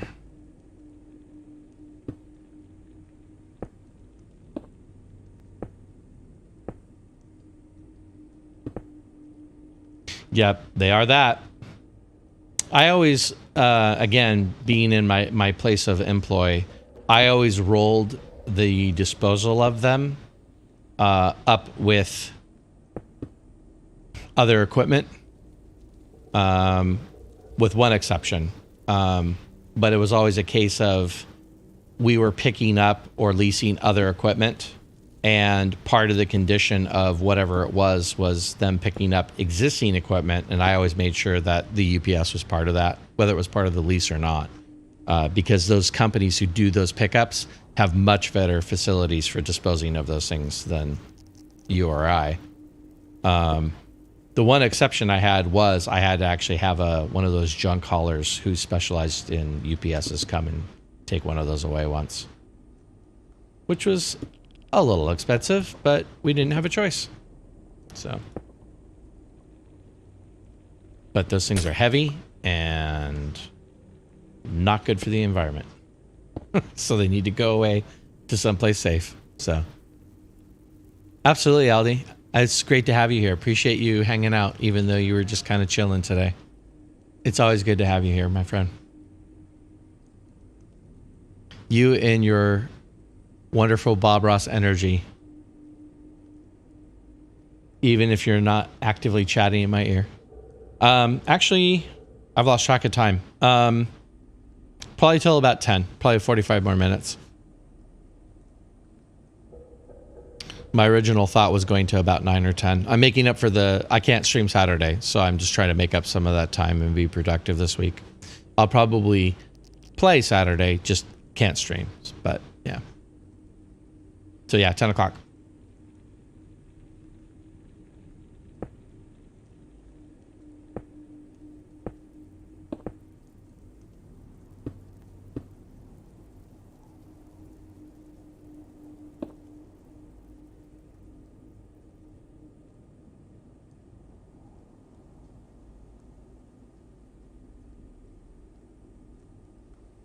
Do you still see them in here? I've lost track. My Twitch viewer count is so busted tonight. I had 5 people chatting and it said I had 2 viewers. Like I had 5 people actively chatting. So I thought I saw both of them drop out earlier, but that's great if they're both still here. They were both here earlier. Mike said he was mostly AFK tonight, but Ginger was chatting for a little bit until she went to bed. So yeah. Yes, Greg, the $100. I'm fortunate, and it may be the area that I live. I'm in Southern California. I don't know if that makes any difference, but the junk companies that we've hooked up with are E-Cycle company. And as long as I have a minimum amount of stuff, they'll actually take it all for free. They won't charge us for it. If I have less than that amount, then they would. But as long as I have a certain amount of equipment, they'll come pick it up for free, which has been fantastic. That unfortunately means I have to stockpile a bunch of equipment until we're at that point, but that's fine. All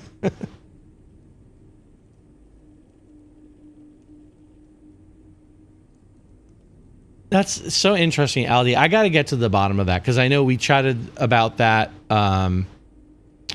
We chatted about that on your stream the other night when you mentioned that.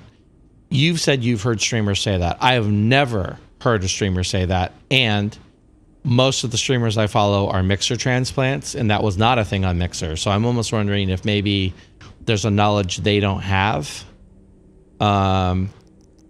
And I really want to look into that a little bit. I really want to find out what the story of that is, because I'd like to know if that's actually a thing or still a thing. But that could be it. That could be exactly why they don't show up. I mean, earlier when Kojira's people came over, right after he raided, my viewer count went up. And I doubt most of them, and this is before anyone had clicked follow, this is before anyone had necessarily done more than just say raid in the room. So I don't know. I have questions about it. You made sure you refresh script. So have you heard that too? Is that a thing that you've heard, that you have to refresh so that it transfers the view? Because maybe everyone who showed up, maybe that's what they did and that's why they showed up.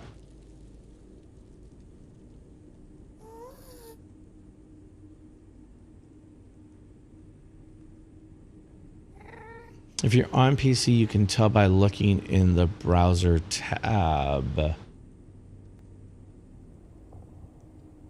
I'm not 100% sure what you meant by that, Aldi. You do make sure you refresh. Okay. So that may be, like I said, that may be common Twitch knowledge that I have just not... I've only recently heard.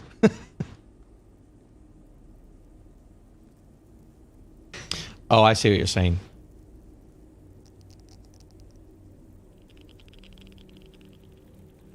Okay.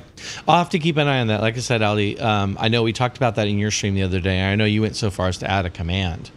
And if I can be sure that that's a thing, then I would love to like be able to like say something when people come in, you know, because I think the way you handle it in your command makes a lot of sense. Just saying, hey, if you want to support me for free, click on my name or hit refresh.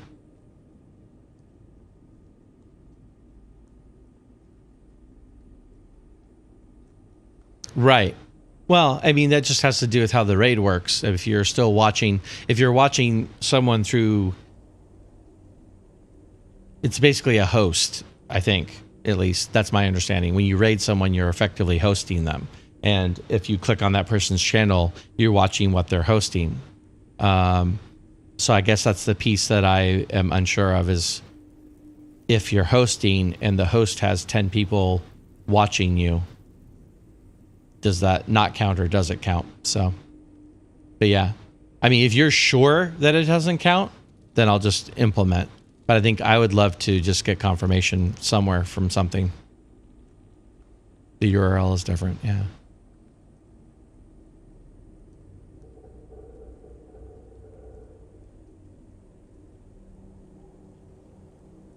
Uh-huh.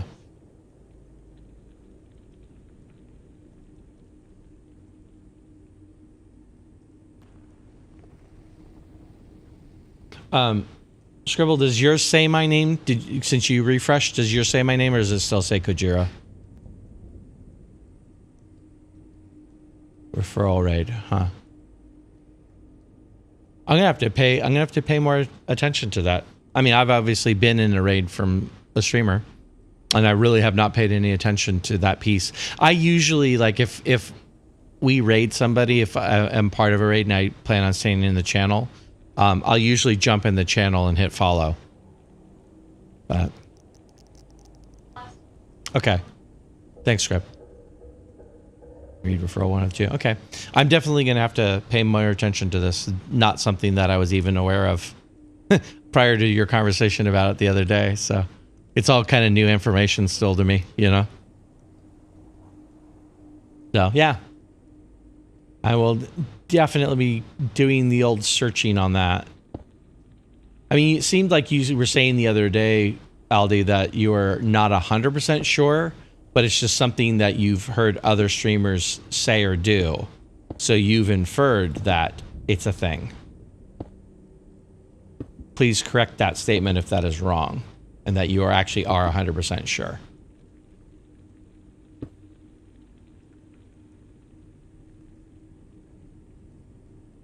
Gotcha. Okay.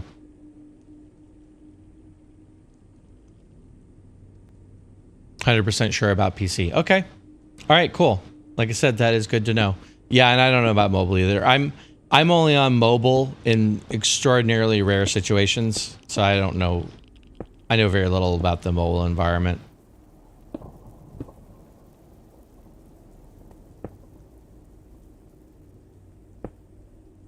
I know that it's small. That's about all I know. I don't know how people watch streams regularly through their mobile. I know that they may not have a choice. That may just be the way it goes, but it's so small.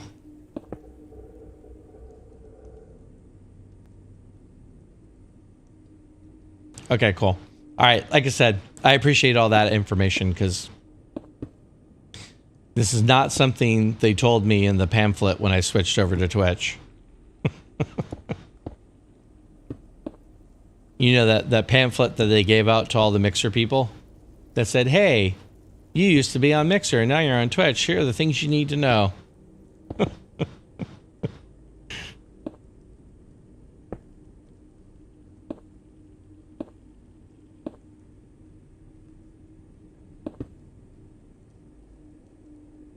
Yeah, I don't know. I mean, I'm assuming he's doing that for whatever reason, but I don't know. I can't. It's too small. I can barely see what's going on in the stream in enough detail. Like, I did it again. I think it's good enough for chat.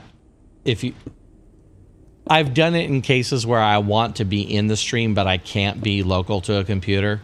But I really want to participate. And so for me, it's more about the chat than it is about what's going on. But like, I just can't really enjoy the stream, what the streamer is doing on screen. So, although I feel like I can access the emotes in mobile easier somehow than I can on PC. I don't really love the emote interface on the PC. It just feels clunky. In any event, I'm gonna run out right here. Oh no, I have more. Cool.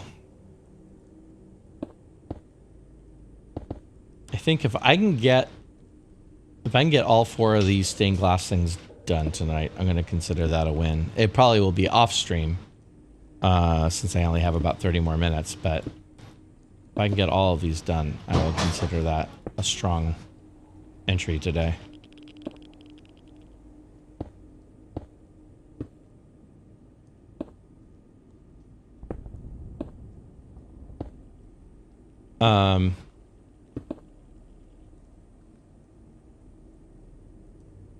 Yeah, no, I know. I'm actually aware of that. So I don't have a green screen, and I don't foresee me having a green screen anytime in the near future. Just the logistics of my space don't work for that. So I was trying to find a way of accomplishing it. Like we've all seen Zoom does the background removal, right? And I was like, there's got to be a way to do that in OBS. I mean, if Zoom can do it, OBS can do it. And the XCam is the way I'm accomplishing it. Did I run up? No, okay. But it's one of those things. So I have a long history of something you can get for free, but has a drawback like a watermark or whatever. I'll use it for a little bit, and then the second I pay for it, I stop using it or find a replacement that's better. I have a long history of this. Like, this is a thing in my life. So I'm fairly certain that the second I pay for the XCam so that watermark goes away, I will find an alternative that means I don't need to use it anymore. But I've almost picked up the license like the last 3 weeks now, where I've actually gone and clicked on it and looked at it and thought, I should just do this. But that nagging thought of, if I do it, the second I do it, I'll find a better alternative that I should have spent the money on. It just happens. It just happens. So yeah, I do know about the watermark. I really want to get rid of it. It's also reversed because my image is reversed because I like me being on this side of the screen better. I feel like I block less Minecraft important stuff on this side of the screen. So yeah, so it's a flipped image. I mean, I don't. There may be a mask I could put on it. Yeah, I could probably throw a mask on it somewhere in OBS, but it's fine. Like I said, I just assume since I've used it and I've used it now for 5 weeks, I should just pay for the license. And I probably will. I would probably, because they have a monthly license and then they have a lifetime license, and I'd probably just get the lifetime license rather than waste on paying for it monthly. And yet, the second I do it, OBS is going to come out with their new update where they build that functionality into their software. I'm telling you, man, it's a long history of this. It's going to happen. That's okay. I'm still a new streamer, so I always have to measure all the money that I spend off of my return on my investment. So, yeah. Someday. Yeah. That crop windows especially, there's probably something in the transform that allows a mask, that I can throw a mask over the top of it. To be honest with you, I wasn't even thinking about the mask, so now that you mention that, I might take a peek after the stream and see if that's a simple enough thing to throw on there.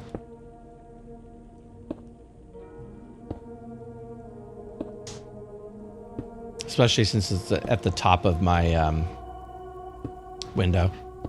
It feels like it'd be a perfect place to stick some sort of a layer mask on it. So yeah. Or, like I said, I could just pay for this stupid thing and be done with it.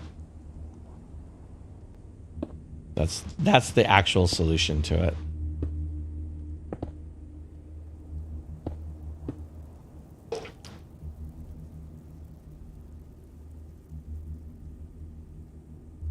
You can do everything else in OBS. I'm sure that's the thing.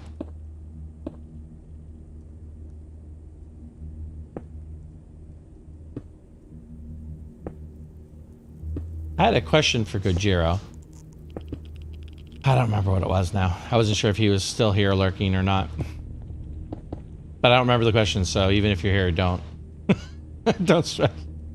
Don't stress over it. I was thinking earlier, I was like, oh, I wonder if Kojiro's here. I'm going to ask him a question. I was kind of hoping by saying that out loud just now that I'd remember what the question was, but I don't.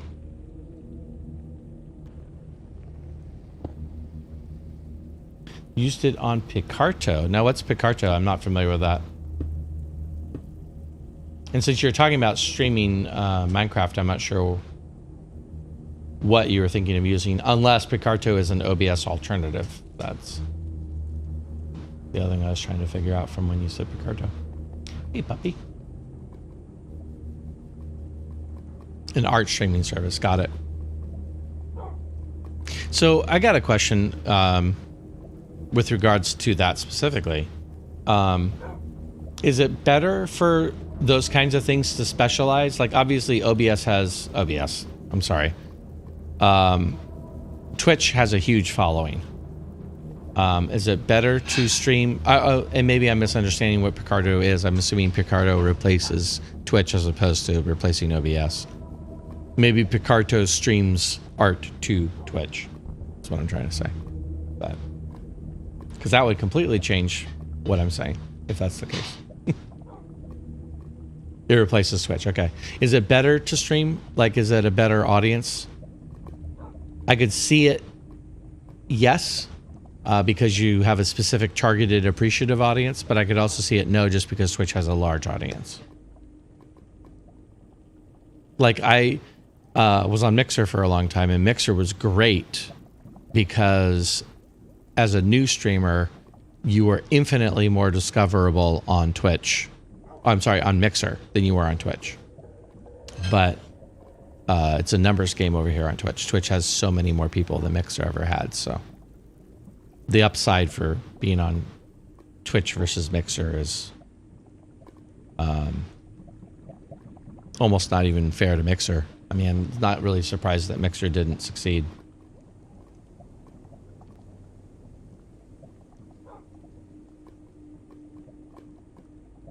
I'm also curious, since you're saying you're an artist.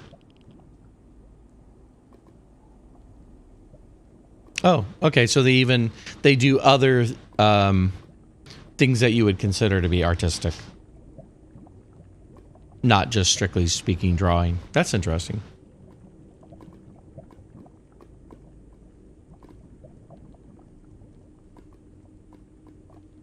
So like I said, was that is that a better environment to do that in?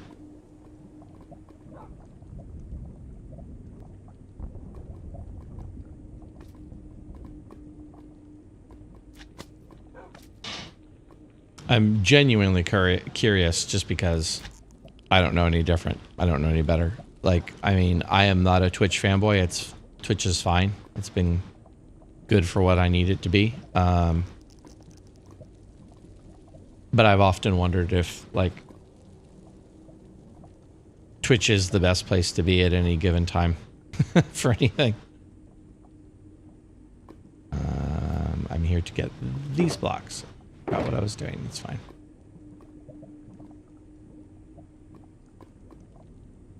Also, I think someone in my house is making toast, but it smells really good. Just as an aside, toast smells good.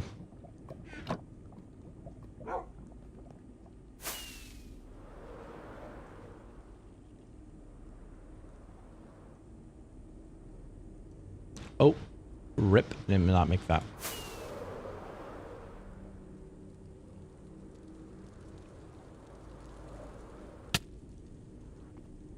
And also, what kind of art, if you don't mind my asking?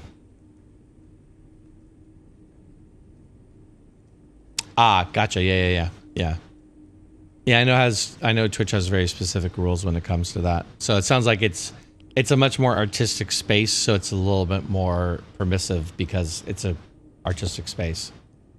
That makes sense. That's interesting. What sort of art, if you don't mind my asking? I am not an artist. Not a visual artist anyway. I'm actually into music, but I struggle with the visual arts. Digital fantasy realism. Oh, that's so interesting. So, I mean, boy, do I even dare mention an artist?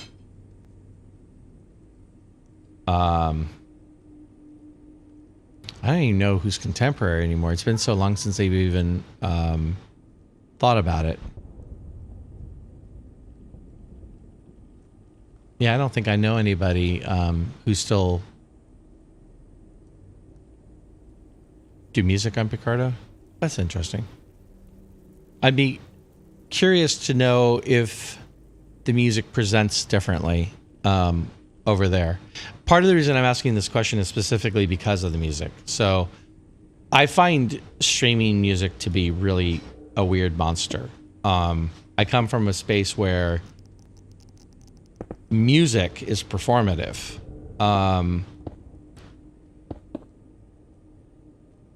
It wants a responsive audience. And streaming is weird because it's not a live responsive audience. You know, it's like you finish a performance on a stage and you get applause. You finish a performance on streaming and you get crickets. And maybe somebody says something in the chat that's appreciative. Anyway, the point of all that is to say a lot of music that is presented and consumed on Twitch is at a very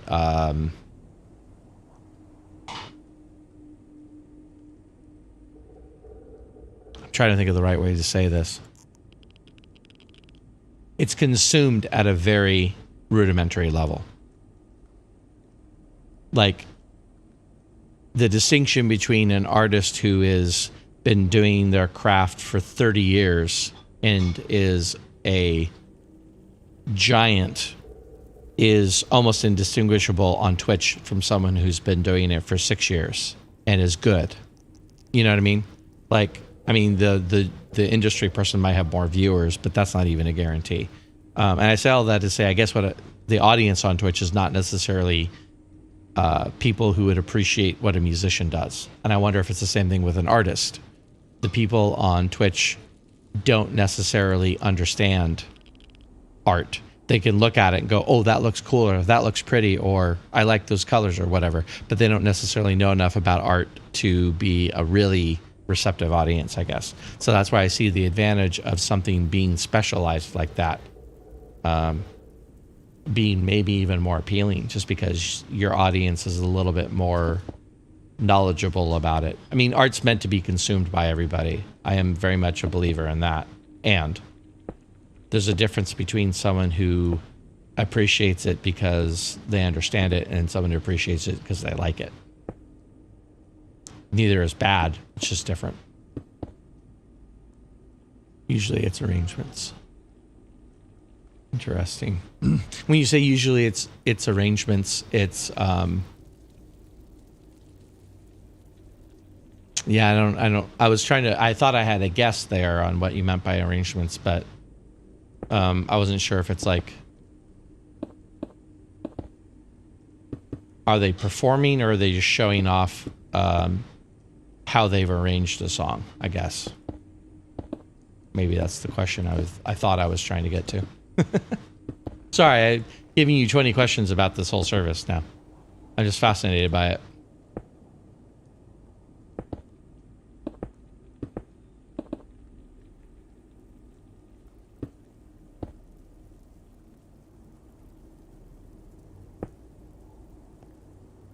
I'm also still actually interested in what you draw, because like I said, I'm not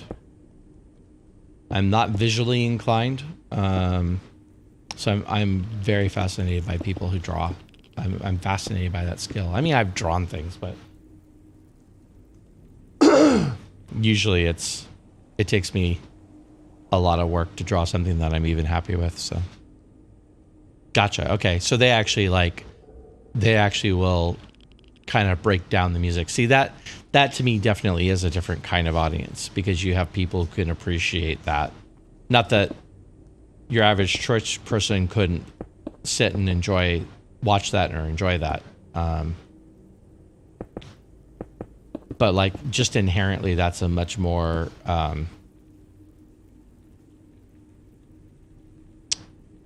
I don't know what the word I'm looking for is. I keep wanting to say things like educated, but it's not to me a question of education. It's just a question of life experience. Like, sometimes that's an education thing, but sometimes it's just how you were exposed to music as opposed to how someone else was exposed to music. Just trying to get away from labeling somebody as being educated or uneducated. That's not really my point. My point is more a question of people consume things differently just based on what they've learned about it. If that makes any sense.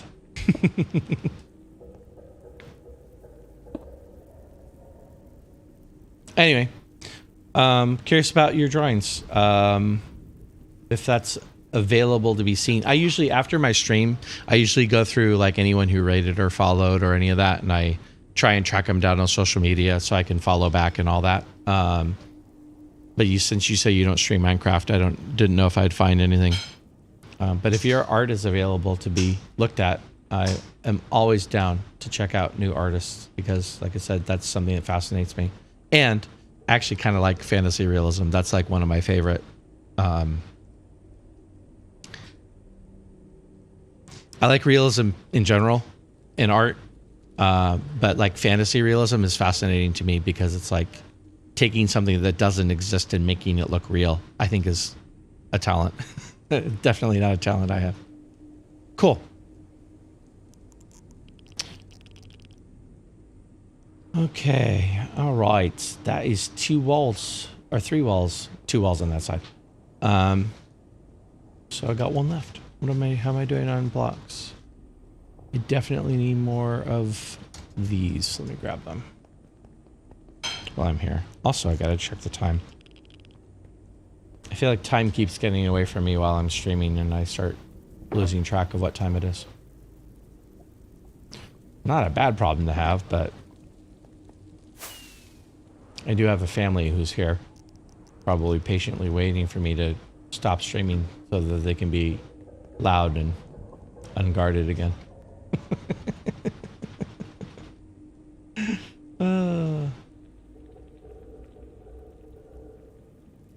To anyone, by the way, who's lurking, if anyone's actually actively lurking as opposed to passively, thank you.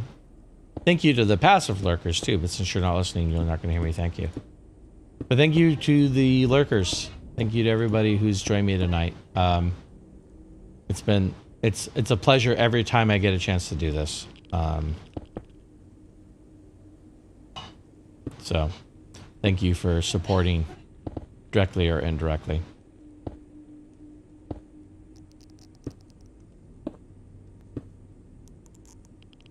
Hey, Douglas. Hey, I don't know if you heard me earlier, by the way. I was throwing some compliments your way about your YouTube. I actually spent some time on your YouTube. You've got some pretty impressive builds up there, my friend.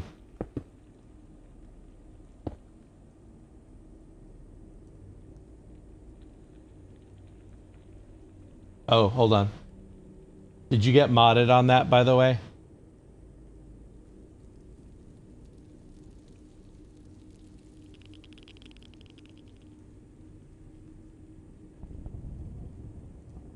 Give me 1 second. I might need to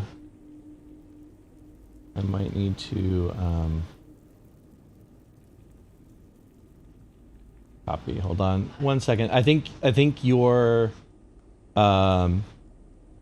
if you posted a link, it got modded out, I think. So I need to add you. I need to add you to the list so that you can send a link. I'm still a young channel, so I don't have mods. I have to do it all myself. I have an aggressive chat bot. If you posted a link, Scribble, can you try posting it again? Because it did not come through. It got blocked. I'm pretty sure it got blocked by my chat bot. I added you to the list. Oh, okay. That's fine. Then I'll find you. I'll find you through Twitter for sure. Like I said, I always go through afterwards and I follow back anyone who followed me on the stream. I like to try to support the people who have supported me. That is just one of my values. So I will track it down and find it. Cool. Well, I'm excited. I'm excited to check it out. Hopefully you've enjoyed my nonsense here. Love to have you back. I'm still in the process of building my community. Kujiro's been here a few times and I've loved having him here. He's been so fun to chat with about this stuff. This build notwithstanding, since this is such a creative build, which is different for me and is me stretching that muscle, exercising that muscle, I guess, be more accurate. Normally I'm a technical player and that's something that Kujira and I have in common. So he is a great guy and I don't make it to his stream nearly often enough. But yeah, hopefully you've seen enough to come check back in and check out my progress. I also do have a YouTube. My YouTube channel's new, but what I do is I do these replays. I condense them down, and it's a time-lapse basic build, basically. And my videos are always short. My time lapses are short. They're like a minute to 3 minutes, and I keep it that way on purpose so that if people ever want to like keep up with the progress of the build, but they can't make it to a stream, and they just want to kind of see how things are going, the replay is a great way to catch up on the build. The last one I did posted earlier today, and it was a minute and a half. So should be easy to consume.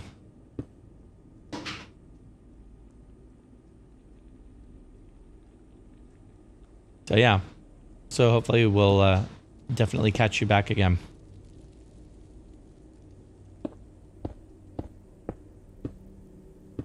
And yeah, Douglas, that's what I was basically just saying. When people come in and they follow, I'll usually do a little bit of checking out their stuff, seeing if they're a streamer, and if they're a streamer, I want to follow them.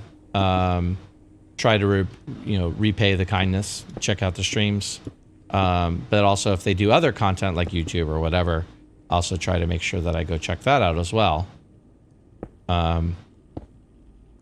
to be supportive, and B, to be inspired. I mean, I've met so many people who do some pretty outstanding stuff that I would not necessarily have seen but for the personal connection. So, you know, I like to pull on that thread.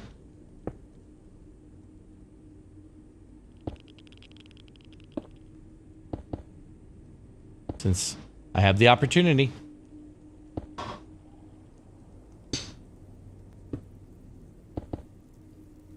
There's so many different ways. Minecraft is such a it's a unique game. It is. There have been sandbox games before, but I genuinely don't believe there's ever been a game like Minecraft. And I don't think there's really been a game like Minecraft since Minecraft. There's been some clones. But the accessibility, the easy accessibility of it, and then the ability to play the game you want to play, I feel like is just unique. I know there are other games like Roblox, Gary's Mod, like you can kind of do some of the same things, but I don't feel like those are structured as well as Minecraft is. So I love to watch other people's play styles. I love to see what other people build. And I'm just trying to get more connected with the community itself. I've spent the first few years watching other people create stuff. The obvious people like hermit crafters, that I'm kind of appreciating watching people who are not hermit crafters, what they create and what they do and how they play and all that, you know.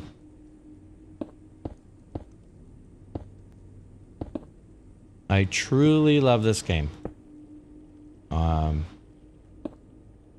It's one of my favorite games ever. 100%. It's a fun game to play. It's a fun game to watch. It's a fun game to create content in. Yeah. I'm a fanboy, as they say. And I appreciate Mojang and all the new stuff that they come out with on a game that is a decade old for free. Another thing that Mojang does that is unique.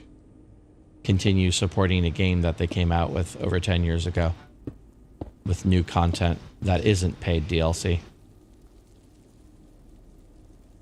It's weird. Couldn't place that. Hey, how's it going? Welcome in, Zombie Farts. I think I know you. I know you from Aldi's stream, but I'm pretty sure you're new to my stream. Welcome in. I don't want to laugh. I don't want to laugh at the name, but I have to because it's just funny.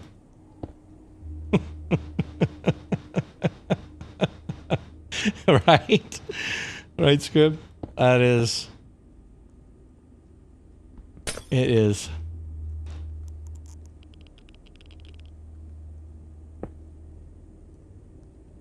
How are you doing tonight, Zombie? How's it going?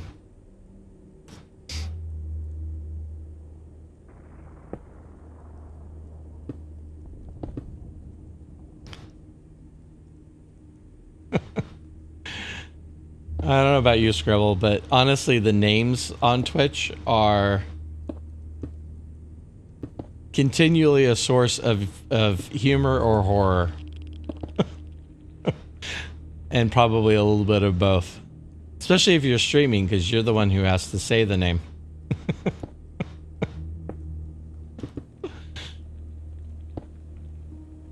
And that's ignoring the obvious people who are trolling you with their names.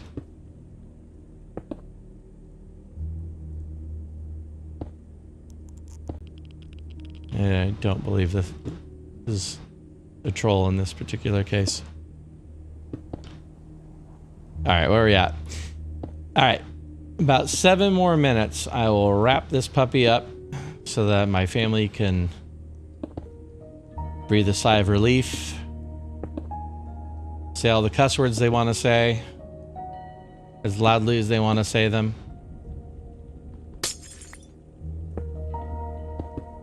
Feel like they're free to wander the house without being on camera. Totally legit. Your name? Oh, I notice. Like I said, I've seen you around.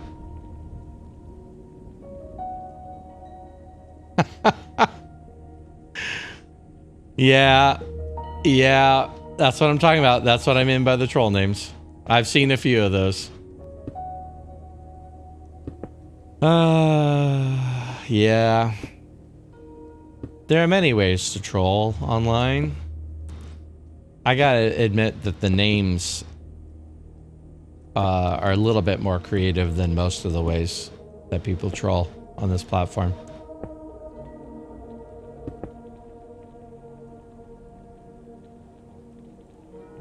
Back in the days of party lines, huh? I mean, that goes back a ways. That goes back a ways. I mean, to be honest with you, Zombie, if you weren't part of Aldi's community, if that's not where I knew you from, I might have suspicions. But since I know you're over from Aldi's community, you automatically get a pass.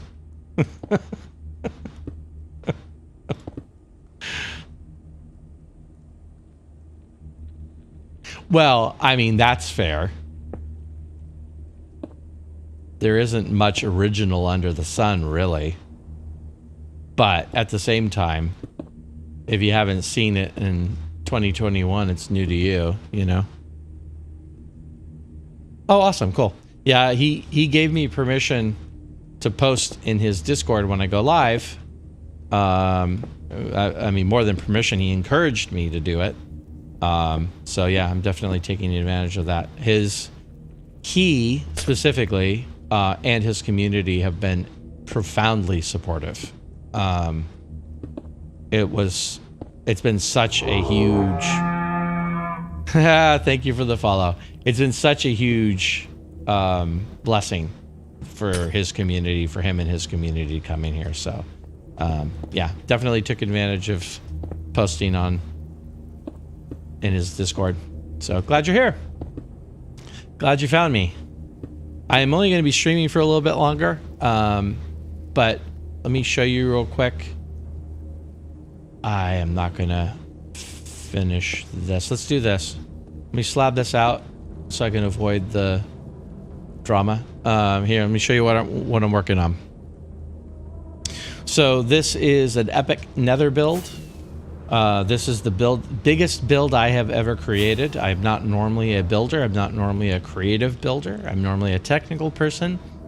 But for the last, I don't know, 5 years, I've been wanting to build an epic build, like something beyond my capabilities, kind of push myself and prove that I could. And this is the start of it. What you see is the center tower here. I guess I always forget. I cleared out a basalt, I broke bedrock, I built a giant Colosseum sawwell. I mean, that's such old news to me now, I forget to even mention that, but I realize that if you haven't seen it before, that's new to you too. Anyway, but this is designed in creative. Here is the full schematic. If I go the right direction, there we go. This is what this place will look like when I'm done with it. So this is a center tower, which is complete at this point. Followed by 4 outer towers, which is what I'm working on right now. I'm at the base of the first tower working. The outer towers are all duplicates of each other. A lot of detail in this build. I have a lot more detail to put on the interiors as well. The interiors, by and large, are not done. They are, in some cases, a little bit fleshed out, and in other cases they are literally just wire form platforms of like where I want the floors to go, and in other cases they're actually legitimately nothing. Like this space here is whatever the outside of the build looks like on the inside. But eventually this will all get filled in with something. So still working on that piece. As far as this build goes, this is meant to be a very flyable space. I intend it to be walkable also, but I'm late game. I have an elytra. Makes more sense for me to make a space that's flyable. One of my favorite things is these little top floors here. There's a walkover that connects them, but also the walkover connects the center tower as well. And it connects on both sides. So it's the same thing if you walk through here. And I love how open this is. Like, it's all glass and open. And like you said, this is just infinitely flyable, which is just kind of nice for something on this scale. Yeah. This is my baby. This is one of the things I'm the most proud that I've ever created in Minecraft. So, attempting to make a tower like this at spawn in the overworld. That is a baby zombie riding a pig. Yes, that is correct. Not an original image, but yeah, this is a baby zombie riding a pig. Actually, baby? Now I'm questioning that. Now I think it's just a regular zombie riding a pig, but yeah. Curious why you would make that as a spawn in the overworld, actually. Why specifically at spawn in the overworld, Scrabble?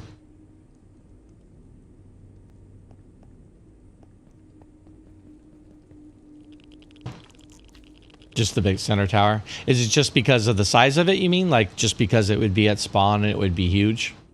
Is that why? Because I could see that.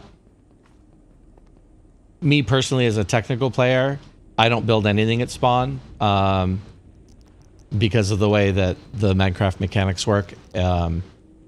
It's better to leave spawn as unspawnable as possible and then build elsewhere in the world. Overall, depends on what you want spawn to be. Like, if you're going to build a persistent world farm, it's better to build it as spawn. But anyway, whatever. I'm getting in the weeds a little bit.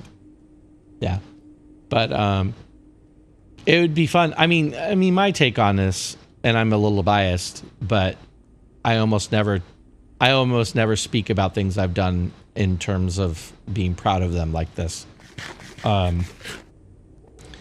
I mean, this is just a big build. Wherever you put this silly thing, this is just a huge build. So I think this would dominate any space you build this in. Like, give you an example. If you die without a bed anchor. Yeah, I gotcha. So you'd basically automatically be there if something happened. Like, you would automatically be sent there and you would see it. This is what, like, this is my overworld portal, and this is what it looks like from the overworld portal.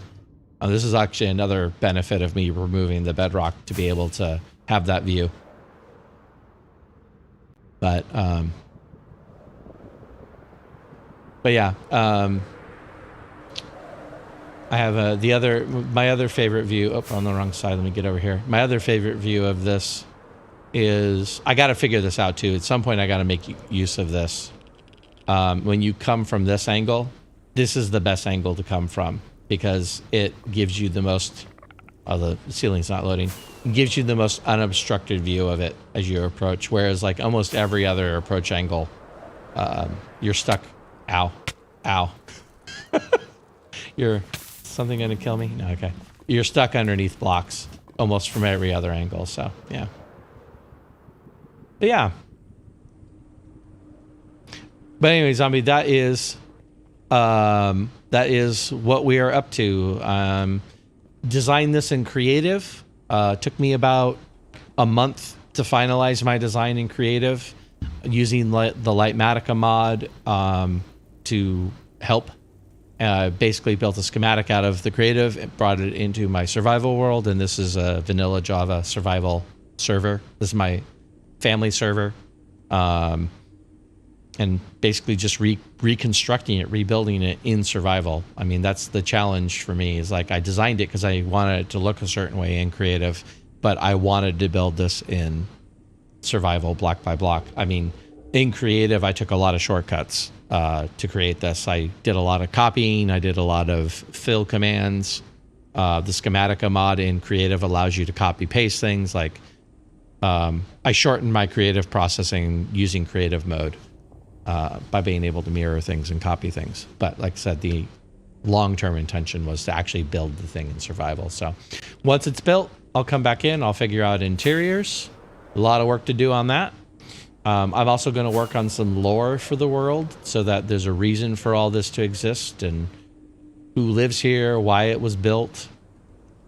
It'll hopefully help to inspire some of the interior stuff.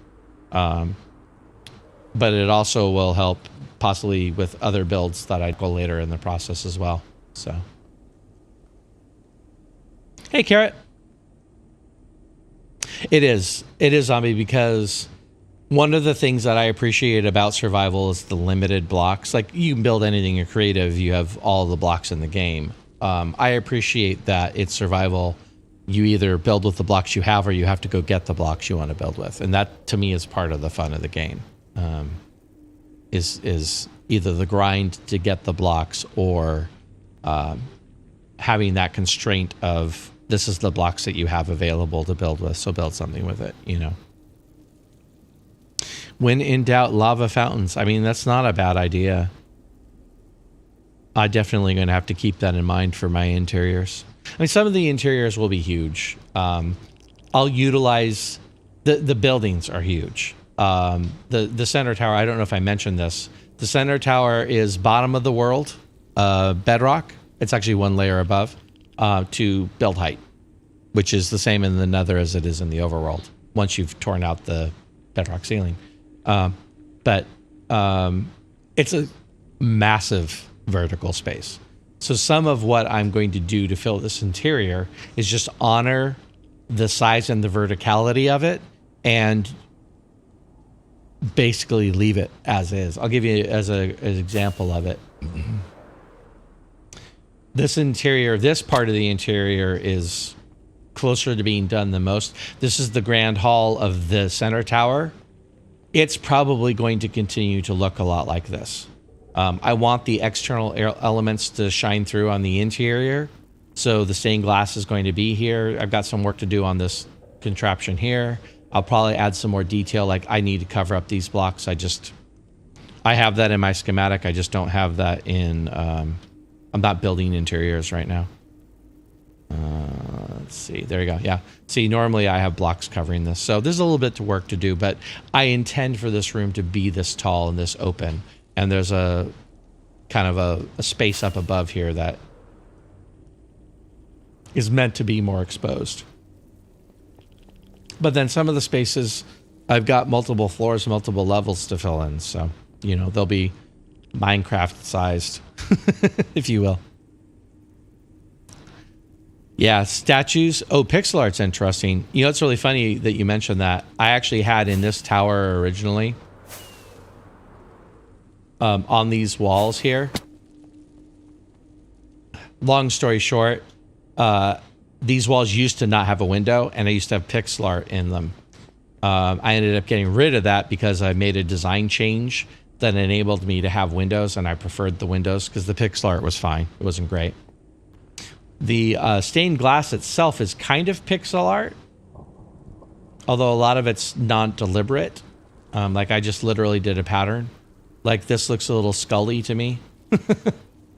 But also this hallway up here, Scrib, I intend for there to be statues down this hallway. There are these little daises, these little cutouts. I don't know if you can even see them, but sorry. Ah, it's going wrong. Everything's going wrong. There's little circular cutouts here that you can kind of see that are intended to be raised platforms for statues. So, I don't know what the statues look like yet. And so far, I have yet to build a statue in Minecraft that I've actually been happy with that wasn't a copy of someone else. But if it comes down to that and I have to copy someone else to make a nice looking statue, I'll do it. But that is the plan for that whole section, is to have these kind of interesting statues at the top. The lava fountain might be a thing. I told you, I think you were here, I told you about the plans for like the lore of the world is that they're turning the lava into plasma. So I have a lot of work I can do with the lava itself or with the plasma bits. So we'll see what that is.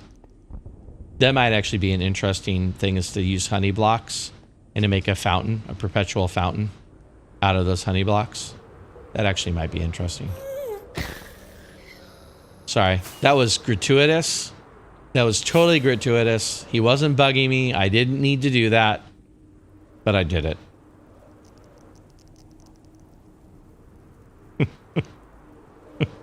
Sorry.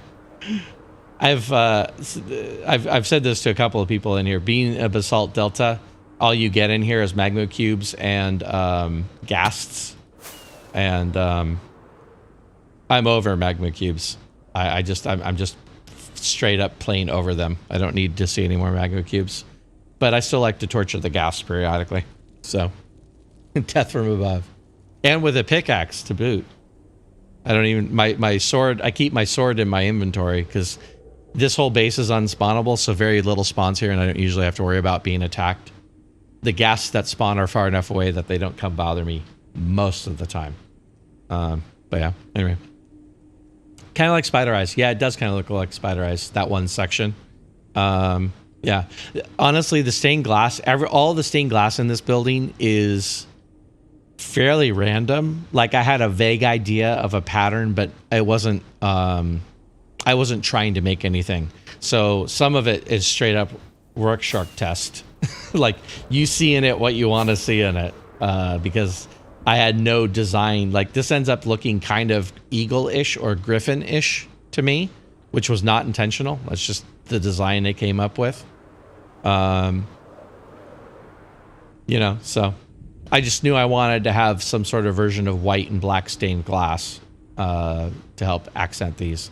Like, this is kind of sunburst pattern, but again, not intentional. Just tried to do something that made it look right to what I was trying to do. So looks pretty nice. Thank you. Appreciate that. Appreciate that. Yeah. So anyway, so, all right, people, I always hate to leave when I've got a bunch of people watching, but, I do have to wrap it up for the night. I'll probably keep building, but just off camera. That was a weird bit of lag. Anyway, I survived, so I'll take it. But yeah, I'm going to wrap it up for the night. And Zombie, thank you for coming in.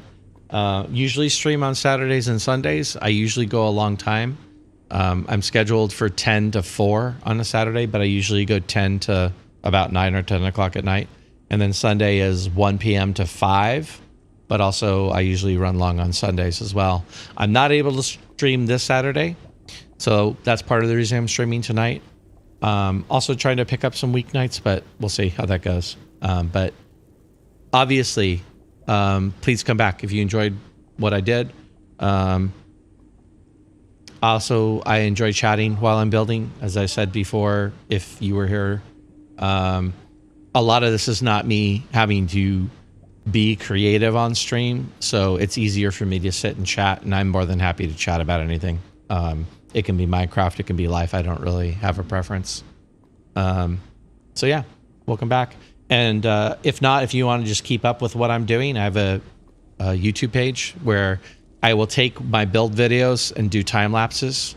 I condense them down to be like 1 to 3 minutes, so they're easy to digest. And it's just a time lapse of my progress for the last week. So you can kind of use those to check in 1 to 2 minutes of your life and see where I'm at on the progress of it. So anyway, thank you guys so much. I'm still getting used to this whole idea of, hey, I'm playing Minecraft and people are watching and enjoying what I'm doing. So I welcome any and all of you back anytime you want to come and chat or come and hang or come and lurk or whatever you feel like doing. Put me on in the background while you play Minecraft. That's what I think a lot of us who play Minecraft, we watch streamers who play Minecraft and we play Minecraft while we watch them. At least that's my theory. So yeah. So everyone have a good night. Thank you again. I'd raid somebody, but I'll be honest with you. I don't know that there's anyone to raid. I don't know anyone who's streaming this time of night. I'm not normally a Wednesday night streamer, so if anyone has a recommendation, I'm happy to go over there. I'm also happy to say goodnight.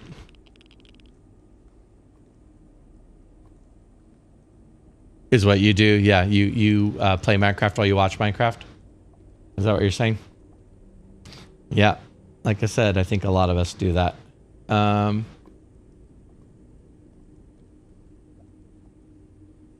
You know, I do have somebody. Okay, you know what? I'm gonna raid the Endless. This is someone I know from Tango Tech's community. So if those of you who know Kujiro, you might know. It's the Endless. So I am Kujiro just for a little bit. I'm actually picking someone to raid. I was gonna go raid the Endless, Kujiro.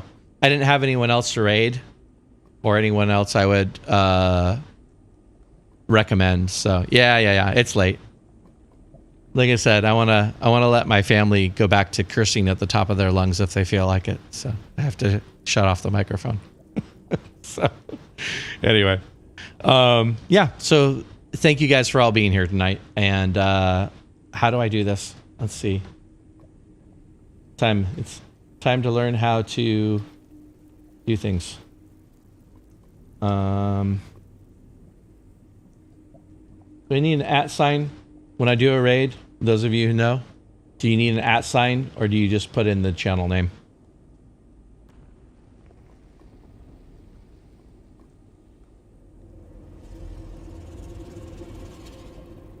Was that, sorry, Kujiro, was that a yes, you put in the @ sign?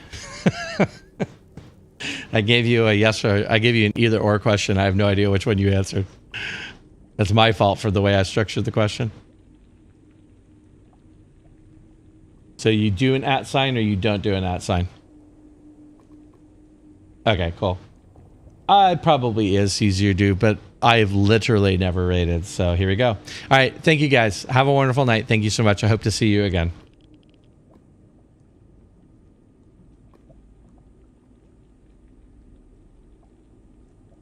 All right. Take care.